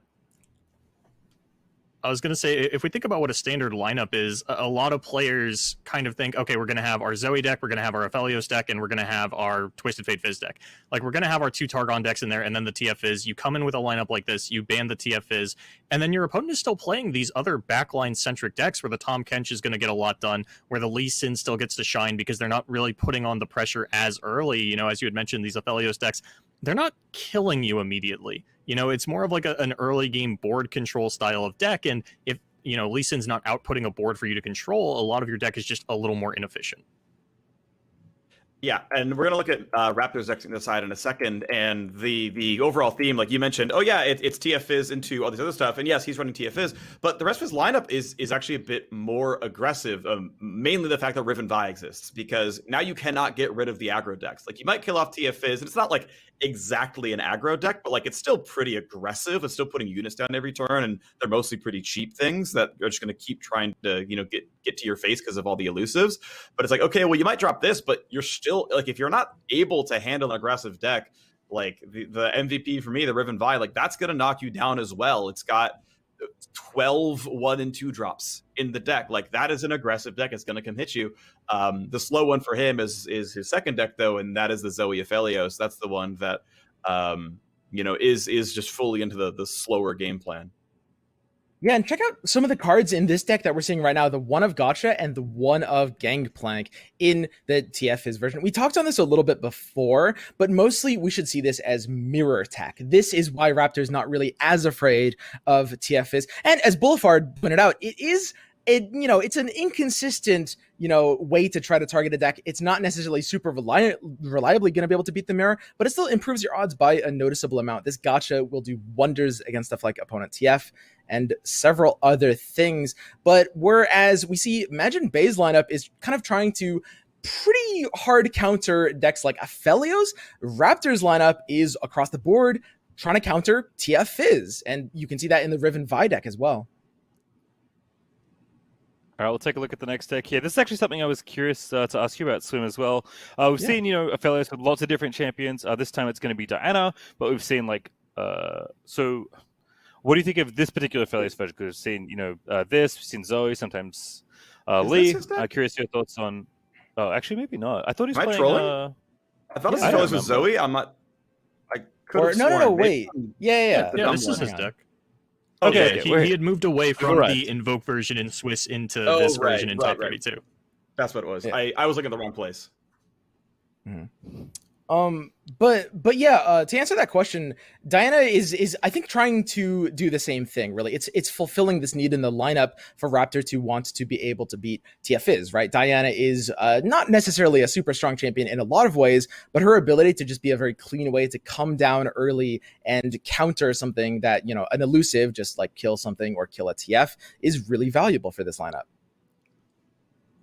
And I think this is the weakness in the armor. If Majin Bay is going to win this set, I think he has to look to 2-0 this Aphelios Diana deck.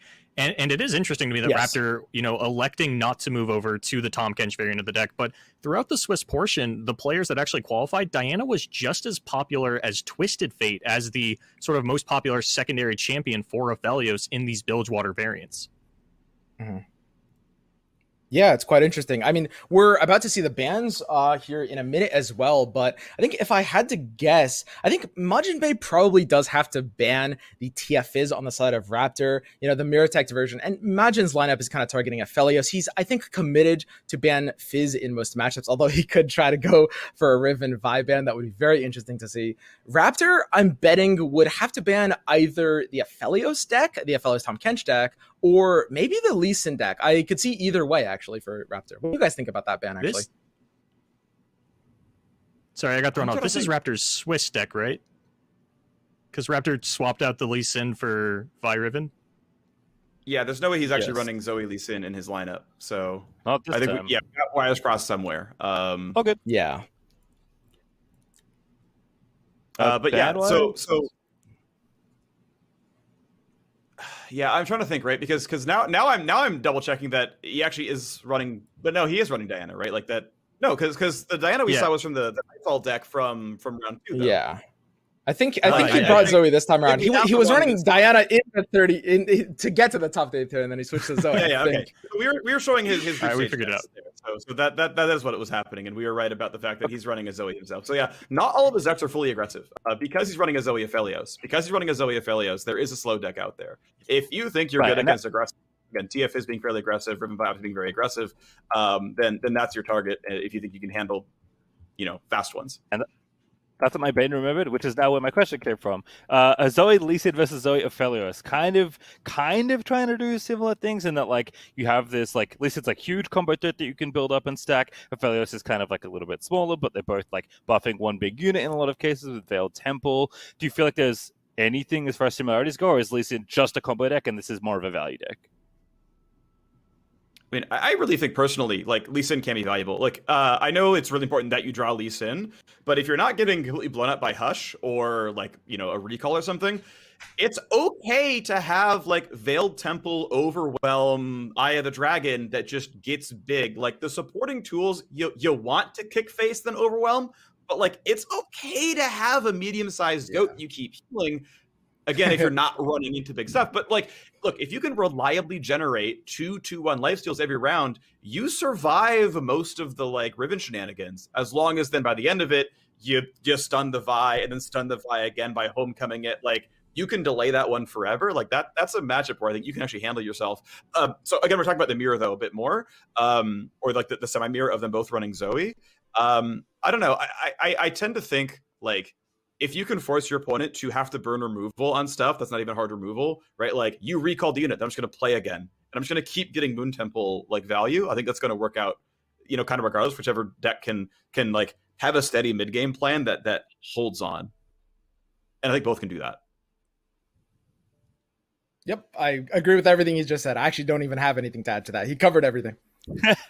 Wow. I think it is going to come down to in the mirror. Oh, go ahead. Yeah, that's actually what I wanted to touch on was Veiled Temple in the mirror. I think that a big part of it could come down to who has the better hand to make use of their Veiled Temple. Because if Lee Sin doesn't come to play, Veiled Temple is a big part of you starting to win a game. But if your opponent has Aphelios and Temple as well, they can just start to Calibrum down that unit over the course of a couple of turns. We're not seeing star shapings out of this Lee Sin deck. You're not going to be able to heal that goat back up to full. I don't care if it's a 15-10 with Overwhelm. It will eventually get whittled down by the Aphelios, or could even just get Gravidomed, and then we're stuck for a couple of turns while, the Aphelios deck just gets to do whatever it wants. Yeah. One thing to point out. Oh, go ahead, please, Pastry. Oh, go for it. No. Need to hear. There's only one of Bastion for the Zoe Aphelios from Raptor. So in terms of protecting something from any big nuke, whether you're going to get Gravitum, which is a great example, honestly. But even on like Raptor side, he's got the 2 of Sunburst. Like Spell Shield is like the one buff that actually beats that. Whereas Barrier and Health obviously silence. But we apparently Pastry, I'm gonna toss off to you because I learned something that you also know. So we have had to pivot, unfortunately, as Raptor's match has been delayed. So we are going to go to Henneke versus Doko. It is already underway, so enjoy the games. Freak and swim. Take it away. Thank you. All very right, much. now this is pretty jarring for me, Freak. I don't know about you, but I'm kind of frantically pulling up these new lists right now. I am doing the exact same thing as you. I will talk, and then you let me know when you're ready, and then I will pull up thank the you. list That's so myself. perfect. Okay, thank you. Yeah. Teamwork, no problem, buddy. Don't worry. Easy.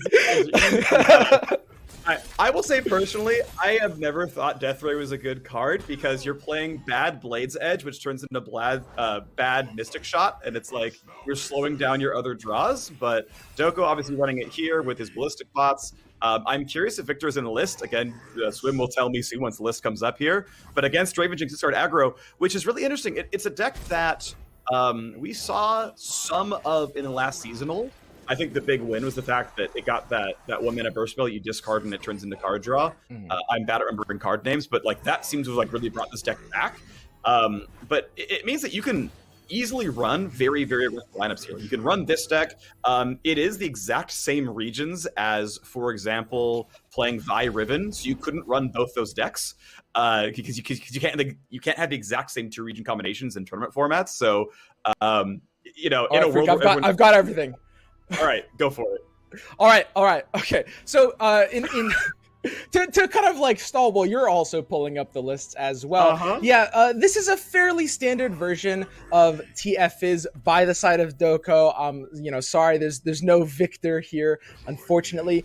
The one of Deathray is actually, we're seeing a little bit of this as a really cute mirror tech. And of course, Henneke's on the discard aggro side. And people tend to find discard aggro a little bit favorable, called like a 55 matchup against TF Fizz. A large part of the reason you bring discard aggro is to be able to beat other aggro mirrors in addition to TF Fizz. So Henneke's got to like his odds here. Alrighty. I'm ready. My deck lists are on the screen. Oh, amazing. We did it. We got through it. We did it. We got there. All right. Yeah, you mentioned it was all standard stuff. Yeah, I'm not seeing very much stand out here. I don't think... Yeah, Jury Rig isn't every time you're playing discard. That's for sure true. Looking for anything else that kind of stands out here. 2 of Gotcha. I don't know if you mentioned that because I was pulling up a list and not listening to you because it's hard to multitask. I mean, I figured, right?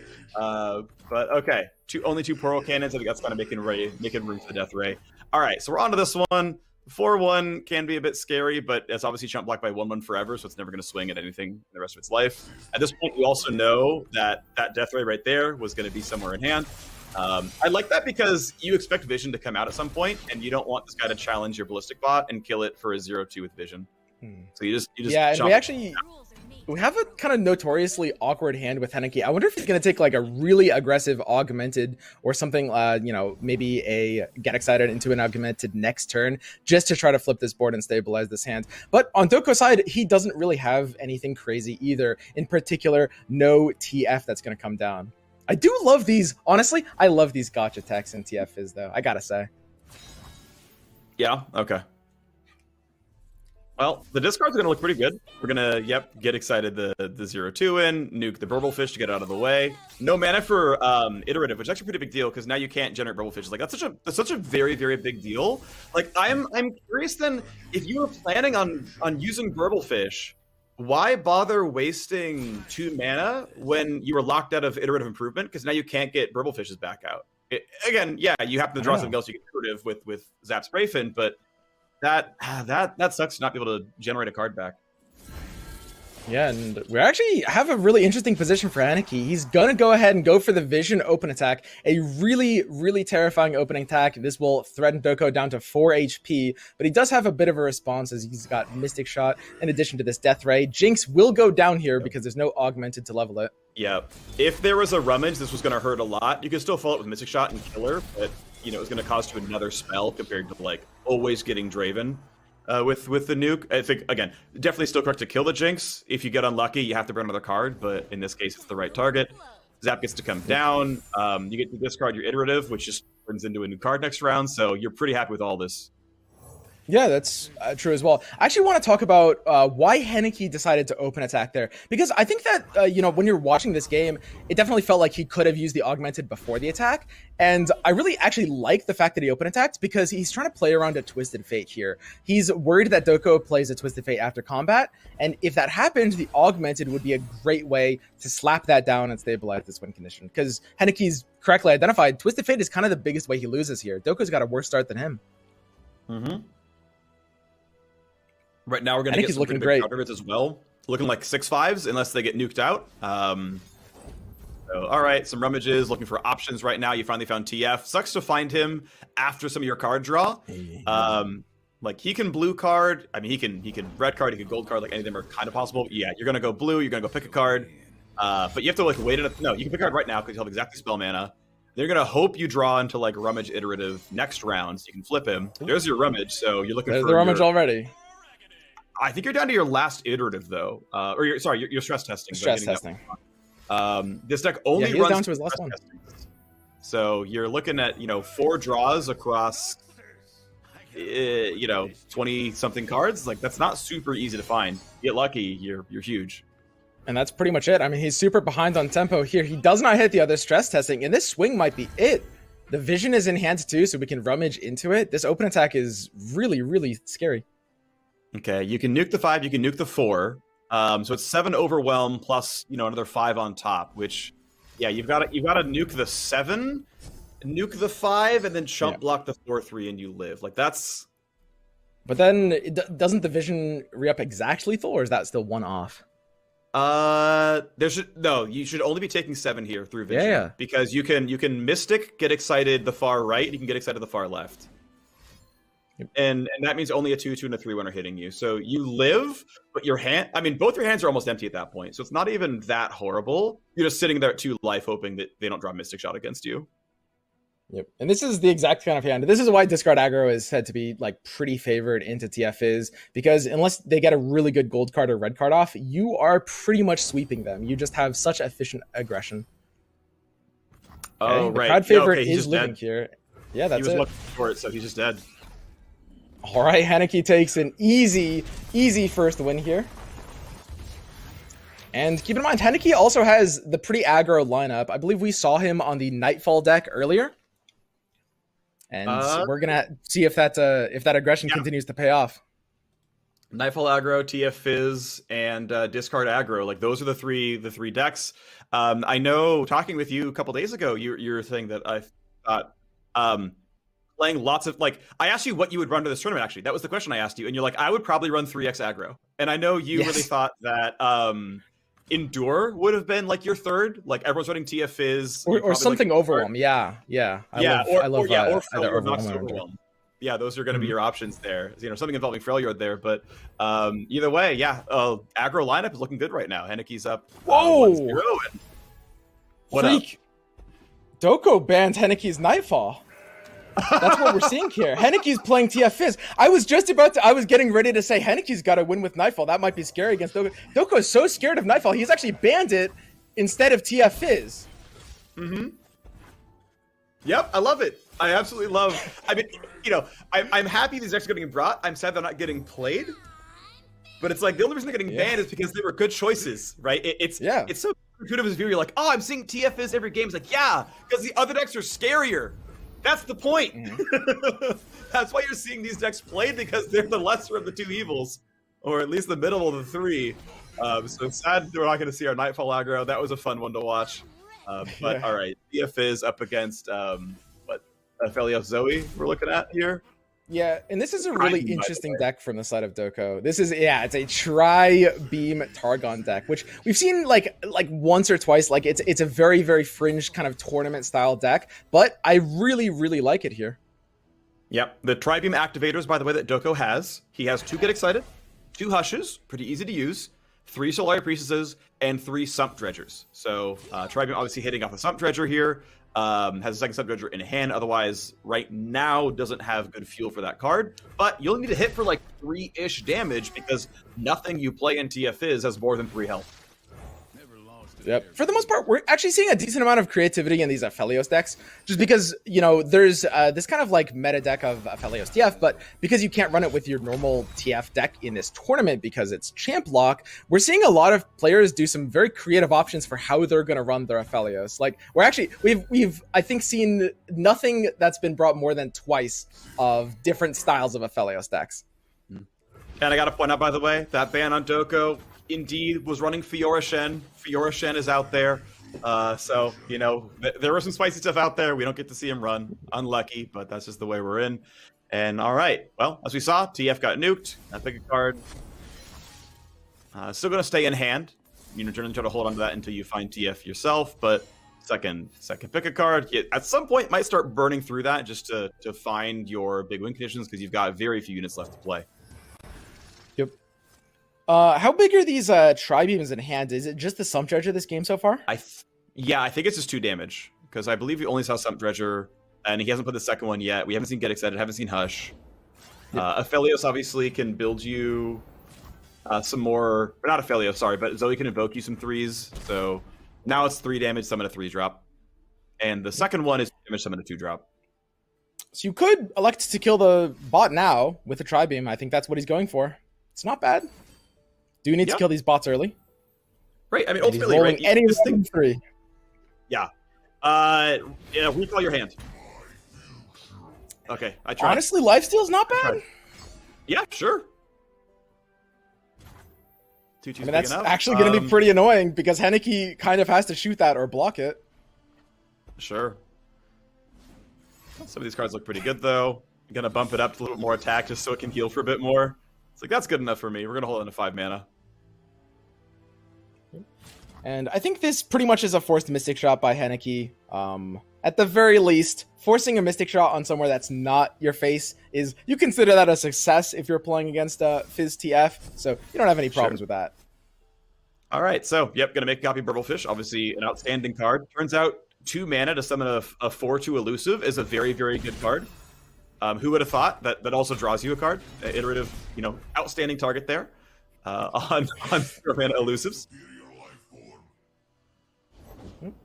And it looks like Henneke's going to go ahead and play the Burblefish out here and use its card as potential... I was going to say rummage fodder for the Fleeting Rummage, but he got a rummage too. I am the rummage. Which one does he use? The Fleeting one or the basic one? Probably the Fleeting one. Yeah. It truly doesn't matter, but just do it to do it. All right. Oh, you got a nice snaky boy. He got some challenge. That's a deadly hand freak. These iteratives are staring at me, and I'm staring right back. This is looking kind of like lethal to me. The star shapings are the only way Doko survives this. He's only getting good cards. He only gets good cards. What is this? Well, hang on. Freak. Let's see if he gets a stress testing from the third one, okay? Then we're talking, okay? So I wouldn't hate Parlay just to nuke Zoe and hit face for 1. Like, that I actually Parlay lines here. Pretty well. Yeah, I take Parlay. All right, here we go. Mm-hmm. Is Henneke the god of Burblefish? He got a stress testing! Are you kidding me? Who is this guy? Oh my god! That's card games. What god does this man worship? Oh How? my gosh. It's like Pavling Book all over again from like 6 years ago. Ouch, Thermo Beam for 4? That hurts, man. I would rather Tri-Beam this. Why not Tri-Beam? Like, Tri-Beam has to be at 2, right? Like, I think the second sometimes you hit Tri-Beam. But either way, yep. Going for the attack Doesn't here. want to lose Doko's saving grace is the combination of the double star shaping and the Golden Sisters in hand. That Golden Sisters is huge, lifesteal and an elusive blocker. Yep. But you're at 4. And by the way, double Get Excited in hand. So, of course you can star shaping. So you like submit the attack, you see the Get Excited, you start shaping in response, you stay alive. All right. Well, that's gonna be the sequence. Snake kills an elusive too. Yeah, not bad. We do have a little bit something here. Henneke needs to not get a little bit overconfident. right? Like you look for it, but I mean, would you really be like, they've got healing, let's not waste the cards? Would you actually slow play this if you were Henneke here? I don't think there's a reason to submit it before combat necessarily. Well, he heals for 3. It completely kills your get excited if you do. Yeah. That's true. That's true. Yeah. So like you could for example just nuke the Fang and be like, yeah, you've got healing, screw it, right? Which is I think totally reasonable to be like, actually you've got killing it. his own Burblefish. So this is a play basically playing around. There's no Bastion in Doko's deck. He's just making sure that the Fangs isn't lifestealing off of anything. Yeah, I'm looking for what the options are, right? I mean, Spell Thief, Mystic Shot, Hush. Like it would have been maybe Spell Thief into Suit Up might have been what he was playing around. Yeah. But the Fangs lives on the board. That playing around that is really niche. This Fangs staying on the board might actually punish Henneke. Because he might not be anticipating this much health from Doko's hand.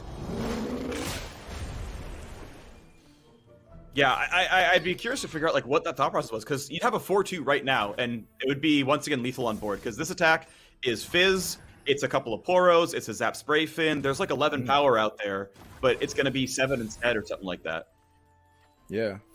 That could TF be and a bit of a major setback. This is a nice hand, though. Unfortunately, you're going to get nuked, which you can get one of them back up, but the rest of it's all going to get hurt by Cosmic Rays. And Doko's got some sweet options. Live for Cosmic Rays. Oh, I really don't know why that happened. I think Doko's in a winning position here. I mean, Doko's got either the Cosmic or the Star Shaping into Golden Sisters this turn. Yeah, he could even go Fangs into Cosmic. True. At least TF lives because of Suit Up. Okay, so you're going Sisters. You're going for the more defensive option. You're not going for the big blowout. I think that's totally reasonable. You can still get excited one of them, though. You've been warned to like let TF kill the 4-3 with the hook attack, because you can buff him up with like, Suit Up. I think that's... And you get a card draw out of it, which is pretty reasonable. It's a little bit nasty. He's got to use that Suit Up this turn. But he's realizing that his situation is not great here. Even though he does have some burn in the hand, there's so much healing and lifesteal on the side of Doko. Yeah, I'm curious, like, what needs to be played from hand here, because clearly, like you could have used, again, you've been warned and Suit Up, and you can Suit Up here. You live, you Suit Up because it's doing 3. So that's at least nice, right? Is you found counterplay against that, which is powerful. But yeah, you've been warned is a lot of cards are going to get discarded now because they're just fleeting, so they're just going to drop away, not getting discarded by excited or anything. But you have lethal in hand. You have exactly. He's gonna have to go for it and hope there's no Star Shaping, and the Star Shaping is going to be the blowout. That's got to be it.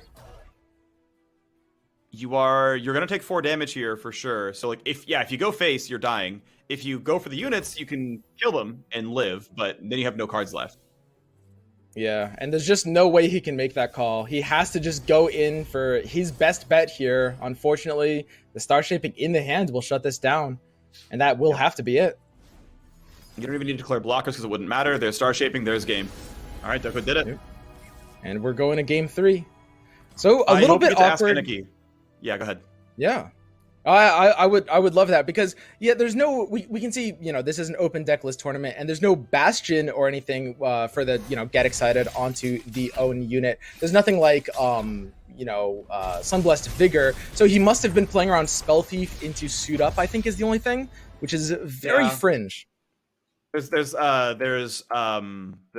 shield, the 0-2 grant 0-2, Pale Cascade. Theoretically, there's enough ways to get health that way. But again, those weren't in the deck. Those weren't happening. The only play was Spell Thief that we could see, and it's a one of, right. Like Doko has one Spell Thief in the deck.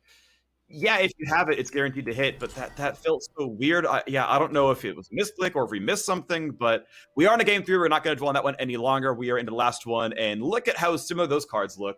Guess what? We've got ourselves a mirror match, and look at the card differences. Again, there is a Death Ray on the side of Doko, which has replaced one copy of Poro Cannon. The champions are identical. The colors are identical. exactly 1 Mind Meld in each case, 3 Pick-a cards in each case, 2 gotchas for Doko, -1 suit up for that. And yeah, so from just the deck perspective, Doko's is a bit favored with the gotchas just being good ways of, killing stuff like TF typically. But if neither player has TF, then honestly, Henneke's deck has an edge. Ooh, and the 2/4 is too big. Yep. It's a hilarious mirror attack. Henneke hasn't drawn his own ballistic bot. You just snag your opponents. Yep. And now actually, yeah, throw a couple of Poros down. Now your ballistic bot's a 4/4. Which is great because with 3/4 or higher, it just straight up kills with a ballistic bot. You're generally okay with eating ballistic bot plus removal. Like that feels reasonable to do. So like the swing should be fine. And obviously you get 2 damage or 1 damage to face because of your Poro. Yeah, that free damage there is going to be huge. Every inch of damage counts. This matchup is a game of inches. The Twisted Fate draw is big, but Henneke doesn't have a lot of draw cards to scale with this. Right, and plenty of cards for Doko to knock that thing down. So this TF is going to blue card and die, which is fine. It's still draw a card, right? You're still getting card advantage out of it because you're going to replace this and you're still taking Mystic Shot. So you just played 1 mana draw card. That's a great card. Or 1 mana be a card ahead of your opponent. That's a great card. And at the same time, Doko's top deck, it wasn't a TF that he could protect, but he has a Rummage and he's got 2 bots. So that Rummage is going to be really good value too. Yep. This is the exact kind of mirror where these small decisions are going to make a really big difference.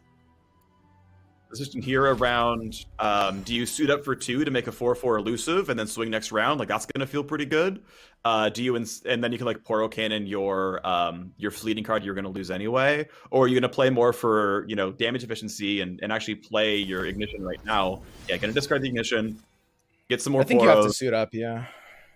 And then suit it for 2 because you're trying to get in right now. Your opponent never wants to play 2 cards to remove your 1. And right now, there's absolutely no way that there's a 4 damage Tri-Beam. I think he's waiting for the attack first, but he has to go for the suit up on the Poro here after this combat. If you think you race faster, you can suit up and not block, but I think you want to trade here. Yep. Yeah, the trade is working too. I like this trade. Ooh, oh, he's not trading. He is going for the race. It's a very aggressive play, but he's looking at his hand. It's a very aggressive hand. It's a lot of elusives. It's Zap, it's Rummage. Because of Rummage and... yeah, he can pretty much, with second Rummage... Oh, now you kind of want to play TF, though, so now your game plan has changed. You're like, yeah, I'm going to swing for 4. I want to see what you got. See if my TF can live. Maybe you tap down below Mystic Shot. Yeah, it's really important in these TF battles to be the one to play it second if you're both playing it on a turn. Yep. All right. Twist of Fate number 2 answered by Mystic Shot number 2. Track those on both sides. So Henneke's down to 1 TF left in deck. Doko can still find one of the 3. Stress testing draw is good, and it's coming down to the... We're kind of reaching the Burblefish spike turn. We see Henneke's got 1 Burblefish, and Doko has 1 iterative improvement. Again, another example of both players having kind of the missing halves of the puzzles. As Doko draws his Burblefish... You're not allowed to go down to 6 here, by the way. You actually have to block this. But if you swing at the other one, like, Zap puts you at 9, which is... You're getting kind of close to in range. And he's saying, look, I have Burblefish and I have Iterative. I probably get a wider board this time. Thankfully, a Daring Poro can just straight up block a regular Burblefish, so that's not a problem just yet. Counterfeit Copies is played on the Burblefish. Yeah. When that happens, it feels good. Ooh. Getting even Warn value feels good. Like, Zap can eat a 1/1 and not die, and lets your other Burblefish go through. That feels like a very good use of the card. Yeah, that's big. I honestly think Doko is in a winning position here. He looks good. Henneke needs to draw something good off of these Rummages. Well, Suit Up is going to help, though. It's going to be kind of nice. It's yeah. Because Zap can block the Burblefishes no problem. Your 3/1 Burblefish, your 4/4, like, those are all completely fine. Like, your 4/4 eats the 3/1, your 3/1 eats the 4/2, or eats the Ballistic Bot, and, like, trades that one no problem. You can just Suit Up your 1/1, and then you're fine. You've got a 4/2, which is outstanding. Yeah. Like, this is actually... With the combat tricks, and there are no tricks available for Doko right now. He's tapped down below everything except, somehow 1 Mystic Shot. Like, thanks to Suda No, being here. you're completely right, Freak. Suda is huge. This turned everything around. It's a -1 card draw. It's plus a 4/2. Look how beautiful that fight looked. Oh my gosh, that hurt. Both of them left up. He's got the 2 Mystic shots, so this is going to force a response on his open attack. We do have Gotcha and Get Excited, but neither of them are great. That's Doko just kind of running out of steam. He has to take the rummage now before he loses the fodder. I want to say the attack from Doko was bad, though, because the rest of those blocks were all obvious. Like, why were you willing to lose your Ballistic Bot to a 3-1 that was always going to be able to block you? I guess it was going to get underneath maybe later on, but you threw away a lot of units otherwise that were very obviously declared blocks. Yeah. Those didn't seem positive to attack with. Yeah, I think that's actually true. I like the zap attack. All right, well, Gotcha. there's Gotcha. So he's going down to 8 here. It's 1 under lethal from the side of Henneke with his 7 damage in hand. Oh. Wow, all 3 TFs, and Doko hasn't seen 1. Oh my god. You gotta be kidding me. He's just so much better at this game. He's just better at shuffling. He's red carding here. He knows red card gives him lethal. That's it. And There's no way that Doko survives anymore. Yeah. Yeah, you don't know, right? There's no way to live. It's actually, when you're Doko, you see that, you literally know Henneke's hand is exactly 2 Mystic Shots and a Get Excited. And that's the saddest thing ever. And it doesn't matter what the other 2 are, they're getting discarded. Yeah. Yeah, that's a GG. That's a top 4 for Henneke, I'm pretty sure. Yeah, I don't see any way Henneke doesn't advance here. Those were some crazy burble fishes last game, eh? Yeah. Those were fun. Those are some good draws. It's just his deck is just better. It's built different, you know. The burble god, Henneke himself, advancing to top 4. Yeah, there you go. There's the nukes. All right, you can get excited here on unit. It's fine. You win in game 3. You get there in the end. Yep, that is one of the 2 Brazilian players remaining knocked out. And if you're representing Canada, is going to advance to the top 4. Congratulations. Canada standing strong. All right, well, that was a fun one. We're getting closer and closer to closing things out. Kind of a wild finish in a lot of those games. Yes. I don't want to get hung up on it, but I want the fresh set of eyes. Can either of you explain the self get excited in game 2? I mean, I can explain it. Not super politely. I think that was just. I think you just take that one at face value. Okay, got it. That's all I wanted to know. It just whatever combination of cards you're playing around, it almost feels like a. I don't know. Sometimes, like, you want to think of everything, especially in an open deck list kind of tournament where you can account for like the maximum amount of possible things. I just think the judgment there is not correct given what's likely for your opponent to have, as you guys were saying on the cast. So, a very back and forth one there, but Doko continuing the tradition for Brazil. 2-1. Are we going to get a series today on stream that's 2-0? I don't think so at this point. It just feels like every matchup is just going to be this close. I hope I agree with that sentiment. I mean, that's the exciting part, right? It can sometimes be hard to have a deck go 0-2, where just both of your decks line up well against it. This is something that's actually like really natural. I've seen in card game psychology from watching competitive card games for the last maybe 7 years or 8 years or so. Is it does not matter in a format like this if you 2-0 or 2-1. You know, or comparatively, if you lose, if it goes 1-2 or 0-2, but players will always slot their better deck in game 2. If they lose game 1, they know what your second deck is. They will always try to take that game and then try the hard matchup afterwards. Very, very few players are like, screw it. If I'm going home, I'm going home 0-2. Yeah, no, 100%. I know because I do that. And there are actually some kinds of formats where it can be technically slightly disadvantageous to do it, but you still do it. You don't want to get 0-2. Nobody wants to get 0-2. Yeah, getting 0-2 is not the story that you get to tell your friends about, where it's like, oh, what happened? It's like, oh, I 0-2 dropped. It's like, no, you got to say you put up a fight. This is all for, when So you tell your top story to your friends after the fact. Yeah. No, you cheat a little bit too, because technically, like, top 8 is kind of like top 5 because it's 5 through 8. So you just say you got top 5, and you're not really lying. You're like, look, I'm just top 5. Across like 7 countries. Like, I was really outstanding today. Yeah, I think it's funny that like. All right, looks like we do have actually other games coming up. So Chomi versus Iana Guerra is going to be coming right up. So if we got more games, let's get them. Okay, we are jumping in a little blind again here, Freak. You want to assume the same protocol? Sure. I'll go first. No, I'll go first right. this time. Yeah, No, we'll it's fine because I can recognize his cards. Chomi's got Pirate Oh, aggro. okay. We know exactly what these decks are, right? You've got Misfortune and Gangplank, easy. Also, thank you, Casanova, for linking the decks in Discord, so it's a lot easier to find for us here as well. Meanwhile, I'm gonna guess Tribeam summoned that spider, although actually it can really depend. Either way, it looks like Draven Ezreal. Looks like the list. Yeah, that's Draven Ezreal. Which we see a little bit still. Like Draven Ezreal and Jinx Draven have seen a little bit of play in this tournament, which is cool to see. Some of the decks from last season are still kicking around. Yep. So Ezreal Draven is actually a really interesting deck in this tournament. I think a lot of people have actually been, from what I've seen, expecting a lot of Fiora Shen. There's been several lineups that are kind of like geared towards trying to beat it. I don't think we've actually seen it once on the broadcast. There's actually been a decent amount of people, quite a few people in the top 32 that have brought it, including Chomi. Yes, indeed. All right, I managed to not click. No, I have them all on my screen. Okay, I'll just sort them out in a second. But look at this game as it's playing out right now. Obviously, leveled Ezreal is going to feel great for kind of a win condition. He's got 4 health, so he's not going to die to any of the shenanigans at this point. So he's going to take... Oh, there's a barrel, right. So it's going to take 4 anyway, and you killed the Ezreal after all.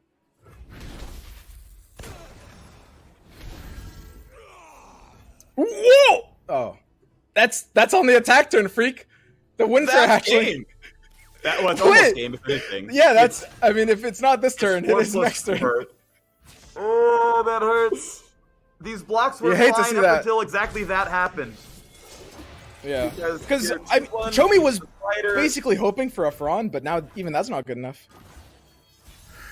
Yeah, you don't have time. Captain Farron gives you 1 hit, and then that's a horrible draw. This one is over. Goodbye, Chomi. That is an L. That is a surrender. Ian Aguera picks up 1. All right, so I mean, pretty quick. Obviously jumping in a little bit late there, but. We see Ian go 1-0 up to the burn deck from Pirates. And I guess we'll be able to see what the bans are in a minute as well as we're jumping into the next game. Yeah, I'm curious because the other lists, the rest of them, we've got, Pirate aggro plus Fiora Shen plus discard aggro. On the other side, Zoe Felios, TF Fizz as Draven. So indeed, TF Fizz only in one of these lineups, actually. No Twisted Fate at all from Chomi. So... one of very few players to not elect to grab that champion, but most players indeed do. Sure. And he's made it very far, too. I think Chomi's gone for trying to, in a sort of similar way to Raptor, trying to counter that lineup, in this case without bringing it even for the mirror. What do you think about Fiora Shen in this tournament, Freak? I'm not certain. I'm looking at the fact that there's plenty of pings to get rid of the barriers, right? Like most of the active decks are going to be running things like Mystic Shot. And the ones that aren't are running Hush. So like Fiora is reasonably attackable in most of these states. And it's not your version where you're running the like Sparklefly as other ways of like getting in there, in case you don't hit Fiora, you got someone else to buff up and make excited. But either way, we got looks like Pirate aggro is back in against TF. Yep, Fizz TF. Fairly standard version, as you mentioned, coming in from Iano Guerra. Pirate aggro tends to be not quite as good as discard aggro in this matchup. It's pretty close to a 50-50. There's some people that will call one side a bit more favored than the other. Just give me a second, I'm looking something up. You're going to have to carry this one for a sec. Oh, I got it. That being said, Iano Guerra actually has... a pretty bad hand, we can see. I mean, he's got the TF, and maybe he can do a turbo level TF. That would turn this hand around. But Chomi is on triple 1-drop, which is what Pirate Burn wants to be at right now. And Iano Guerra has nothing to play here, nothing at all, just because he's got nothing but the TF and a couple of Get Exciteds in hand. All right, double checked real quick because I was curious. Indeed, his name is Ian Nogueira. I'm bad at pronouncing Brazilian Portuguese last names, but pretend there's a space in the middle. We can just call him Ian if we feel comfortable. Oh, but that's much better because I think bet it's you gonna go I'm Ian. worse. Yeah, no, that's Okay, may well be Ian, true.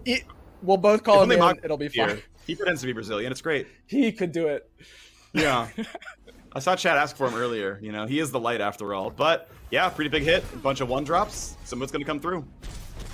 All right. And looks like we had the bands flash there for a second. Didn't get to see them. Zoe Phillips is definitely banned. Joey being able to have this amount of aggression early is exactly what this deck wants. Putting Ian to 10 HP right away if he takes the Demolitionist declines. Okay, fair enough. TF's out there. All right, so... yeah, so Noxus Bilgewater is in. It was discard aggro that was killed. So if we get a win here for Show Me, Fiora is going to come through. That'll be exciting. So some level of agreement that Fiora seems beatable by this lineup. We'll see if it comes through. I mean, decent damage coming through already, right? Your opponent's down to already, just above 10. You're about to hit him into single digits. TF is going to get obviously pick a card through. So if you find the little bit of card draw, if you find your rummage, and if you find everything else, you're leveling TF next round. Yep. However, I mean, this is one of the kind of rare situations where TF flipping is actually not necessarily an auto win. This is kind of the perfect matchup. Even discard aggro, when you can flip a TF early, that's really nasty. But here, Fervor draw as well. Just a little bit of over the top. Keep in mind, there's no healing on the side of Fizz TF, so we count these damages up. All right, so my instinct says Gangplank, because you have still mana for your blast Fervor. here, but not going for it. Yeah, for Fervor. I was like Noxian and I couldn't get it. I was saying Guillotine in my head, but that's not the right card. Noxian Fervor is the one, but worried about any developments, which I'm surprised at, but I guess... Yeah, the open attack is surprising here. It TF gives you is typically doesn't have good Sprayfin punishes. outs. Yeah, it's like, if you had Sprayfin Rummage, that would have given you TF level, so he's playing around that as like an option, because then if TF red cards you, right, it kills 2 of your units off, and gold card kills a third. It would have like pretty much ruined the attack. So this way he gets to eat one of the units, gets his Corsairs 1 free damage across, gets Demolitions hit phase, and yeah, gets 3 there. I mean, this is 6 damage coming through right now. Your opponent's at 4, and you have Decimate in hand. Yeah, so this has to be stopped. There has to be a Get Excited You or have to something get to excited stop this. this Fervor. Looking a little deeper, trying to rummage through. Says, okay, yep, we're definitely get excited. We cannot take 3 damage here. This is not okay. And Ian knows it. He knows he can't go into Decimate range. So, going down to 7 here. Not too bad, but as soon as Tromi draws a second Decimate, even a second Fervor, a zap into Fervor, a lot of hits here to just get lethal. Yep. And keep in mind, Gangplank's going to get you a barrel. So, I mean, so it's not available next round because you only have 9. You're going to have 5 plus or 6 plus 3. But Gangplank, means Mystic Shot is available as well because you're going to get +1 on either Decimate or Mystic Shot. So, yeah, the draws are there for sure. Although this deck, there's no Mystic Shot. But, in a world where Mystic Shot existed, it would have been an option. Got to be worried about Ian He's though back in if we're on the side of Show Me. Second Burble Fish, as well as the iterative improvement that can come out, is really terrifying. That's a hand that can, if it actually draws properly, it can kill you next turn in 1 attack from 18 health. Are you worried? If you're worried, I guess you could wait for plays because you can't burst summon a bunch of elusives, but you might play the Sneaky Lizard here just to be safe. Since all you're looking for is 1 draw to get over the top, and your Lounging Lizard's never going to hit face anyway, it's only ever going to block. So yeah, play it here, take less damage. I wonder what Chomi's game plan is. He must have something that he's specifically looking for. It's for getting wait out of to the draw Gangplank Jack, value. Captain Farron, or another Decimate. Realistically, right? It's as soon as I draw something big, I win. Probably on the end of round 6, I summon Gangplank and hope you can't gold card him out of the attack. And if he ever hits face, then I win the Decimate. So it's like setting it for Gangplank on the end of 6 to open on 7, or finding your second card draw, your second nuke. Right. And Chomi just needs it. He just needs 1 more damage source, a Decimate, a Zap, or a Fervor. But he's only got basically 1 draw to hit it after this. Yeah, summoning your Butcher doesn't help you. You'd rather actually hide the card in your hand and give them less knowledge about your hand state. You're happy to have them skip the attack because it gives you more time. So I think this is a pass here. After the attack, you summon Gangplank and hope. I guess you can Decimate now, but that's all you can do, yeah. I don't know. My opinion is still like, I think getting G. Well, I don't know, right? Because No, I was about to say the same thing. Naked GP River. has to come down on 5 there. Oh, gold card's gonna stun your Lounging Lizard here. Yeah, that's And big. kill it outright. So now you're taking 9 from the Burble Fishes. Actually, from the fish, because that's the plural of fish. You are great with all these plural tricks. For the last week, I've been trying to describe to myself, even though I know the grammar rule, when to say less versus fewer. And it's not even that hard. I've never been able to master that. Basically, if you would add the letter S to conjugate it, like if you could actually count it, you say fewer, right? So like fewer cards in hand, but fewer health because you wouldn't say healths. So would you say less fish instead of fewer fish? I mean, technically the plural of fish is fish, so like it is fewer fish. Like if that makes sense. I realize you don't literally add letters there, but you don't add. Okay, so, All right, so anyway. in the same way. Okay, fine. We'll move on. But it's fine. This is gonna hurt a lot. Is the TLDR here? This is gonna hurt a lot, guys. Look at how much this is Yeah. hurting, guys. Look at how much all these fish are hurting. Yeah, all these fish. He's gonna have like 16 fewer health or 16 less health. Damn it, I got it wrong. No.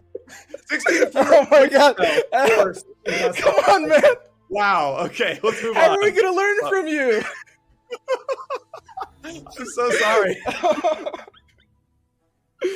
All right, Chomi's got basically one draw. He needs to hit Yeah. Decimate or Zap or Fervor on the next draw. He's got a second he's draw, at 2. but he can only hit Fervor on that last one.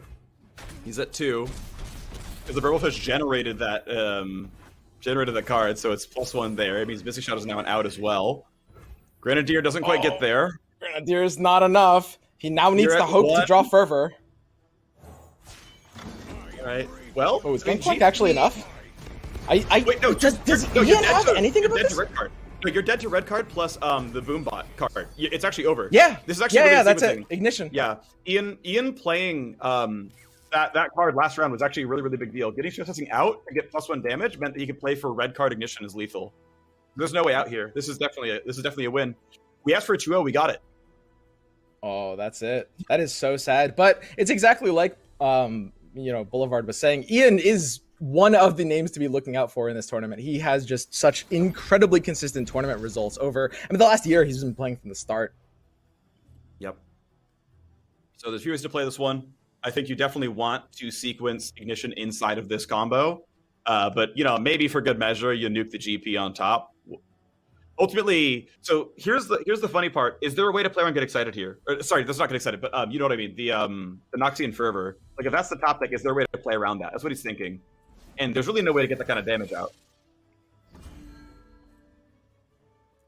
Yeah, I don't think there's going to be enough.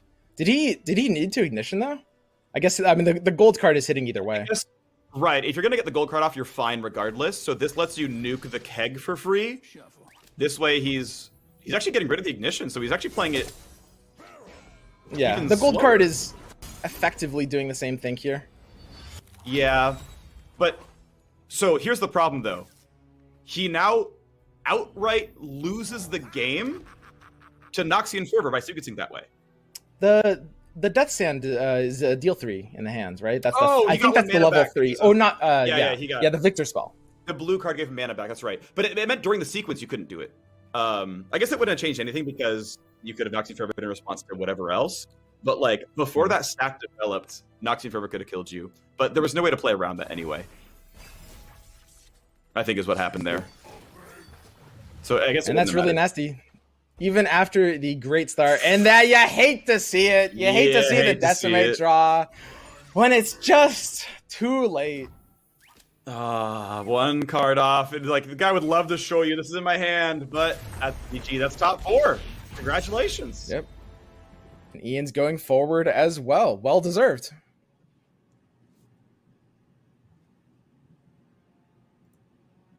I know, like I said, do you think we'll see a 2-0? I don't want a 2-0, just so we're clear. But we did finally see one there, a close give at the end. Unfortunately, death rate only hits units, can't hit face. Yep. So we're safe from that particular. interaction. But otherwise, yeah, I mean, actually, Bulva and I were talking a little bit about this off air, and I'm curious to hear your thoughts, Swim and Freak. How like we're wondering like why all these aggro decks, right? Because we know everyone knows that Twisted Fate is going to be everywhere alongside Fizz, and we thought, oh, maybe like because Twisted Fate is kind of a critical mass deck, right? Where it needs to build up a lot of these pieces, and then the board just gets so big, and then you just kind of win with your overwhelming amount of card advantage, whether it's all this Burblefish or this level Twisted Fate or a combination of both. So do we think that aggro is something that can maybe steamroll some of these decks before they can get set up in a sense? Or because the deck is so consistent and pretty low to the ground anyway, it's just not really going to matter? Yeah, most forms of aggro tend to be pretty good against TFs. It depends a little bit on the version, and aggro comes in just many different forms, of course. Discard aggro probably being the best against TFs, but most forms of aggro tend to be slightly favored. Usually not more than like 55, though. It's very close either way, because TFs can always draw a really good hand. Yeah, I mean, it feels like we could... Go ahead. Yeah, sorry. I was like, do I want to say anything? Yeah, it's like we know, for example, Pirate Aggro is very good, right? We know its win rate is very, very high on ladder, like against this field. But it feels like, to some degree, there's some level of anchoring of players to like what they've seen on ladder and what they've experienced on ladder. Like even decks that like seem really simple, like aggro decks, right? It's like, oh yeah, you're just playing Noxious Burn, whatever. It's like those decks could be very, very difficult to play, especially in mirrors. And if you're like, look, I didn't grind to number 5 on Master's Ladder by playing Pirate Aggro, so I don't know what Pirate Aggro Mirror is going to be like. So I'm not going to feel comfortable playing that, right? I want to play the deck where I've got 5 to 7% more win rate from being good at the deck than the deck that's 3% better from power level, but I can make up for that in player skill. So there's a certain amount of like, if you're not practiced, there's some matchups that are really intricate, even if they don't look that way, on the surface. So that's sometimes like why you will not see players bring decks that they don't know, even if the deck is theoretically very good. And of course, we saw Twisted Fate kind of get going, which is never a good sign for any deck, really. But that game kind of turned around from that point. Bulva, do you feel like that's often the way like TF versus aggro kind of goes, where if you end up leveling your TF and stabilize, that like the aggro deck just can't really overcome how powerful and how much card advantage you get from Twisted Fate?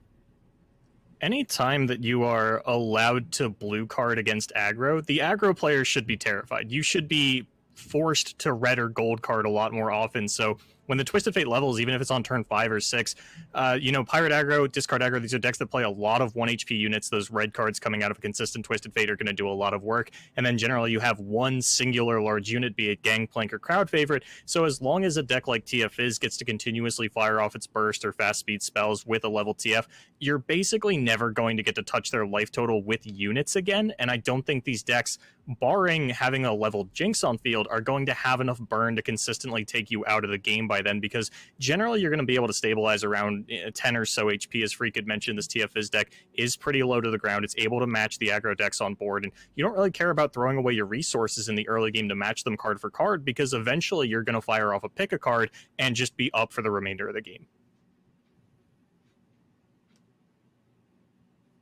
Yeah, it feels like Twisted Fate also just beats up all these X3s, right? Like Jinx and Draven, like actually pretty robust units in the Bilgewater world, just because like there's so many X1s and X2s. But it turns out red card plus gold card kills just about anything in the game. And when you can use them so consistently every turn, it can be certainly tough to win. With that, we are going to be heading to a break. But when we return, it is top 4 time. So don't go too far away. The America's Cosmic Creation Seasonal is still going.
Hello and welcome back, everybody. We're at top 4 now for the Cosmic Creation Seasonal here for the Americas region. I'm Pastry, that's Boulevard, and Swim and Freak are still going to round us out as we finish off our top 4. 4 players left. Let's take a look at how they got here as we pull up the bracket, because there are some heavy hitters left here in the top 4 here. Shout out to Henneke for once again making top 4 in a seasonal.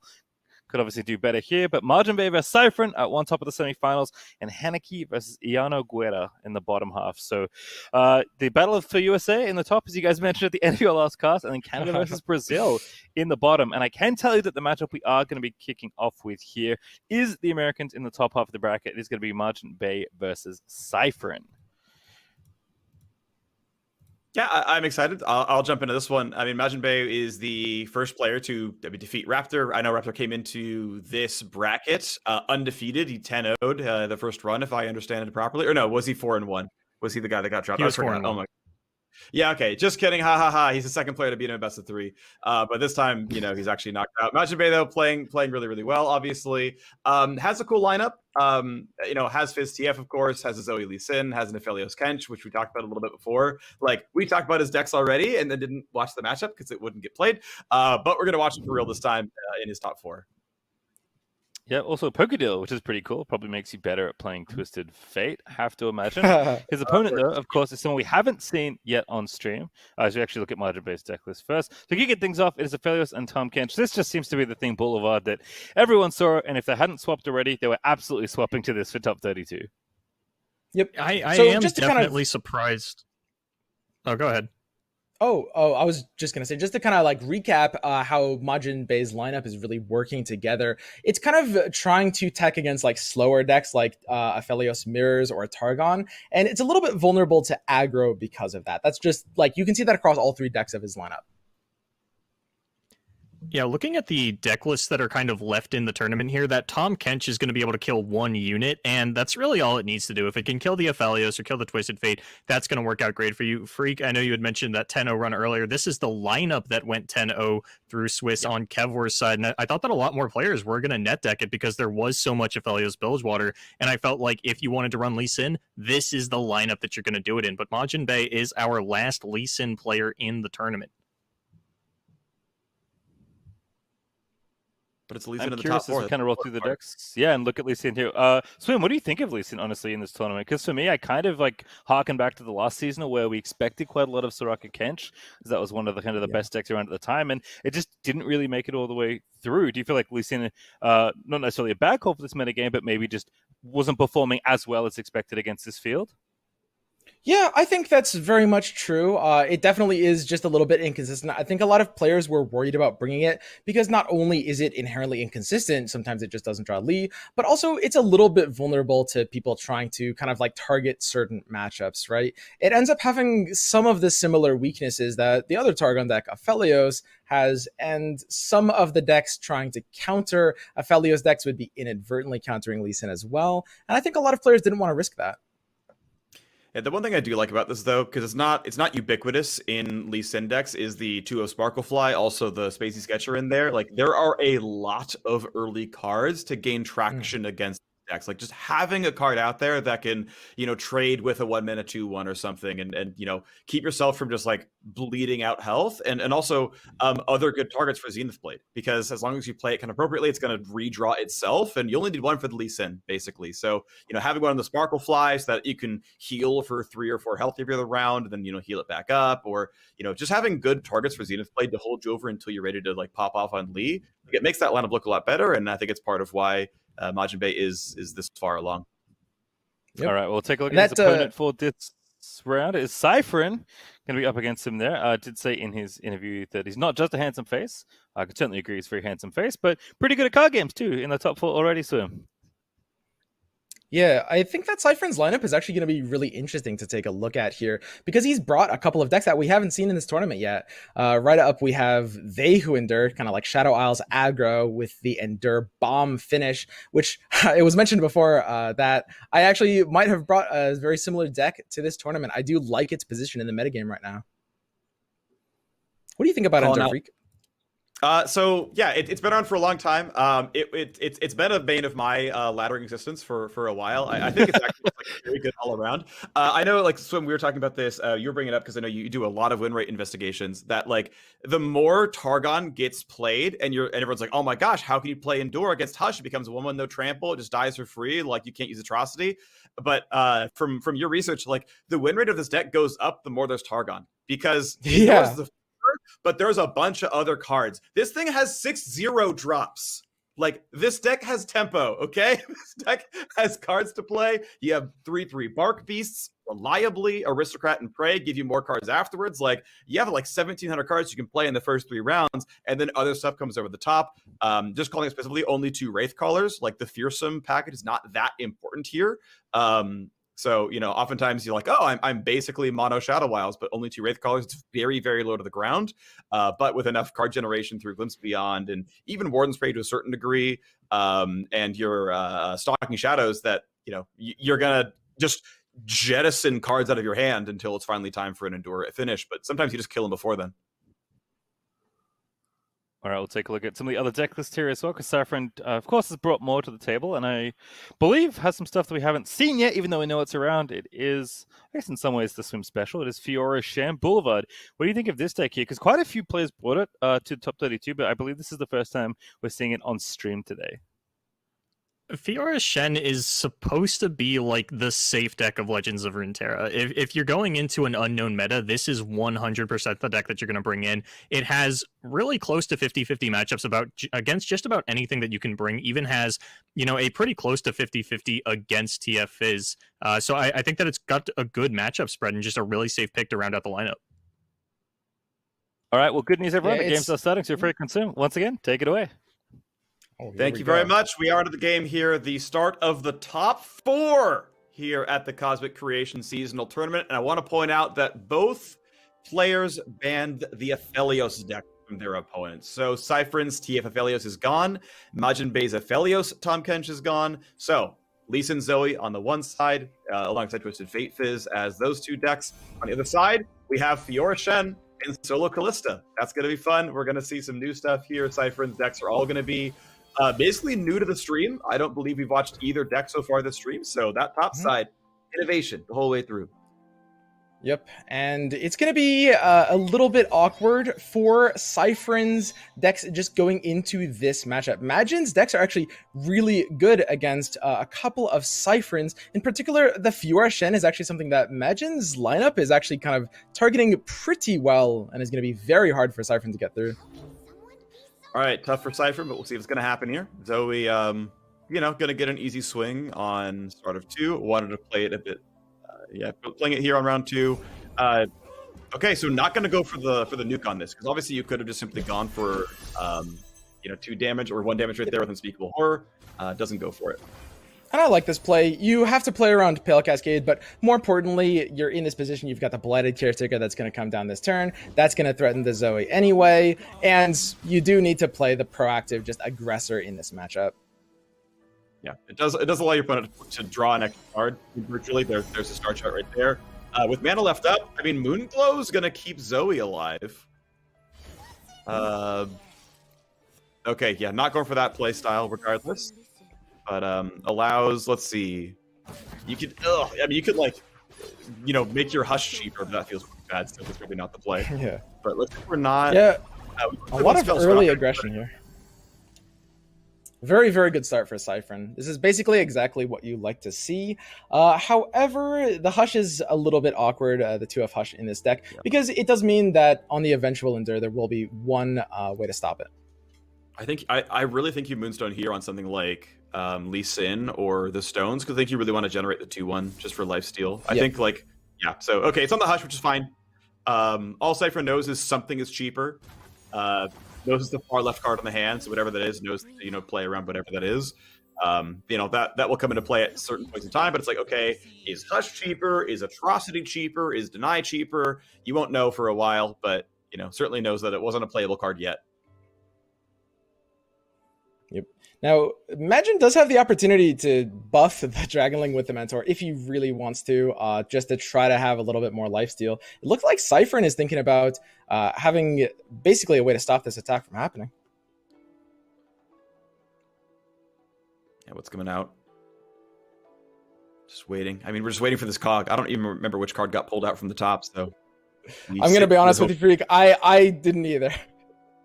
I couldn't see it fast enough. It might not take it out. I don't know how Spectator works really here, but I mean, obviously Unspeakable Horror could go after either one. Pale Cascade wouldn't have been playable yet, so you can't know for sure if that's still around and available. Okay, so going for a Glimpse. And then because Glimpse hits the stack and becomes the active card, it means you activate Nightfall for this. You see, okay, Pale Cascade wasn't used. That is probably not a card in hand, because it was probably going to be a fairly reasonable Cascade. That felt like it was going to be worth using on Majin Bay's side. And we see a second Atrocity drawn from Cyphern. It's going to be a little bit redundant here. Honestly, this Eye of the Dragon, even though it didn't get to live here, the single Dragonling is actually a bit of an awkward thing. It can slow down these aggro decks quite a bit. Every point of health matters so much. Yep. Bark Beast, I believe, got drawn off of the Glimpse Beyond, so couldn't make it a 3-3 beforehand. There's a Homecoming, which can be pretty good, based on what's going around. Obviously, there aren't any great targets. You really want to recall something cheap or something getting killed.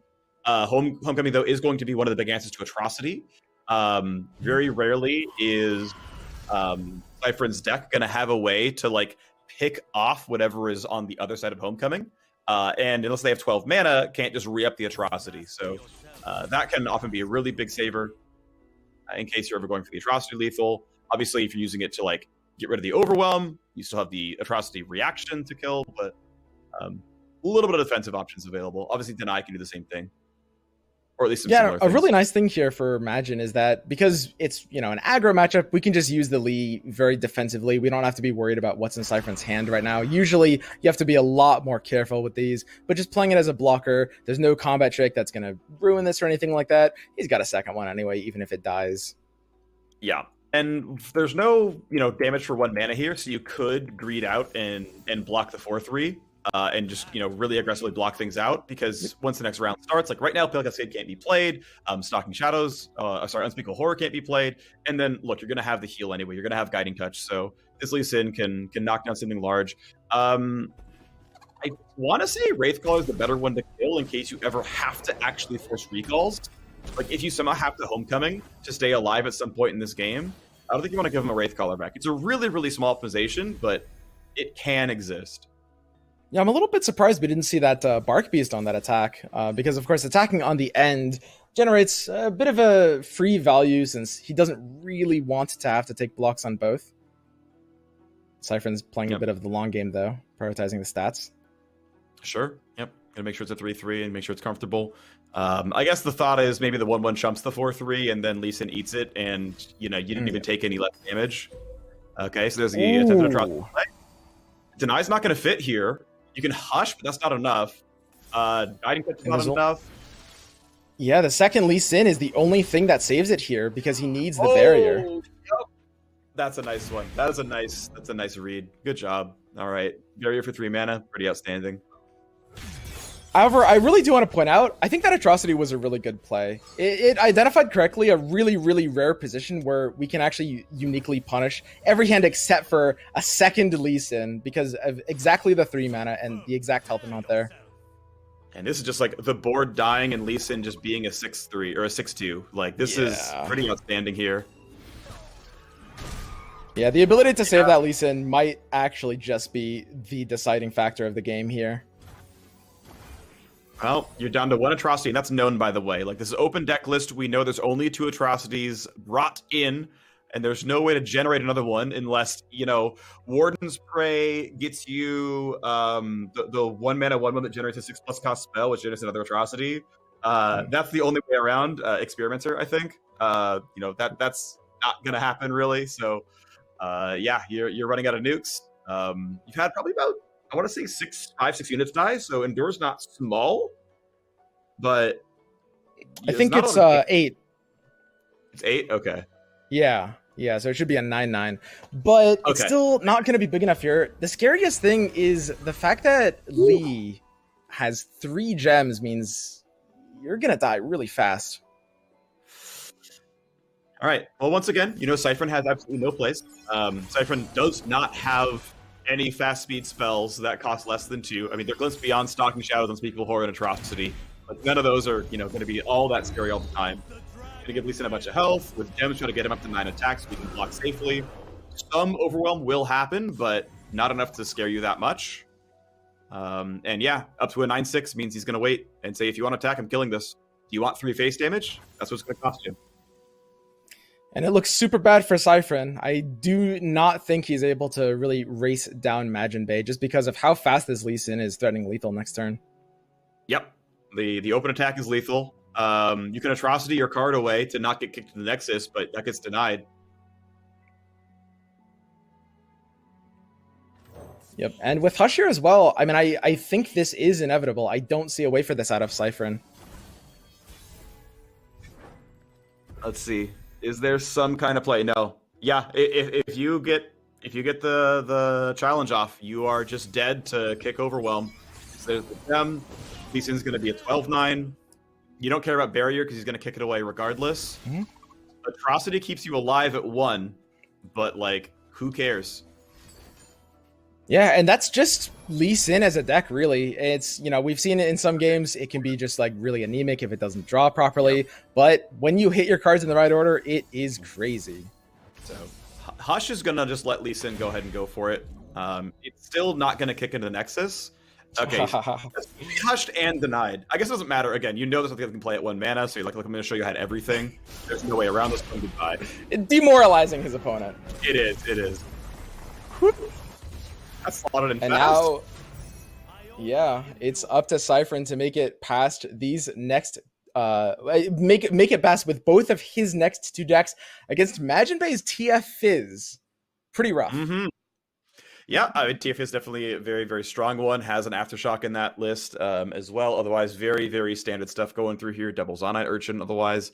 And yeah, we get to see which list we're going to see. Are we going to see Callista come through again? Are we going to see Fiora Shen try to win the board and get the Fiora level up off of these little 2/2s that you're just going to chomp on forever? I'm curious which one gets brought out. Yeah, I think usually we'll see Endure here again. I think it tends to be a bit more favorable. Fiora, if anything, will have a bit of a rough time. She is pretty consistent, but against TF Fizz, she tends to be a little bit unfavored, if anything. 45 or maybe worse. No, goes for the Fiora anyway. So if you say it's unfavored, it's like, all right, we're going 0-2. We talked about it earlier. It's like, if we're losing, we're going 0-2. But if I win this one, it's like, hey, my last match is favored, by the way, so good luck with this one. All right. Mind Meld opening hand is not what you want to see. That feels like, not worth having early on. So, yeah, pick it away. Finds second Mystic Shot. Finds the Burblefish, which is dead until, like, round 5 or so, but that's all right. Yeah, rippled voice. Clunky hands by Majin Bay, all things considered. I mean, this is exactly why this Burblefish deck, a lot of people are electing to run 1 or 2 Zonite Urchins, because they're perfect fixers for hands like this. Mm-hmm. Kills a Mystic Shot, actually. Wants to play second Urchin. Happens to find, a Ballistic Bot, so that's going to, create some feed for the second Urchin to draw cards, which is going to be nice, but I like them to kick away one of your only 2 Mystic Shots in your deck. Now, it's interesting because it invites misplays, right? It gives it gives misleading information. My deck has 2 Mystic Shots, and I killed 1. Odds are very, very high. I have no Mystic Shots in hand. Do you want to play as though I have no Mystic Shots? You probably should, but hey, by the way, I have 1. Yeah, that's true as well. We see the Ballistic Bot coming down here. He'll have a Zonite plus potential Mystic Shot if he wants next turn. And the Ballistic Bot draw here just really unbricks his hands. Ooh. Bubblefish is a little too early here, too. Yeah, there's exactly one. It's kind of what surprised me about the fact that I know Zonite Urchin actually gives you draws, which is quite nice, but you only had a couple of playable spells, and indeed, it's like, you know what? I would rather get my cards cheaper than get objective card draw. Keep in mind this deck also has double Mind Meld, so you may consider ditching one of those with Urchin to get some card draw. I think it's not especially against a deck that runs Deny. Right. Like it's just you can't play 7 that late in the game. Like they're gonna have it drawn by that point in time. So we're gonna have to see what TF Fizz does when it has a much slower, clunkier start like this. Let's see. Still far away from Burblefish, although you can rummage, you can pick a card, you can get a lot closer. Like, getting this pick a card here is actually really nice. Yeah, I think you toss back... If you toss back anything, it's that. There you go. You get the card that's, like, unplayable this early into the game. Burblefish is getting close to playable. You're almost going to find the cards. Everything's big enough to fight Shen, so you don't bother. RIP! You just found Mind Meld again. That might be getting discarded from your Poro, or just getting pick a carded back again.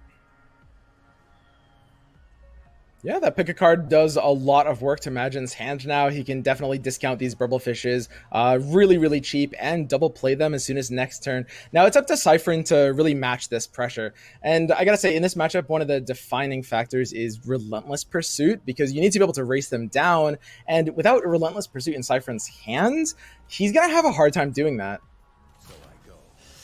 All right, that's it. 3 attack, both of them basically unkillable. Doesn't even go for it, takes 6.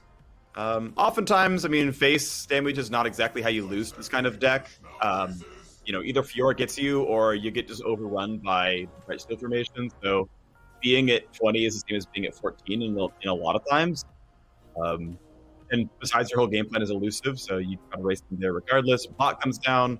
I think it's probably pick a card, and he's trying to figure out what else goes into this one. Because pick a card the Mind Meld, probably.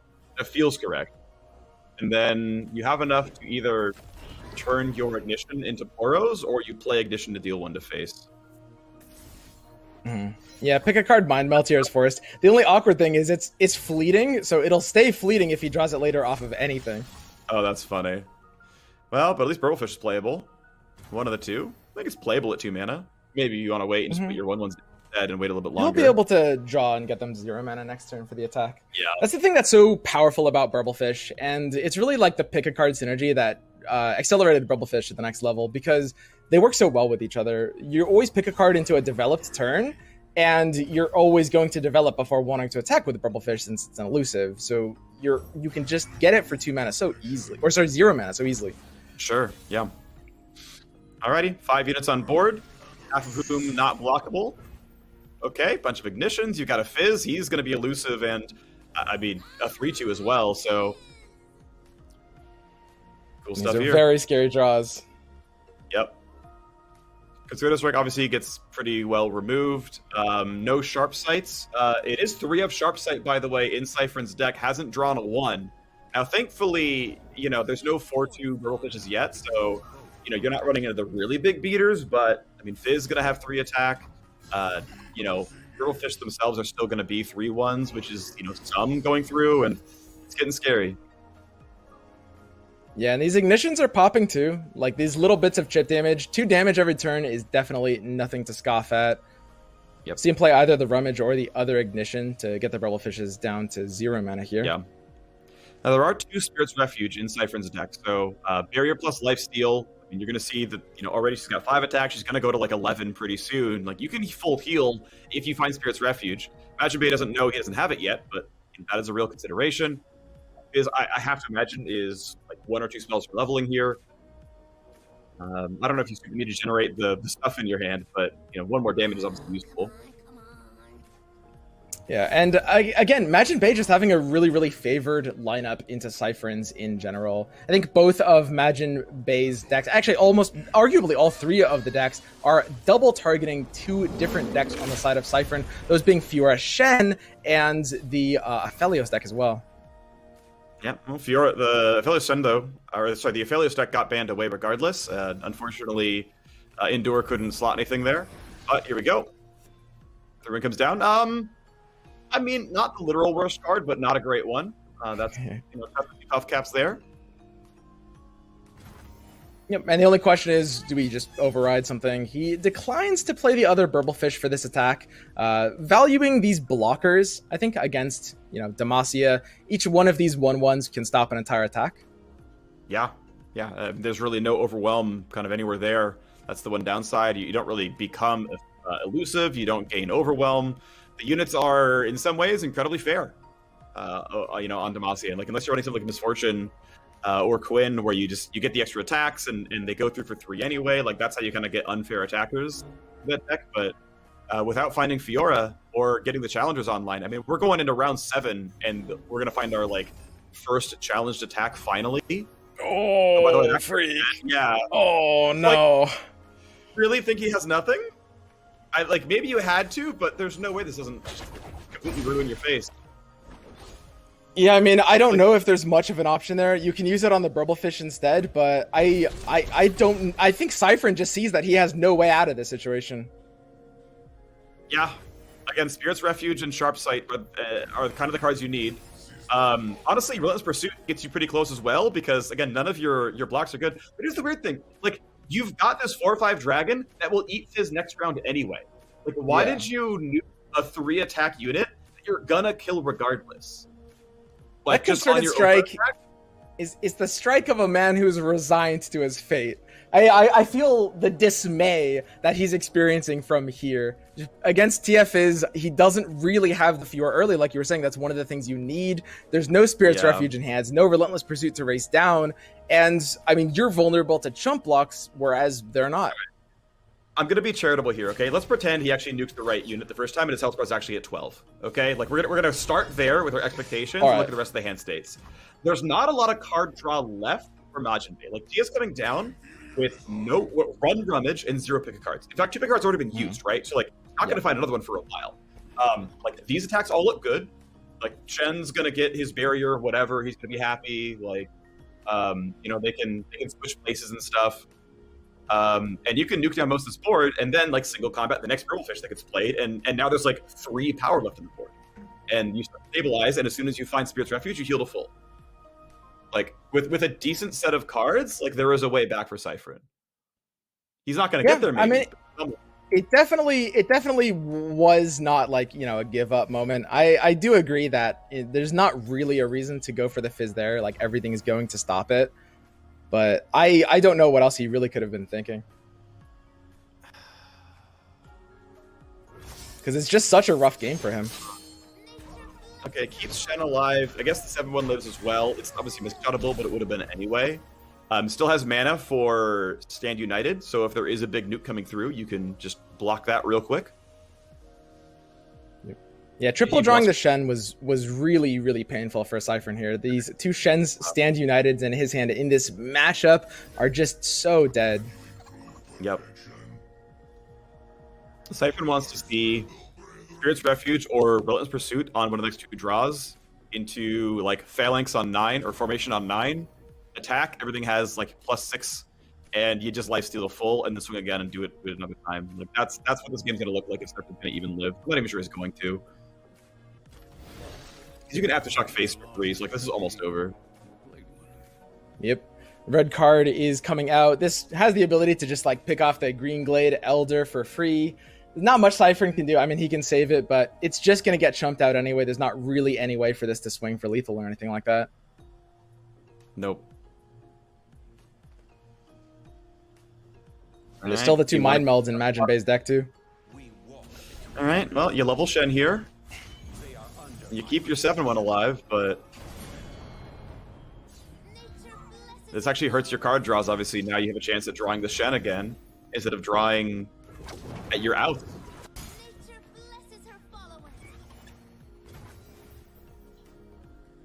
It's rough. I don't see anything for Cyphrin to really do. I mean, Majin is just going to keep playing these elusives. He's on the next attack. I don't think he can survive an extra turn here, even. Third Burblefish comes down. And the TF is not even above leveling here. Yeah, I'm sure deal 1, but I've got, you know, a bunch of power ready to go. Yeah, it was probably not. We saw Majin Bay earlier. Yeah. We saw him use the Hush into deny the demotivation tactic. Will he level the TF just to show it too? Yeah, but will he go that far? He will. I can't let go of what I felt like were so many big misplays. Like, he went for Fizz, then a different 3-1. He burned single combat to keep Shen alive instead of killing another elusive. Like, that's 2 units that would be gone for free, which would have meant this wasn't lethal here. You'd have taken 3 less before and take 6 less now. And maybe you get another couple of cards in. But regardless, Cyphrin is done. It's the 2-0 for Majin Bay. Fiora Shen could not get it done. Callista Endure could not get it done. We've got TF Fizz in the finals. Surprising literally no one. Because I'm pretty sure everyone is on this deck, maybe like 1 or 2 people. Yeah, I have to agree with that. mean, Boulevard and I were talking about it too. Like, I have no idea why that spell got pointed at Fizz. That considered strike. It's just like Bevelfish already played. You know, there's a 1-mana spell in there. It's probably a fast spell, but they also have like a grip full of cards as well. So I don't know, tough stuff. I feel like, I mean, Swim, you were talking about this, and I'm curious. Like, you actually thought Endure was going to get banned here, kind of coming into that. Yeah. Why was that? And then maybe why didn't we see that in this instance? It was actually pretty close between the two bans, but because Majin Bey had a pretty good lineup into the Aphelios mirror, he actually had a kind of like better relative win rate, but I think it's just because he felt like Aphelios was a stronger deck overall. He didn't want to give it a chance. He felt safer taking that ban instead.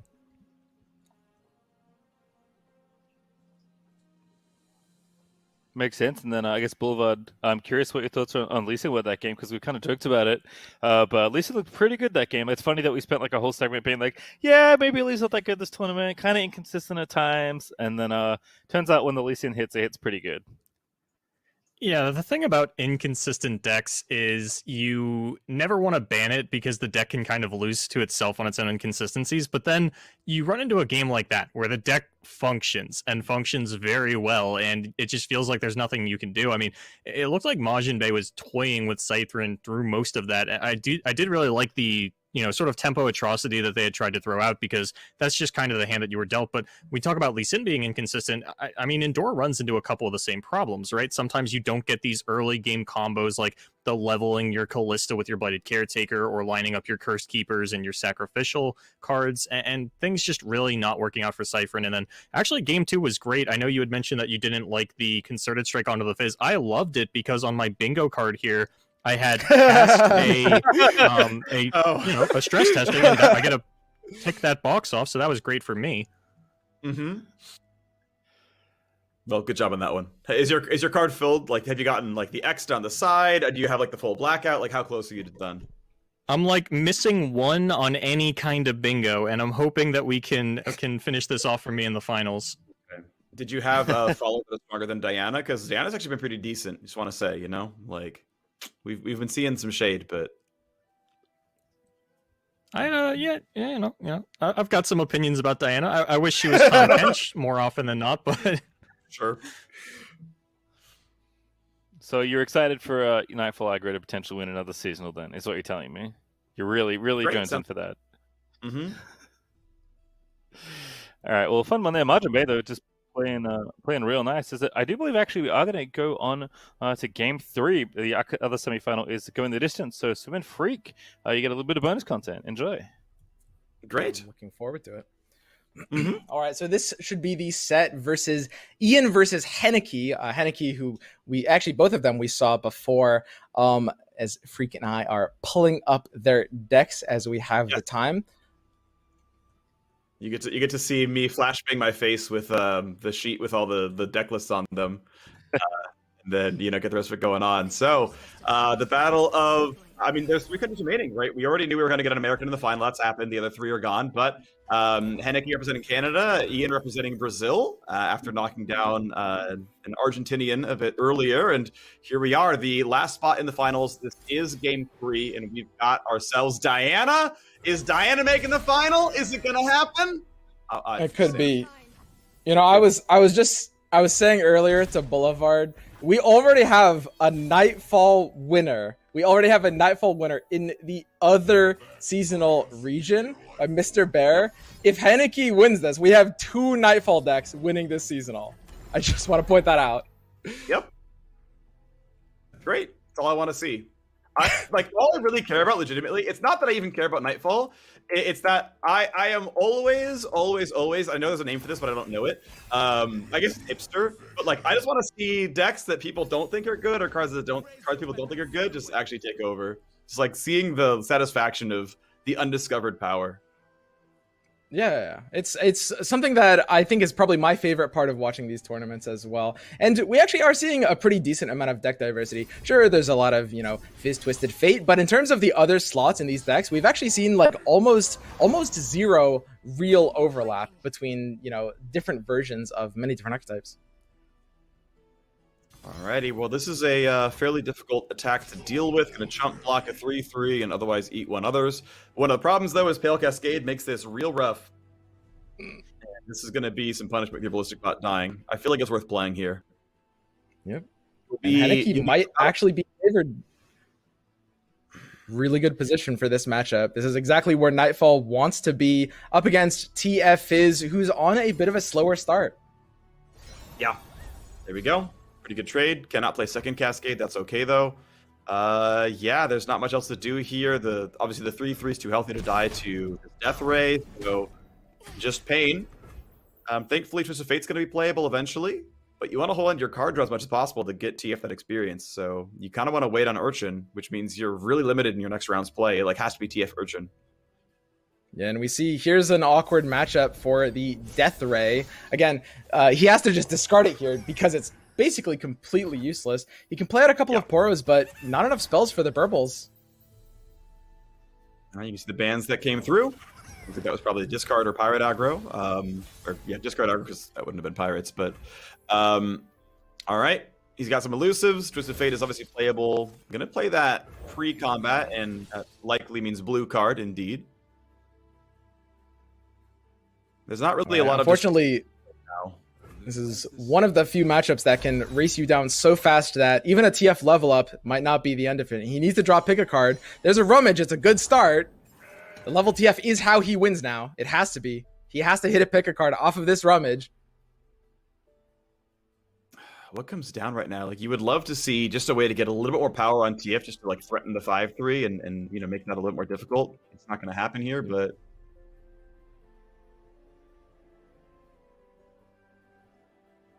Ian does have an attack here. He's got some free elusive chip damage. He could bluff attack with the TF if he wants, because usually that can't get blocked. He did draw the pick a card. That's really big for him. He actually might be able to flip this TF into a win.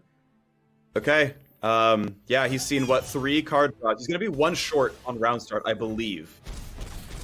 Until you find another card, 1 card drawn, you will be 1 shy of leveling TF on round start. And keep in mind, you can, look for Challenger Diana to pick up Twisted Fate. That's going to be a possibility. Yeah, Rummage is really what he's looking for here. Pick a card is a little too slow. Stress testing does it. Stress testing. If you can discard it, there it is. Yep, there it is. Okay, so TF is going to be a 3/3. Still a lot of damage to stop, though.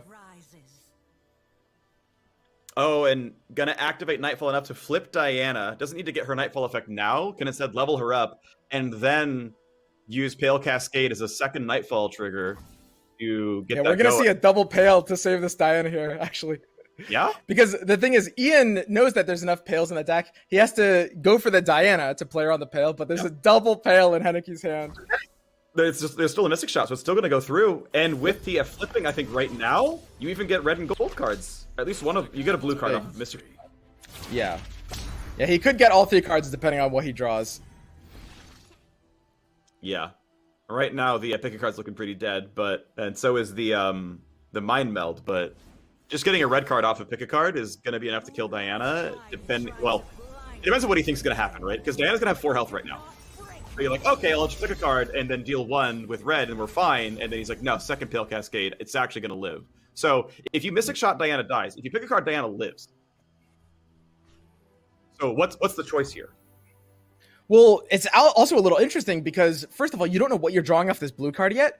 You need something at speed. Second of all, you don't have next action. You started the stack with Get Excited. Henneke Nightfall has next action here. So if you don't draw something at speed, you're not going to be able to get your red card off. And that's really, really deadly. He's seeing what he draws first. Sure. Doesn't really matter when you do it. So, yep, here comes Diana challenging. And it's like, okay, are we going to use red card?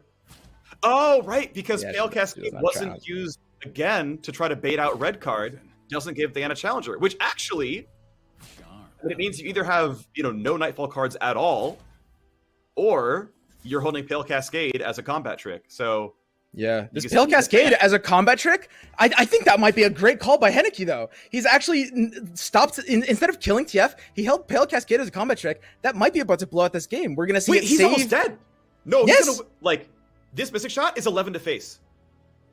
This is 11 to face right now. Because you buff that one, it lives, they both hit, and then you have exactly. It's insane. I think if he had made the call, to try to challenge with Diana, I think he would have lost this. He needed to go in full aggro, save the Pale for this. Wait, what?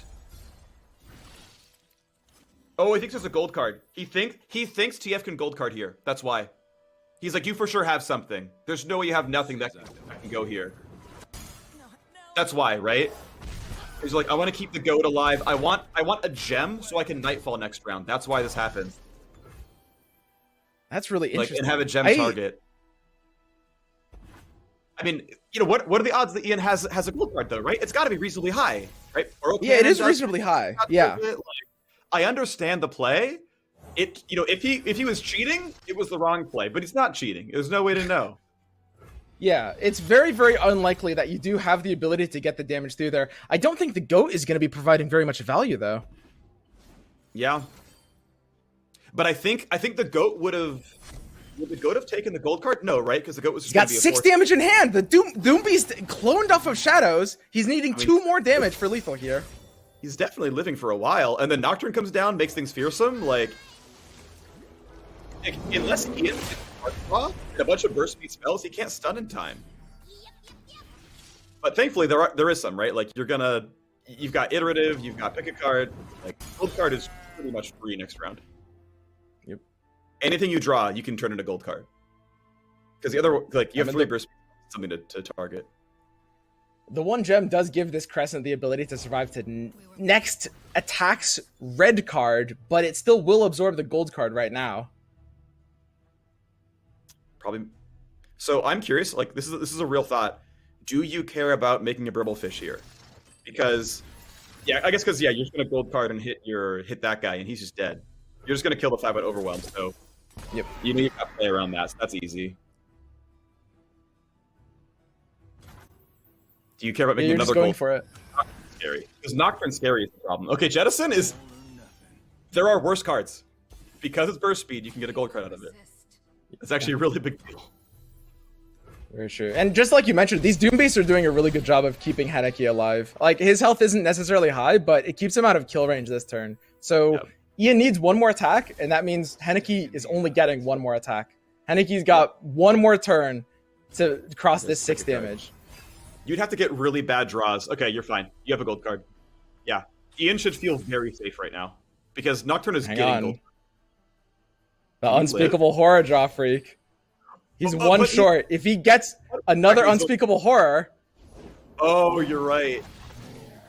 Yeah? Sure?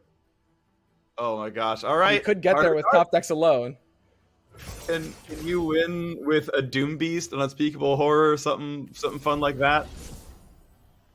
All right, there's the blue card. There's a Mystic Shot. That's a little hurtful. Oh my gosh. Ian isn't going to have enough burn damage here through the Doom Beast drain. Unspeakable Horror is also drain. There's not enough burn. It just comes down to whether Henneke can draw another Unspeakable Horror or not. Can he even kill Nocturne in time? Okay, now we can. Let's get excited. He can kill Nocturne. Because Nocturne comes down, giving everyone -1/-0. Makes a squad fearsome. Wait, yeah, you have to kill Nocturne before the attack declaration, but then you're fine. He's not going for the Nocturne. For the Doom Beast. Yeah, I think he knows the only chance. He has to know all these spells. His Nocturne's not getting attacked. He's banking. This play, he's banking on drawing the other Unspeakable Horror. Oh my gosh. He's all in on this. This is his last hope, and he knows it. Okay, how much damage actually coming in? Without counting cards in hand, obviously. Fizz is 3, 4 from Burble, 2 from Zap, 1 from the 1/1. Yeah, there's more than enough damage out here. Unless you draw more removal, so... Okay, we horror the face. Heart of the cards! Or a face. And there's nothing Ian can do about this. There's nothing Henneke can do about this. It's just about whether he gets the other horror in time. He doesn't have it, but he can get it off of a draw. 1 top deck. 1 chance. You swing, right? You try to pick cards off if you can help it. It's probably your best bet, yeah. Ian has to block. Kind of fortunate that the, has to block, so you get to pick off something. Wait, why would you pass? I feel like you... Ooh! Ooh, he cloned the Doom Beast. We didn't see it! He's got the lifesteal. And that's just inevitable. So there's Oh, no that's chance at this point, and Ian is going to advance to the finals. That's it. Ian Noguera, beautiful. Beautiful play right there. Make me a Doom Beast. Get me some health back. Get me out of reach. Nice. Hot damn. What a way to end that game. So are we correct in thinking that the only out there was second Unspeakable Horror? Mm-hmm. Yep. Yeah, and then until the obviously, Doom Beast like came you down, said, yeah. it's not in play now. Yeah. Where you're like allowed to play a Doom Beast again. Like that would be the only other one, but that's unrealistic. Yeah. If the hand was empty, like Nocturne, I believe could have come down, given everything -1/-0, and then because the other creature's attacked, Nocturne flips whether he's stunned or not, and gives those units fearsome. Like if there weren't removal cards available, then like that was a possible line of play, but not a realistic one. But from the player's point of view, that was one of the avenues that could have been taken.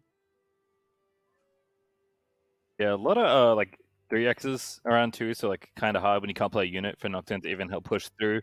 So definitely a fun one there, and the finals is going to be really exciting. But I have great news for everyone. We actually have a card spoiler before we get ourselves to the finals. So let's take a look at a pretty sweet one who you could have sworn you've already seen twice. The best lies are beautiful. Places to go, people to be. Surprised to see me.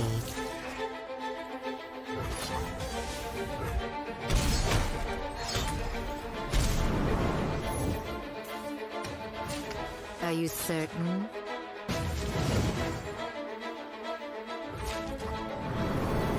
I've been expecting you.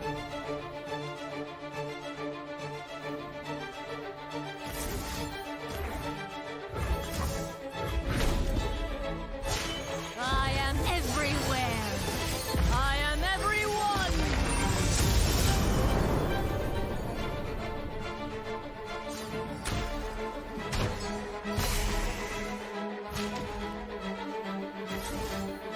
I whisper truth into lies. What secrets do you bring me? Whispers of a rose blooming in the desert.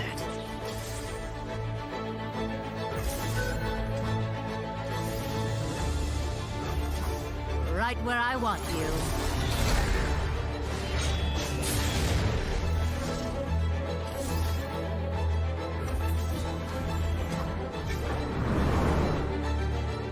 Smoke and mirrors.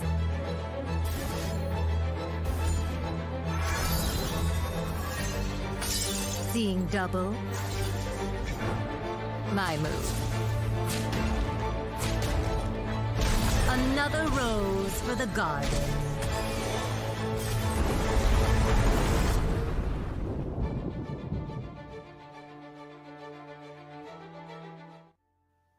And welcome back, everyone. There it is, LeBlanc, one of the upcoming champions here for Empires of the Ascended. Freak, I know you love when we spoil new stuff. How you feeling about LeBlanc? Yeah.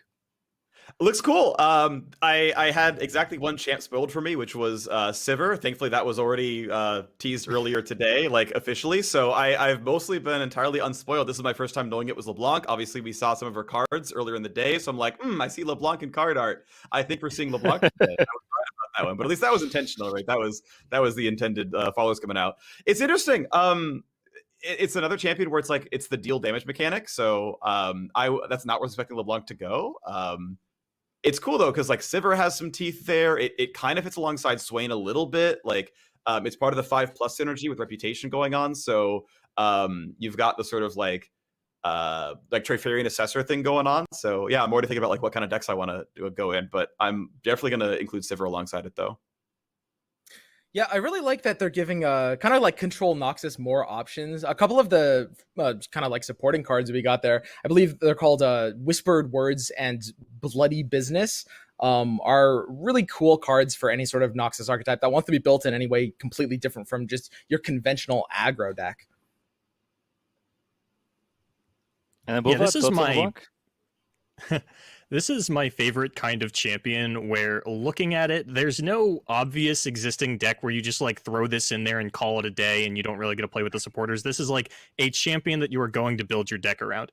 I mean, off the top of my head, you could slot this into Frostbite midrange. You know, it is just another 5-attack Noxus champion. We've seen Riven take up that slot before. I think this will almost certainly replace the Riven in that regard, assuming that we see a little fall off a Mystic Shot. But yeah, I'm really excited to see what kind of new decks sprout out of the ground now that we have a little bit more of the Noxian Council. Yeah, as excited as I am for like Streamer and what they have to bring as a new region, it is always cool to see the updating regions get existing tools. For me, honestly, I just like copying stuff because I'm a degenerate. So I'm excited to mirror image just about everything I can get my hands on. Yeah, it is cool to your point, Boulevard. Yeah, it's and Swim I think as well. Actually, it's like okay, cool. Like big Noxus is kind of coming back. Like the 5-drop synergy again. Trifarian Assessor being it used to be with Freljord because you could make some 4/3s big enough that they would trigger the card draw and you'd go that way. So yeah, 5+ is an archetype now. I'm curious if it's fast enough. Like, can you survive when you kind of have to play 3 drops and bigger? Otherwise, your cards don't really exist. But they've got removal tools. Like LeBlanc looks sweet.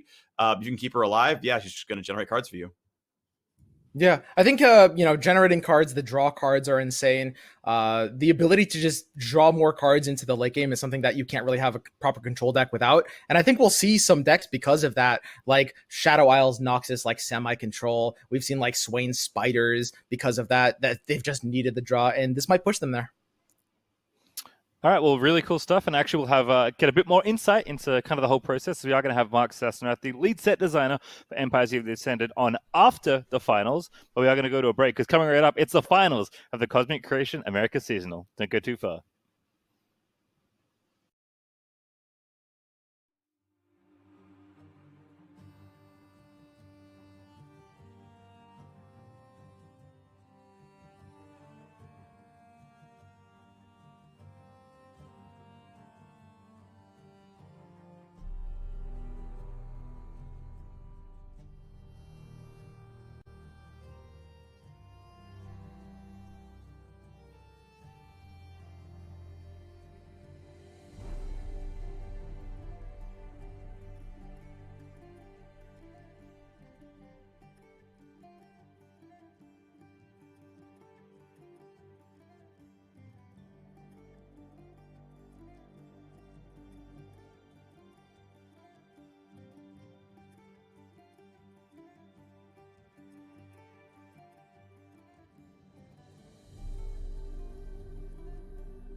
Welcome back, everyone. It is almost grand finals time for the Cosmic Creation Seasonal here for the Americas region. Let's take a look at how our two finalists got here as you pull up the bracket, because it has been a long day of Legends of Runeterra. We had some delays, we had a lot of banger games, we had a ton of series go to 3 games, but it's been kind of sweepy since then, as Margin Bay from the USA and Iano Guerra from Brazil are going to be facing off in the finals.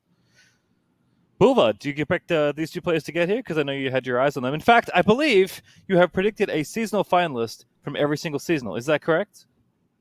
That is correct. I predicted Adele, who got second place in Southeast Asia. I predicted UCG Boom Timo, who won in Asia. And then I predicted Sergey Tuvamos, who got second place in Europe. And now I've predicted Ian Aguera, who at worst is going to get second place in North America. I want Ian to win, but the problem is one of the other predictions that I threw out is that Tom Kench would win the North American seasonal, and that's in Majin Bay's lineup. I'm just impressed that you called the champion and a player. Like, if you're like, oh, I think GF's gonna win. It's like, okay, well, you did it, congrats, right? Like, whatever. You know, you could even go so far to be like, well, Aphelios or Zoe. It's like, yeah, okay. It's like Tom Kench is not in any S tier decks right now. Like, occasionally it's Aphelios support. Like, that's just impressive. I don't care if you're wrong about either one, because you're obviously right about either one. But like, getting either one right, you're gonna like. Yeah, just hats off. That's a good one. Yeah, I think with these two players in particular, these were two of the favorites from the entire competitive scene going into these tournaments. These are two veterans of many other tournaments spanning over the last year. And I know that these are definitely two of the most that have kind of put in the most just like sheer time and prep time in like different groups, making sure they got it this far. All right, we'll start things off with Margin Bay. Once again, favorite archetype combo. Saw that illustrated with that Lee Sin deck. Still a poker dealer, so still, again, the master of Twisted Fate. And from the US, we'll recap what decks he has brought. We've seen them already. We've actually seen both these players already, of course, because that's tend to be how it goes. But deck one, Aphelios Tom Kench, which, if Boulevard's prediction is correct, it's going to be taking the whole thing here. We'll have to see. Boulevard, does the prediction count if the deck is banned? Like, can it win the seasonal if you can't get Tom Kench? Or alternatively, Tom Kench is not drawn when the deck is played. You can only run one Tom Kench deck, so I think if it gets banned, yeah, I'm still going to count it. If Tom Kench like doesn't get drawn, you know, maybe I'll take like my ego down a half a step, maybe a quarter of a step, but for the most part, I'm going to still count it as a W for me.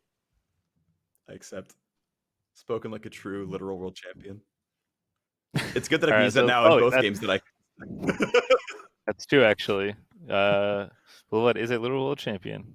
Always fun to see as we go through the decks once again. Very curious to see what gets banned here, of course. We'll talk about that once we go through Ian's decks once again. But again, this deck has served him very well, Zoe Lee Sin, throughout the tournament. So even though we have kind of noted that maybe not the flashy in the field, can certainly lose to itself sometimes, been rewarded with very stellar play. And I think like when you understand a deck this deeply, you understand like how to navigate its bad draws too, right? Because that's something you have to do. Is we're going to have a look at Ian's player card and decks once again. USA versus Brazil. Again, it's just so nice that like these events can capture so many more regions and like a game that requires a bit more on latency. Occupation LOL player, I'm going to have to say, doing really well if that's your chosen profession, because you know, on the verge of making 10K from playing LOL over 2 weekends.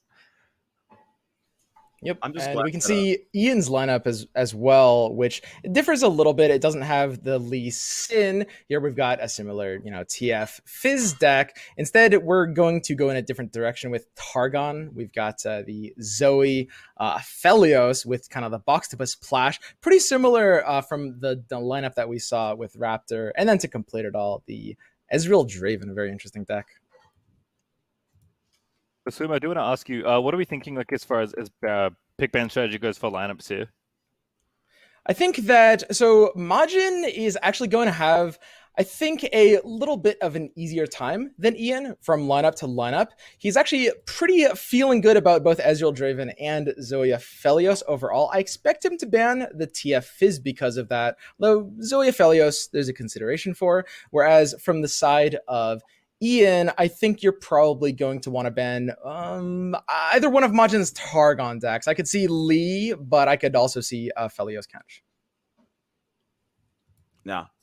Kench needs to be played, all right? We need to unbench the Kench. We need to this man needs to get his plays on. Hey, TF bingo! Or Aphelios TK. Those are the decks I want to see happen. I think it'll be fun. I mean, honestly, you're probably right, Swim, but like I want to see TF Fizz be banned so that, Tom Kench and Lee Sin can win, or something to that effect, right? Like, let both players ban away their TF Fizzes and let them bring something more innovative in both sides. Paul, I do want to ask you because, of course, I know you did a lot of work kind of looking at the metagame coming into this event. I feel like 5 of these decks are things we absolutely expected, especially after the open rounds. Ezreal Draven was kind of a throwback to the last seasonal, and I think still perfectly good archetype. We've seen a lot of Noxus Piltover in various forms throughout the day. But what do you think of like this particular choice for the lineup? Is this just like a solid deck that you're pretty comfortable playing, or do you feel like it maybe attacks something that they expected in the metagame? It's really awkward because I think every time I write up a tier list, I note that I have this personal vendetta against a couple of decks where regardless of how good they are, I just don't perceive their strength as high as everybody else does. And Ezreal Draven is definitely one of those decks. I've never liked it as much as the Swain Draven variant. I felt like, maybe we're in a totally different meta now. Maybe the Ezreal is the more low to the ground style that you need. And, trades with Burble Fishes effectively can just bounce off a Zap Sprayfin. But overall, this deck is a little bit of a wild card to me, but I know that Brazil really is on this deck. Macon Jackson won a tournament leading up to this with it. He's a teammate of Ian Nagara's, so I'm sure that Macon was able to rope Ian into playing the deck, and it's made it to the finals so far. So I am confident in his play so far, but it is one of those decks where I look at tools like Ravenous Flock and Scorched Earth, and they just don't appeal to me in a meta like this. Yeah, I'm actually really much on the same exact page as Boulevard here. I think that it's the best application, I would say, for Draven Ezreal as a deck is probably against Fiora Shen or kind of other forms of Demacia decks. That's where it can really, really shine in a lineup. It's a little bit lukewarm at doing a lot of other things, but if you're good at piling it, I mean, it'll take you anywhere. Freak, do you want to argue the other side, or are you kind of in agreement?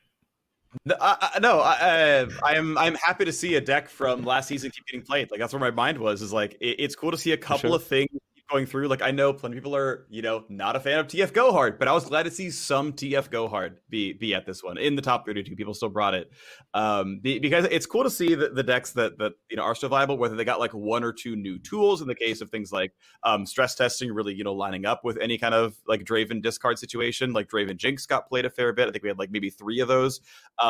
Which is not bad. That 10% of the players brought that deck out. So I'm just I'm always a fan of high variation, of having a lot of different things out there. It's why I want to see the double TF Fizz ban, because I just want to see people make the tough choices of what do I actually bring into the lineup, and then have those games get played. Makes sense. I guess if I'm going to try and think about it, like to me, Mystic Shot and Tri-Beam feels like it lines up pretty well against a lot of the threats. Boulevard, do you feel like that's just too slow or not enough to stop the onslaught of Burble Fishes that'll be spewing out from every opponent's deck? Tri-Beam is the one saving grace that I find in Draven Ezreal. I talked a lot about Aphelios PNZ as a deck that I thought was really good coming into a tournament like this. I think it made it as far as top 8, but Tri-Beam was one of the versions of that deck that I was really a big fan of, and I'm actually a little surprised that Ian Nagara didn't bring it, because I believe he had actually won a tournament the opening weekend, the finals of the LBR, right after, like 3 days after Aphelios drops, brings a Tri-Beam Improbulator Aphelios PNZ deck, wins that tournament, and I thought he hit the nail on the head pretty much out of the gate. And I thought he was going to continue to bring that, but instead decided to put the Aphelios elsewhere in the lineup, and then said, hey, I still want to run a Tri-Beam deck. This performed for me really well, and I think that's kind of how we landed on Draven Ezreal.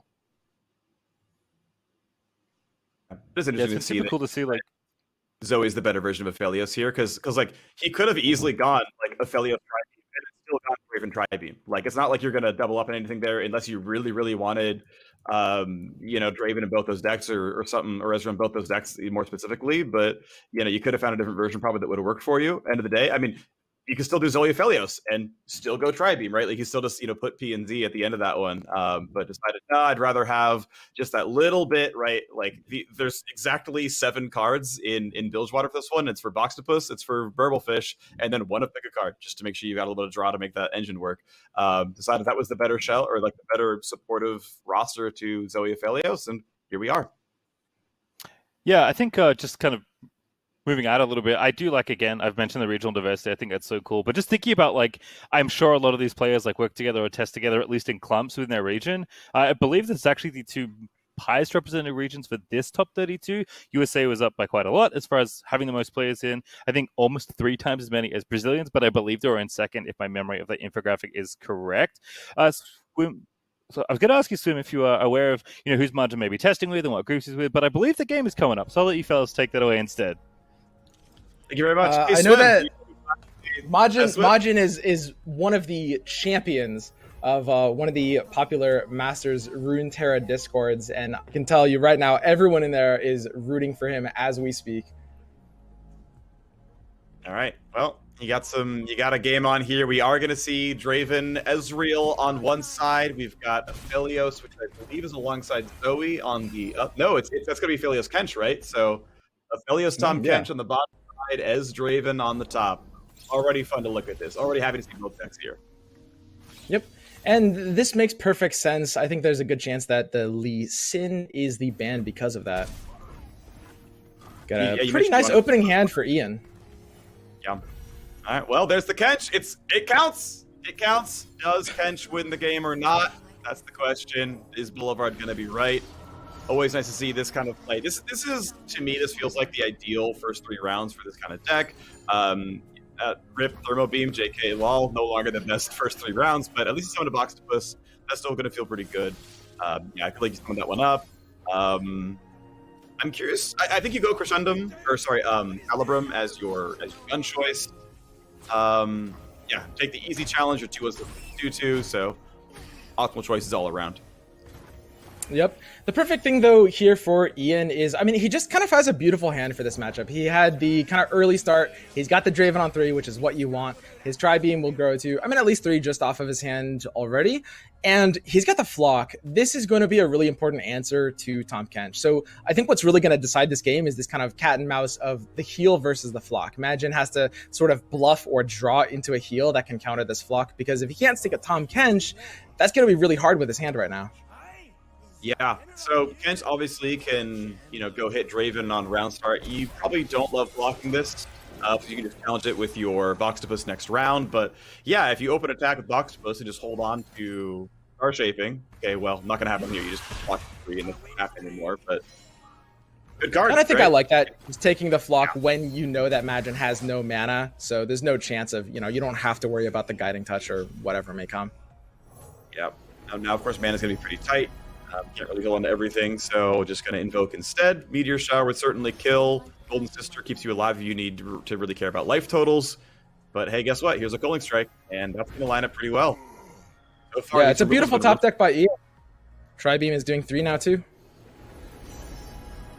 But the one nice thing is, okay, you got to remove Tom Kench for one less mana.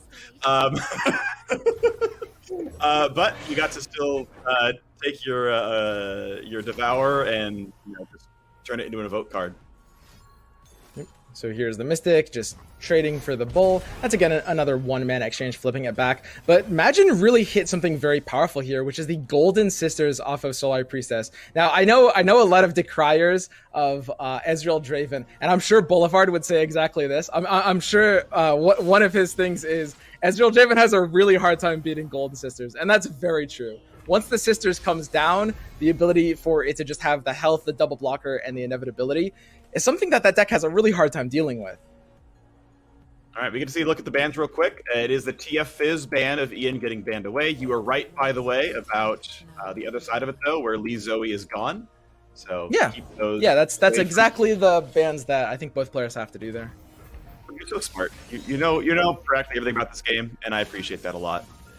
I'm happy because these are the first bans that I've actually predicted both sides properly. There's all the others, there was like one side that was like unexpected. All right, that's cool. We got there. We're where we want to be. And yeah, the rounds start to amp up pretty soon. Need a few more spells before the Purple Fishes are really easy to play, but Tri-Beam is the only answer to Boxtopus now. So, and it's going to be like a 5-hit Tri-Beam now, so realistically, it's always going to kill even through Star Shaping. So trying to maybe bait the mana down enough, or if you tap below Tri-Beam, like if you play Chump Lump, Bucks to kill Draven. Yep. Yeah. And Imagine takes the Comet here instead of the second Sisters, just for the ability to counter Thrawn, and we can see the Thrawn in Ian's hand. That's going to be a big slap to Ian. Okay, I mean, thankfully it's chump blockable, right? You can even hush if you really have to down later, but okay, we know, but he doesn't. This Octopus gets to connect with Draven for sure. That's going to feel very, very good. 4-3 Lucio gets through as well. And, all right, I mean, Captain Farron's going to make it tight. That's coming down in, I think, next round. And that's a lot of overwhelm damage that, I mean, okay, you can Comet it to stay alive, but the you're going to 2 based on the Decimates in hand. Luckily, there's no more face damage on the side of Ian, and we do have a star shaping on Magin. So I think Magin is standing pretty strong here. He's got the perfect counters for everything Ian can throw at him right now. You absolutely comment this, right? Like, there's no other play here because you're going to take. Oh, you snap you could hush it to jump block, but like, what else would you really want to do here? There's even more healing available because you can just invoke, not invoke, Aphelios invoke, Severum and heal 4 or 5 off of your Silver Sister. So comfy in a lot of places. Don't want to have to take 6, so you can't even get Severum out. That's kind of too bad, but you can do the same thing with Ribblefish, kind of. Not as good, but at least it's there. Yeah, and it's really great pick that he snagged that Comet like that. I mean, he knows exactly what that threat is. He knows Thrawn might come down in 2 turns, and that's how he loses. Ian needs to draw a Rummage here. He's running out of steam, and he needs to turn these axes and mushrooms into reliable value. A Rummage might allow him to close out this game.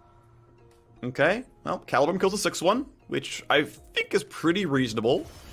There's only one. Yeah, it is Calibrum, so got that one right. Nice.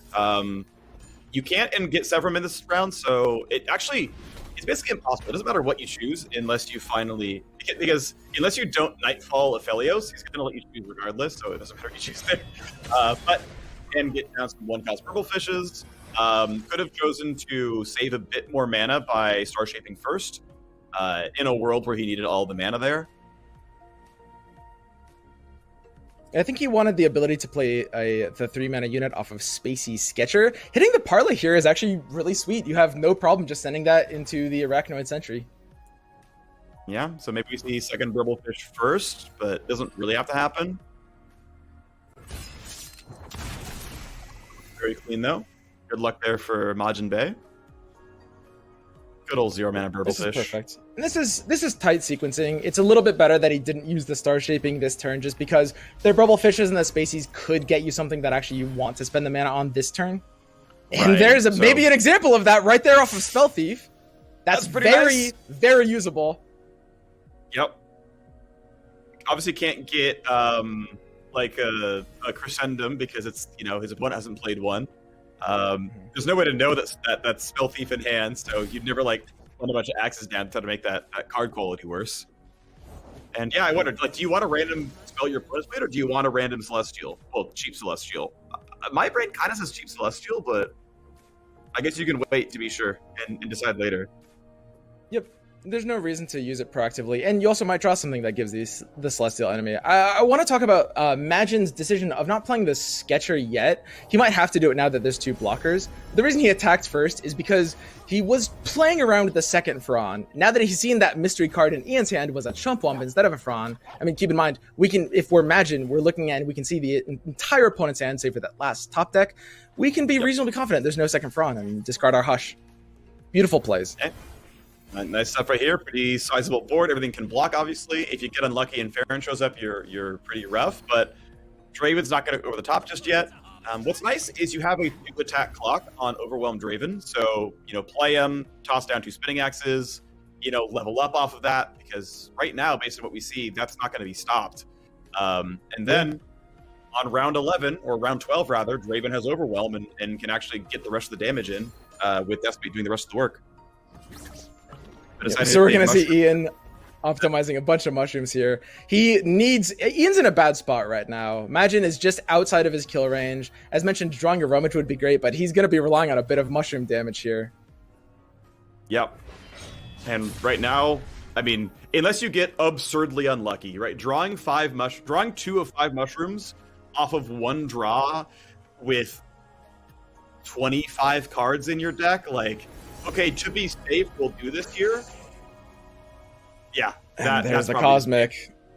I think that's just game. That's so nasty. This will threaten to kill Ian, I think, next turn. He can take the Destroyer too. It's actually a little bit close between those.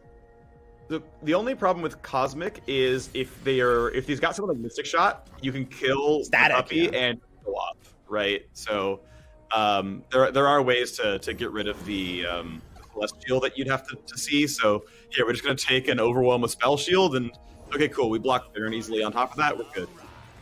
Yep. And we just have great hand information. We know we have Trump blockers for all of this. We feel great, super comfortable if we're Imagine. He has no more healing, but his health is high. Yep, these land units aren't doing too much, so we can keep the Burble Fishes back and represent a lethal swing on the open here. And I don't think there's anything Ian can do about that. He needs to draw a static. That's how it has to start. But we still have Bastion?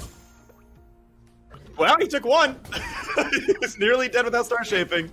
That's still very, very good luck, but this is this is 8 over the top plus 6 from the fish. Yep. So, game 1, Majin Bay.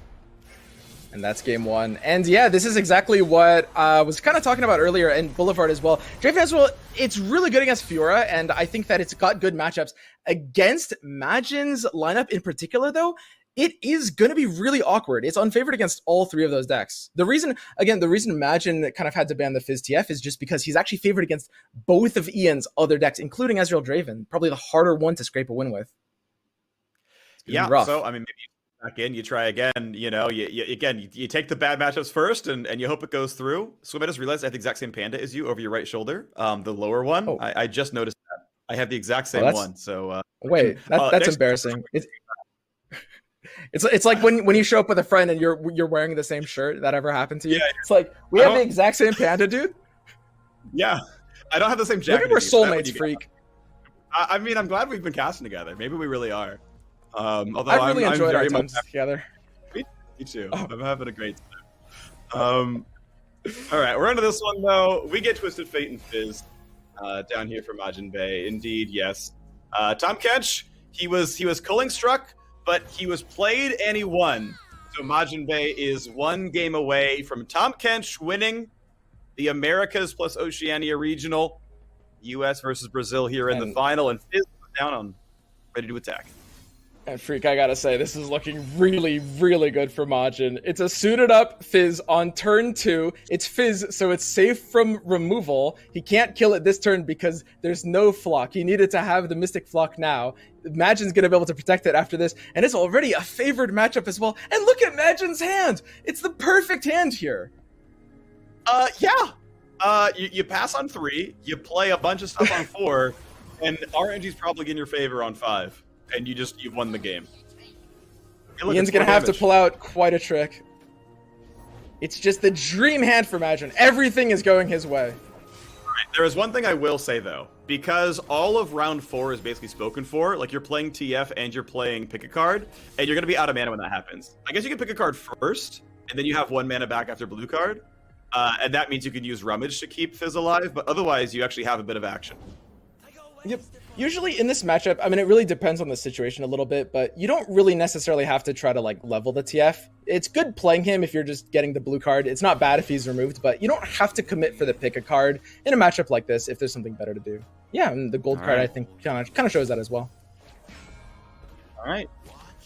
Well, Draven can obviously attack with a spinning axe. We know that it's not worth going for the block there. Could have considered going for a get excited to knock him down, but he's willing to take the 3 face damage. Yeah, and I think this has to be better. You don't want to let your Fizz potentially die because it goes like Axe on Draven. So Fizz block, Axe on Draven, get excited on Draven, something like a Whirling Death, and then you can't re-protect the Fizz, so both will die. Yeah. Get excited costs all of your mana, so there's no play. But, I mean, we're in this state again where, okay, you can Mystic Shot. Yeah, there you go. You get something in there.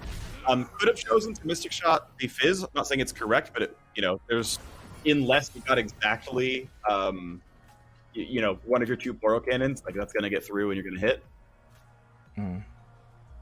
All right, looking super bad for Ian still, but Magin doesn't draw anything amazing. There's one thing really, really missing from his hand right now, which is the Burble Fish. And without something like a Burble, if he continues to brick out, it could end up being a bit awkward for him. We got the quick check, 29 cards left of the deck. Thank you for that one. So we can kind of extrapolate odds from there. 1/10 that deck is Burble Fishes, or Burble Fish specifically. So we'll see if that does come out. But the elusives can swing, of course. Not a lot of good avenues in for Ian for this. Yep. We do have Ezreal, which can be, of course, an elusive blocker. You don't really necessarily want it to be, though. And of course, Arachnoid essentially will buy you time. But at this point, if you're Ian, you're just trying to stall and wait for a Pharaon, because that's really how you're able to win here. Also thinking about what kind of clock we're on there. Going to upgrade to 6 damage this round instead of 5. Put your opponent at 10, gets you a bit closer to killing them off before, the chance at, big 8 damage overwhelm. Because this deck that Majin's got without TF leveling or without TF in hand doesn't have ways of stopping an 8 damage overwhelm. You're not really gonna hush him. You're not gonna stun him. You've got no way of doing that. Suit up only gets you halfway there. It's still 4 over the top. So there was some consideration that round 8, 9, 10, if I don't kill you by then, Baron kills me. Yeah. Fizz gets another free attack here. Fizz is it's just the perfect card here, Freak. It's so good because as a suit up target, it allows you to completely brick all of, anything trying to kill it. You've got the spell to disjoint, Ravenous Flock and stuff like that. You're just totally safe. Decision here though. Okay. So tapping at 0 is risky because here's the thing. Ian has removal in hand and he knows 2 of the cards were fleeting. Which means Majin Bay either discards 2 or taps down. And Ian let him tap down to 0 when did you really care about that spider? You would have made him discard 2 by just sitting there. Yeah, he doesn't know that it's pick a card in hand, so that's the worst of all situations, but he didn't give him the option of having to pass because of the threat of tapping to 0 and getting blocked or something. On the other hand, though, Ian's kind of in a situation where he needs to be as aggressive as possible, but the fact that he's not capitalizing on this attack, I think, excuse me in your favor, I do think that even though Ian wants to go for the aggressive game plan, I don't like the spider unless we're open attacking here. I really wouldn't mind an open attack here off of the spider because really the one weakness in Fizz TF as a deck is defense. It can do everything. It doesn't run out of steam. It's got an engine. It's got offense, but it is a little vulnerable in the defense category, and that's why you really want to be trying to race it down. And Ian does have a board for that right now. All right. Quick rummage into Burst Pass. Wants to play TF, of course. This is the second TF in the deck. The first one got Mystic Shot, so Majin Bay is running low on that card. Quick stun comes through, aims at a 1/1, expects that Fizz can disjoint it, so it doesn't even bother. It's gonna give Ezreal some XP, which is nice, but it's not gonna manipulate the combat much. Yep, we've got a TF here on the side of Majin, and this looks like a pretty good red card to me. There's a couple of different things you could do here, but that's really what I'd like to see. So only one fleeting card in hand, I believe, and that is the TF. That's going to get played, and now Ian's like, okay, well, now I don't have any good pass plays. Indeed, you're right. The red card's going to be it, so 4/1 dies, 1/1 dies. Doesn't do a lot of legwork for anything else. I guess it lets one of the Daring Poros block Spider, which is, not bad. He goes for the flock. I was just about to say, oh my god. The reason Majin was even hesitating on that red card was because he knew he would tap under the ability to save Fizz. I think Ian actually read that hesitation and was like, wow, you actually probably don't have a way to protect this anymore. I'm just going to try to kill your Fizz and hope you don't have anything. And he read that perfectly right. Yep. It was Poro Cannon a rummage, I'm expected to hold on to it. All right, never came through, cool. And gets to play. So knocking down that Fizz is a pretty big deal. Now, as far as card count, you still got, outstanding great cards here on Majin's side. You get your opponent down to 6, and they're dead to a couple of Get Excited. So, that's an easy path forward. You still got the elusives. There is an Ezreal over there. That could still happen. Tri-Beam has got to be big enough to kill anything left in the deck. So it depends how big of a follower you want. Ian just keeps inviting, not skip the attack. I gotta say that hand read was completely huge. I mean, that gives Ian a chance here, a real fighting chance. He's still gonna have to deal with the burn and the over the top elusives, but now that Fizz is out of the way, all he has to do is stop this TF from leveling up, and Majin might actually be out of steam. Good sequencing, by the way. Playing the ballistic bot before the generated verbal fish. Very, very smart. Good option there. What do we got now? Yep, there's Tri-Beam for 5. That's easily gonna kill it. Here we go. You get? He gets an elusive! Abyssali! Yeah. Okay. That can block. This is actually huge. Ian might actually be able to come back from all this. At first I was like, it's a 3-3. It sucks, and he's not gonna be deep anytime soon. But yeah, it's okay. Yeah, it's gonna stop something. I mean, Ezreal can either eat the 1-1 or they can trade the Abyssali out for the 3-1. Either way, but I mean, Get Excited kills this outright, and you know it. But you know, you've got garbage to toss away. Like, you don't care about counterfeit copies. Yeah, Imagine is finding himself in a very, very, very rare position for Fizz TF, which is potentially out of resources, right? I mean, if he doesn't draw a pick a card or a rummage soon, he might act like he just doesn't necessarily have access to his entire deck anymore. All right. Well, Tri-Beam traded with 2 Verbal Fish. Not bad. That's very sweet. Killed 1, traded another. Verbal Fish obviously generated, again, counterfeit copies in Jailbreak. Jailbreak's okay. Really, he wants counterfeit copies in the deck instead? I'm surprised at that choice, but I guess is a burst speed spell in case you find Fizz again. Yeah, or just maybe for, TF. If he levels the TF, the burst speed spell, as you mentioned before, is just sometimes useful because you can generate cards defensively at speed. All right. I think that's exactly the call. Hands are pretty empty. There are basically 3 real cards for Majin Bey in hand, and there are 3 real cards for Ian in hand. Super low on resources here, both sides. All right. There's a rummage. Okay. Well, Whirling Death doesn't have a good answer. Well, actually, he does. You can just get excited the Whirling Death card. So a couple of jump blocks.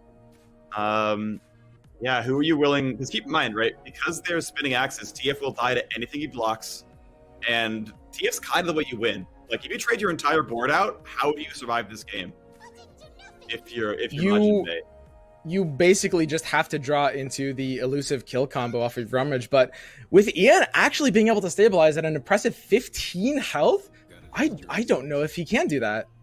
You need to hit a draw chain. Okay, well, it's going to be 7 health. Is not complete garbage on the defensive side here for Majin Bey. TF's probably about halfway through to leveling. There's no main deck decimates, and at this point you've realized, like, all right, we still haven't seen Captain Baron, so maybe that one's going to be fine for a while. I mean, this would have been the first round it was playable. There's no way. Oh, he's counterfeiting the Rummage. That's so smart. His TF actually has the ability to level now. He has to draw 1 more Rummage. He knows Ian doesn't have a way to kill TF because he would have done it already. He can suit up to protect the TF from something like maybe a Flock, but the second Scorched Earth from Ian might re-kill it after the suit up. Well, no, Flock beats suit up in all forms. If it's done, doesn't matter, and if you're already damaged, suit up doesn't make you undamaged. So Flock actually always wins against suit up in literally all forms. But yeah, it hides Mystic Shot, it gets away from Get Excited, things like that. Like, those are the things you actually get away from, which is obviously meaningful. Ballistic Bot is going to give you some Rummage fodder, which is not bad. Also, like, I don't mind this open attack here. Maybe he just accepts it and goes through, but you've got so much game around Whirling Death. Like, you can suit up, bait an axe, and then just Get Excited anyway and be like, no, I got you. All right. Majin's on a very, very weird play here. He's looking to try to level up the TF at speed. He's tanking some mushrooms in doing this. Down to 5. A Mystic in Ian's hand. 3 more mushrooms is actually lethal. These mushrooms are going in so huge here. But he's dead to Mystic Shot now. Like, unless you read that he's got more card draw in hand, TF's just dead to Mystic Shot right now. Yep. And by using Ian, though, I don't know if you can go for that Mystic Shot. I mean, he shuffled in enough mushrooms, I think, to go for lethal. This amount of draw that he knows Majin has, he knows the mushrooms are going to get there. Yeah. Well, rummaging one last card. There's the level TF. And it's all down to these mushrooms now. If you go down to 3, you're dead to Mystic Shot. This is quite a bit of damage going face. Purple Fish generates what? Rummage. Every card draw costs you. It does, it does. There's 10 in the deck, and what, 2 have been hit so far? There's the third one. One more. And now suddenly, it's Majin who has the late game, and suddenly it's Ian who needs to play aggressively. It's Ian who needs to go for the Mystic Face and just try to stay alive for these, hopefully, either mushrooms or drawing another Mystic. Yep. He's used, this is his second Mystic? Yeah. So, there are 3 real cards in Ian's hand. 2 of them are Spinning Axes, the other 3 are real cards. And the first 2 on the far left haven't been played in a super long time. So you have a hard read. They are ultra situational. Ravenous Flock, Scorched Earth, Second Raven, for example. Like, you would have played an Ezreal if you had it. You would have played Farron if you had it. You would have probably played a Thermo if you had it, because you would have killed Twisted Fate. Yep. Attic Shock was playable. Any unit was playable, because you would have, discarded, an axe or nothing else. Like, you kind of know exactly what those cards are at this point. There's almost no... The Mind Meld! Is that enough to end this now? Oh, it's gotta be. It's over. There's no way this is not lethal. This has got to be like 9. That has to be, yeah. That's it. Yeah. And the Mystic isn't doing it. Draven is going down. Imagine just leveling the TF off of counterfeit copying the Rummage. Counterfeiting the Rummage. I think that wins him the game. Oh, yeah. Oh, yeah. Let's see how big they are, though. Like, there's no way. There's nothing you can do. There's no anything you can do. You could have dedicated resources to Mystic Shot TF like 4 actions ago and was afraid of him, I guess, rummaging the first time. But by playing it so slowly, let him level the TF and then find the rummage. Yeah. It was so... I think sure logical reason why. This... Kill it. We're about to see a finals being won by counterfeit copies onto a Rummage just to cycle and fix a dead hand. That was he discarded. I think it was the jailbreak instead of the copies.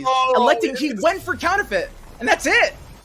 Yeah, counterfeit did it. Incredibly well done. Obviously, it put more cards in deck. You draw mushrooms less frequently, but that is the victory. Congratulations. Wow, that is quite a finish. I mean, that sequence was nutty to even get there to begin with, but to find the line that gets there warms my heart. For anyone that doesn't know, and I know Freak will know the story, I love counterfeit copies on Rummage. I actually, as Bull and I watched the game, I was like, hey, this is a play commit. He's like, yeah, maybe, but like, he's probably not that close, right? Although we did think the TF was a lot closer than it ended up being, but that chain of spells was actually enough, and I love that combo, so to see Margin be like, oh, this is a line I can take, really cool to see. Although I do have to agree, I do not know how the Mystic Shot didn't get aimed at Twisted Fate any earlier, especially after Pseudo got discarded. But Margin Bay going to take it in a pretty surprising 2-0 at the end of it all. I mean, interesting to see how many matches kind of were sweeps at the end of it all, Boulevard. What do you think of our finals here? I think that Majin Bay is, I'd be willing to say, very likely the only player in the top 32 to bring 2 Mind Meld, and we actually saw what I mentioned earlier, a defensive turn, pick a card, discard a Mind Meld, and still find that second copy for lethal down the road. And then Swim, I know you said that like a lot of people in Discord are cheering for Majin Bay. Probably a player you're pretty familiar with. How's kind of that atmosphere going? And like as someone that has been involved in the tournament scene for so long, like Majin Bay has been and been grinding it out, how do you feel like he's obviously hear from him hopefully pretty soon? But how do you feel that is for like for the US LOL players who've spent so much time in this game, like grinding and finding the right lists and battling through what is just such a tough tournament format? I think it's absolutely amazing. I mean, this tournament is a really good example for everyone who wants to get into the competitive scene, that if you have the dedication, if you have the ability to take enough time and develop your skill and refine everything right as a player, you will be able to have consistent good results. Majin played that beautifully, and he absolutely deserves this win. Oh, we actually have him on the line, so let us stop talking and start hear from the champion himself, Majin Bay. How you doing? I'm doing great. I'm fresh off that insane high roll of that last turn. That was wild. Yeah, I don't know if you know, the man had Mystic Shot top deck on that round and just holding on to it, thinking that you had a way to like beat Mystic Shot in your hand, and he never cast it, and off goes TF. Yeah, he's like, she can't flip TF. And then I was like, okay, let's just rummage. Oh, I could draw one more card. Oh, maybe one more. And then we just got there. And then, yeah, I cycled, and I was sitting there, and I was like, okay, I'm at 4, and there's puff caps in my deck, right? But I'm not winning this turn, and I'm dead to like an Ezreal or like a Farron off the top. And I was like, he could have like Mystic. I put him on like Mystic Shot, Static Shock. That's what I thought he had. And I was like, okay, we're just gonna go for it. Like, I'm just gonna rummage again, and if I find something else, I win. And if I don't, I probably lose. But I think I had to go for it there. Yeah, it obviously worked out well. Absolutely insane. I actually have to ask, Imagine, because I know you're a little bit of a champion, a symbol of hope to the RCO Discord, the Masters Discord. Sure. Do you have anything to say? Any shout outs to any individuals, your prep groups, whoever you played with, or just like anyone looking to get into the competitive scene as a whole? Yeah, for sure. I would love to shout out my prep group. Yeah, I worked a lot with Kever, Jay Sensational, What Am I, Push P, Jason Florent, and Z Turtle. They helped me out a ton. Anytime, because like I'm kind of new to the game at like a competitive level, right? I showed up last season out of nowhere, and then I'd never played in this format of tournament before. I played like Magic. I bring one deck and I get good at this one deck, and that's it. So I'd ask a lot of questions, and they were always there to help me. And they all stream, or most of them stream. So like check them out. They're very, very great streamers, very informational. If you're looking to get good, that's what I would do. Jump in a streamer's stream, ask some questions, and just try to get better. So I'm glad that you mentioned you test with Kevor, because we noticed that through the Swiss portion, you ran your sort of unique lineup. You didn't bring Twisted Fate Fizz. You were one of the few TF Aphelios players. You brought Fiora Shen, and then coming into top 32, you had actually audibled over to Kevor's lineup. Is that something that he was able to sell you on in the week between the Swiss portion of the top 32, or why the change? Why were you so confident in Fiora Shen in the Swiss rounds, and then completely threw everything out the window, bring TF Fizz and all these other decks into Top Cut? So what I essentially wanted to do with the open rounds is I wanted to play the most 50-50 decks I could find, and then just try to win based off like my edge that I think I have.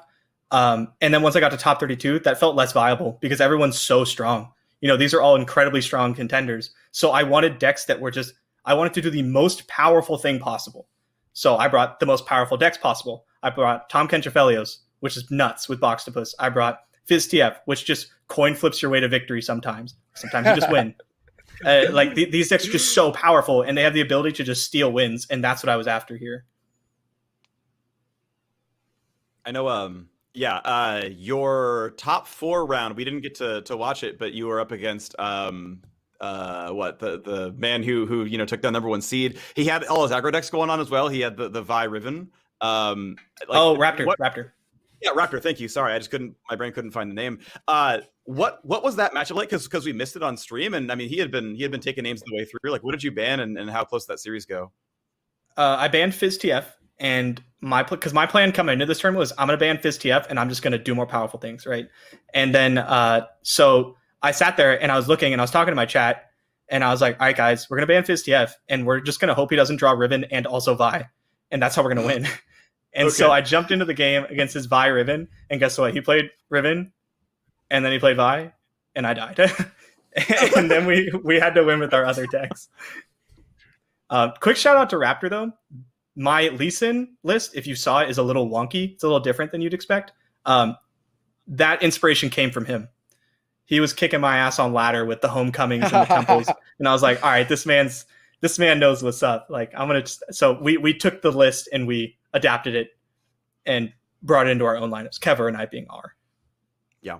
Okay, I have to ask about that then, because I've been asking everyone I can meet why Homecoming in those lists. So I'd love to know from you, someone who's clearly enjoyed the tech, why Homecoming? Because it just looks so odd, I guess, is a recall. It looks weird, right? Yeah. So Homecoming, because again, my plan was to do the most powerful thing possible, but I know 50% of the field's plan was to do the most powerful thing possible. So my plan was to play their decks, but a little bigger. And I expected a lot of Shen, a lot of Fiora, well, obviously, and then Lee Sin and the Aphelios decks. And Homecoming and Temple and Fang give you that way to beat those decks. Their Fiora's about to flip, and they had that Concerted Strike. Well, now it's in your hand, and I'm gonna hit you next turn. It gives you that edge in the mirror. It's also one more thing your opponent just always has to think about, which I think is huge. I love having the judgment. the second mind meld because it's just in my opponent's head all the time. At all of their plays, they have to go, well, he could have mind meld here. He could have homecoming, right? And I feel like it gives you a little extra percentage points. For sure. All right, final question for you. You've won. Oh, go ahead, Swim. Sorry. I actually have one pre-final question. Majin Bay, I know you stream on Twitch. If the people want to find you, if they want to watch you, if they want to learn from you, where can they do that, man? All right, go to my Twitch, Majin Bay LOR. It's right below my cam right now, I believe. I stream Monday, Wednesday, Thursday, and on the weekends. Come check it out. It'll be a good time. Swim is such a Thanks, homie. Swim. What a great plug there for Majin. Yeah, right. Again, shout out to Swim. He earned it. He put in the time. You played beautifully, man. I loved every Thank step you so of the much. way. I really appreciate that. Play good, ran better, as is often the case for people that win card games. So, all right, Majin, final question for you now. Doing great this seasonal. What are your plans for the upcoming events here? Because obviously there's going to be more seasonals. There's rumors of Worlds on the horizon. Should we expect to see more of you? And I think the answer is pretty obvious. You should. I have been, like Swim said, I started streaming. It's been going very well for me. And I really wanted to dive into this card game. I have always wanted to play at like the pro level. And I reached the pro level in Magic, but not the level where I could only play Magic. And I'm hoping that Runeterra becomes the game that I think it can be. As far as like competitively, I think it does a lot of things right, and I would love to see the game grow, and I want to be there when it does. So I want to be at Worlds. I want to be at the next seasonals, right? When someone new comes to the game and they ask people, "Hey, who should I watch?" like to get good at the game, I want people to say, "Oh, you should check out Majin Bay. Like that guy knows what he's doing." That's my goal. All right, we'll help you out. Hey, if you're out there and want to get good at the game, go watch Majin Bay. Majin Bay, thank you so much for joining us. It's been awesome. Hey, thanks, guys. Really appreciate it. Thanks. Pleasure is all ours. I can tell you that much. What a wonderful human being there. And again, like I joked about it, but he did run well, but he played so exceptionally throughout the tournament. That was like just finding that to win that when you know that chances are so slim is that's the mark of a great player, right? You have to find even the worst percentage player win because even though you had one more game to maybe give away and play with, you don't want to be playing 3 games in the final. Yeah, I'm just still like on that turn where it's like, all right, you can make a free 1-drop, or you can put copies of a card in your deck and hope it does something. He's like, I'm gonna make a copy of something in my deck. I'm gonna get some rummages. It's gonna be fine. We're gonna draw him enough. And yeah, that was a game-winning play. It's why you got the 2-0. It's impressive. Yep, it was. Honestly, that finals was one of the best played in the series. Just like Ian also just having that crazy hand read. Both players played that excellently. For sure. All right, well, we're almost done. The tournament is over, but there is still more content coming up your way. As teased, Mark Sassenrath, the lead set designer of Empires of the Ascended, is coming up after this quick commercial break, so don't go too far.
Hello and welcome back, everybody, for a bit of bonus content to round out the Cosmic Creation Seasonal. That's because we have a new set coming out. Empires of the Ascended is on the way very, very shortly. We are graced by the presence of one and only lead set designer, Mark Sathnath. Mark, thank you so much for donating your time after a very long day of LOR. And how you feeling, man? Thanks for having me. I'm excited to be here. I'm not used to being on stream, so this is kind of a new thing for me. So yeah, I'm excited. Yeah, it was fun watching the games, though. Yeah. All right, well, I'll start it with a really obvious song. We've seen her already. We originally were going to spoil LeBlanc before you came on, but now that everyone has seen her, how did that champion kind of come about? What was the impetus for like that specific design? Mm-hmm. Yeah. LeBlanc. Let's see. It's kind of where to start. I mean, gosh. Yeah. Okay. So LeBlanc was she was a champion that was kind of tricky in the sense that she's like sort of like Aurelion Sol or Nasus, where she kind of has different identities, whether you're asking about League of Legends gameplay or the sort of like broader thematic kind of narrative lore of the character. And so we were trying to figure out how to strike a balance between those and like what to emphasize basically and how to pull off both if possible, which is kind of like a tricky balance. I think for LeBlanc, a lot of the questions we were asking was like, what's going to fit the set well, what's going to fit the region well, Noxus, and what mechanics will have good supporting cards, and then also like basically what are players expecting from her, and a lot of times we get answers that are different from different players, of course, but we try to get a sense of like from player surveys and stuff what players are expecting. So like I guess the two main paths at our disposal were like, do we want to go like really kind of unusual for Noxus or mainline Noxus, or try to find some way to hybridize both? I think we leaned kind of hybridize both, lean a bit more Noxus insofar as like we're like, hey, LeBlanc could emphasize she's like a glass cannon assassin who hits hard and fast and just dominates a lane and snowballs really hard from there. Or we could go for an angle that was more like she's going to sit back in the back row and kind of like do some, I don't know, some other sort of indirect kind of like Machiavellian kind of thing. And so we ultimately kind of try to strike a middle ground where it's like we want you to go in and kill things and basically be that aggressive assassin, and then hopefully level up quickly and get reputation quickly, and then basically then your toolkit opens up a lot once reputation or level 2 is up, and you can start doing really unpredictable and clever plays and basically close out the game quickly.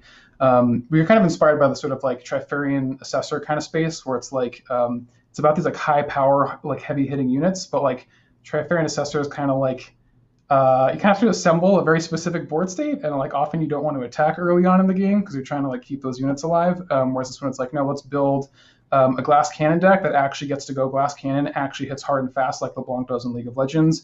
And then once they do that, they can capitalize on Whispered Words and Mimic and Black Rose Spy and all these other powerful combos that it sets up. So I wanted to ask, because as we saw in the graphic there, you've taken LeBlanc's abilities from League of Legends and you've split them up into a couple of different spells. And we've seen you make champions before with branching decision trees like Aphelios or Twisted Fate that come out on play and have the abilities displayed before them. So how did you make the decision to, rather than go that path with LeBlanc where she comes in and you get to pick one of her abilities and mimic it or something like that later, why did you turn those into spells instead? Yeah, it's tricky. I mean, I think when we're trying to make a deck that's faster, like the more power budget we load into like sort of utility and like unusual lines of text in the initial level 1, probably the slower you're going to be playing her, and the slower the deck is going to have to behave. Like champions that sit on the back row, for example. So for LeBlanc, I think the kind of the overall package we were hoping for was like she is going to be a really efficient drop that can go down early and hit really hard early, and then that way she unlocks a broader card package that you can have in your hand and sort of use that as like the last part of your gas to close out the game, rather than something like she's a more like long-term like kind of Ezreal kind of play where we want to go like hit harder and faster than that basically. So we want to like optimize that power budget to where she's like really good at dealing a lot of like heavy burst damage early like she does in like a League of Legends lane, and then she can do the tricky thing as a reward. Sort of like, that's a trick we sometimes do where it's like the region doesn't really get these mechanics usually, so we kind of have to make you go through a region hoop before we let you do it. So it's kind of like do a Trifarian like aggressive like aggro, not quite aggro, but like sort of like aggressive mid range build, and then you'll get rewarded with all these cool effects. Yeah, that's really cool. I have a question. I always love questions like these. So in set design, there's a lot of testing and a lot of cards need to be like tweaked and rebalanced. Is there a card in Empires of the Ascended, the Shurima expansion, yours, that was really, really strong and had to be nerfed a couple of times before we got to see it? Like, what was something that was just really nuts in testing? And like, what did it do? Yeah, there was a lot of cards that were nuts. It was I felt bad for the balance team had to go through a lot with this set, so I felt pretty bad for them. Yeah, I mean, gosh, I think there's a few like Siphoning Strike. Definitely went through a lot of iterations. I mean, it's hard to power budget that card just because we liked it a bit slower, but also giving +2/+2 to all champions everywhere is like kind of an awkward effect to cost. It's like you can set up so like cards like champions that are usually hard to keep alive, for example, if you play this before you drop them, like they become a very safe play because they're just got so much more health and power. So that one went through a lot of iterations. I'm trying to think of one that's like especially spicy. I mean, like for a long time, Ancient Hourglass was one cost, and I was like always fighting for that card because I love that card. But it still might be too strong at 2C, we'll see. But I really like that card. Yeah, that's a good one. And then I think Jarvan's kind of similar, where it's like you kind of read him and it's like he looks expensive and his numbers are low. What's up with that? But then like when you play him, he like the swing is just like super massive, and so he definitely used to be stronger looking than he is now. What did he used to do? Yeah. I mean, just like an example. It was just the numbers. It was like I mean, because basically I think you need to play it a few times to see it's worth that cost. Because it feels like you want to cheat it out for free or something, or at a discount or something like that. Yeah. I think he landed 5/3 or something. It's it looks pretty bad for 6 cost, but. It was, I mean, his body used to look like a 6-drop body, and it was nuts, right? Okay. So yeah, we didn't change the cost much because we liked the timing of when it came out. But that didn't move as much. But it's mostly the other factors that got involved there. I'm trying to remember who. The champ that has not been revealed yet also had to get nerfed a lot, but I can't talk about him too much. I mean, you can maybe guess who it is, but yeah. I wonder. Fine, we'll say it later. No worries. Yeah. So I'm curious. It's a little bit LeBlanc related, but not directly. So one of the big things we saw, and it's kind of what sort of all the expansion he's led with, was like, hey, look, it's Empires of the Ascended. We're gonna have level 3 Shuriman champions. Hey, look, it's the Sun Disc. It gives us level 3s. And so clearly, the focus of the set is Shurima's here. Look, it's these ancient gods, and they're gonna raise them and get more powerful. And we're adding these new keywords as a result. So where do you find the space to design roughly one champion per region? It's okay, well, we're gonna sort of modernize Noxus so that it can keep up with new tech. LeBlanc being the example from today, but you've had other ones as well. Like Jarvan, you just talked about. Where do you find inspiration for those champions and those cards? Because you can't just well, also Demacia gets level 3 champions, right? That's not fun. So where do you find the inspiration to find new stuff that still lets Shurima have its thing? That's okay. Yeah, that's a complicated question. Yeah, I know. Sorry. What a surprise! Yeah. I mean, I think. I mean, it's going to be a mix of what are hooks that the region has that we think we could capitalize more on. What are strengths and weakness profiles that the region has that we think could complement Shurima. And then also what new things are we introducing in the expansion that we're excited for other regions to sort of take part in. We had a heavy emphasis on landmarks, for example, and that kind of the countdown kind of incubating threat situation going on. And that was one where we were excited for Freljord to like get in there with Lysandra, because that seemed very fitting for sort of her like narrative arc, and that kind of like also just the Freljord sort of long-term incubator kind of threat vibe from the region's kind of ramp and stall kind of mechanics. So that was one where it was like, we're introducing this new tool and it fits the strength weakness profile of an existing region, so we can hook into that, and that's great. And then some other times we sort of more look to what are some old builds in that region that we think could be juiced up more. So like, I mean, obviously like LeBlanc like was very much in like that sort of Trifarian 5 power kind of space, where it was like, Reckoning and Trifarian Assessor and stuff could be a bigger deck. But we also have other,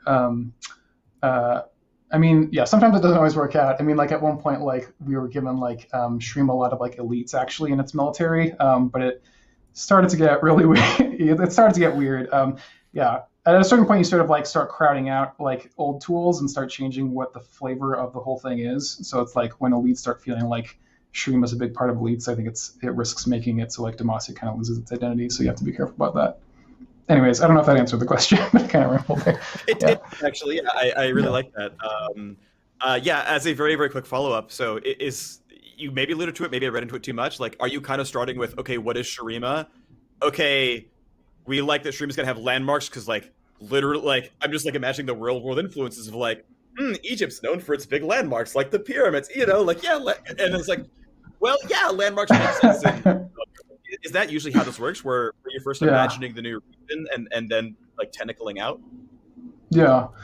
I would say, yeah, it definitely starts with the new region. I mean, we kind of, we try to go a little bit more specific in the sense that it's like, we say like, okay, what are like the core themes of the region that we want to really embrace for the set and the region in general? And then like, what are hooks that can give us into other regions? So like for Empires of the Ascended and for Shurima, the main pillars we had, there's basically 3 that really panned out. There was like time and inevitability. That was a big one. And so you can probably see that with like countdown and predict and like, sort of fitting the overall narrative arc of the Shuriman Empire and how it's like sort of, lost to time under the sands and it's coming back kind of thing.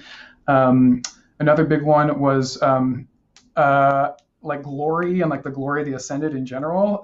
Like we wanted a region that like really embrace its champions and like making the champions really like the stars of the show. And then so like hopefully that's pretty apparent with like level 3s and like their golden ambassador and things like that. And then the desert also is just like really cool.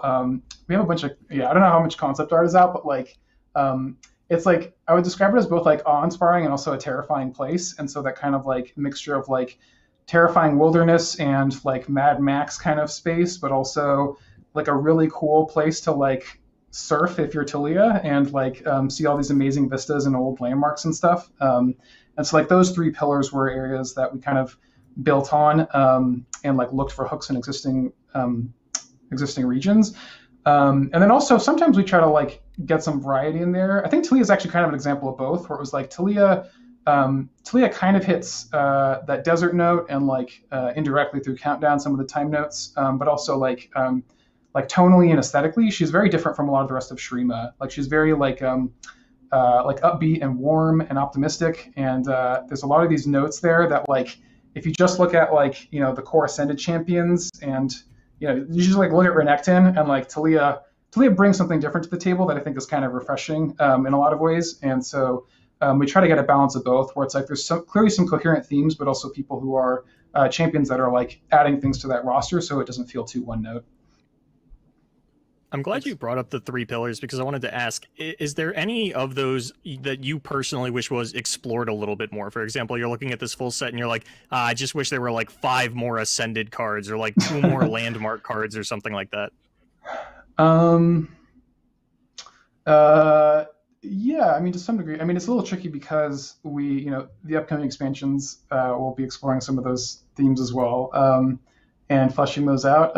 I think landmarks were an area where were like countdown. I mean, countdown started in a very like sort of like Shurima narrow space where it was like it was really just called buried, and it was very different. It was kind of like it was like a way to precast units. It was kind of in a different space, and then over time we were like, oh, this has a lot of evergreen value for landmarks, and so let's retheme it to something more general, and also start thinking about other regions that we can put this in.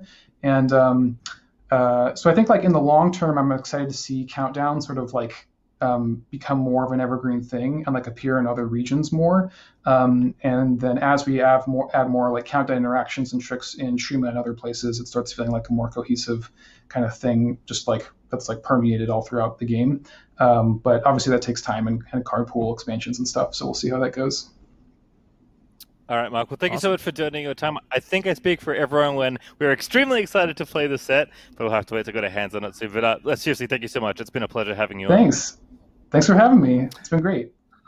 It's been great for us too. Don't worry about it. All right, well, the content creation season is over, ladies and gentlemen. It is time to say goodbye. Congratulations to Margin Bay winning the American region. Congratulations to all of the winners around there globally. For myself, my fellow casters, analysts, and the entire remote live broadcast production crew, and of course, most importantly, you at home who've stuck around to watch it. It's been awesome. Go play Empires of the Ascendant. Can't wait to see who's coming out tomorrow. G, wonder who it is. But for now, I was going to be signing off, so see you later.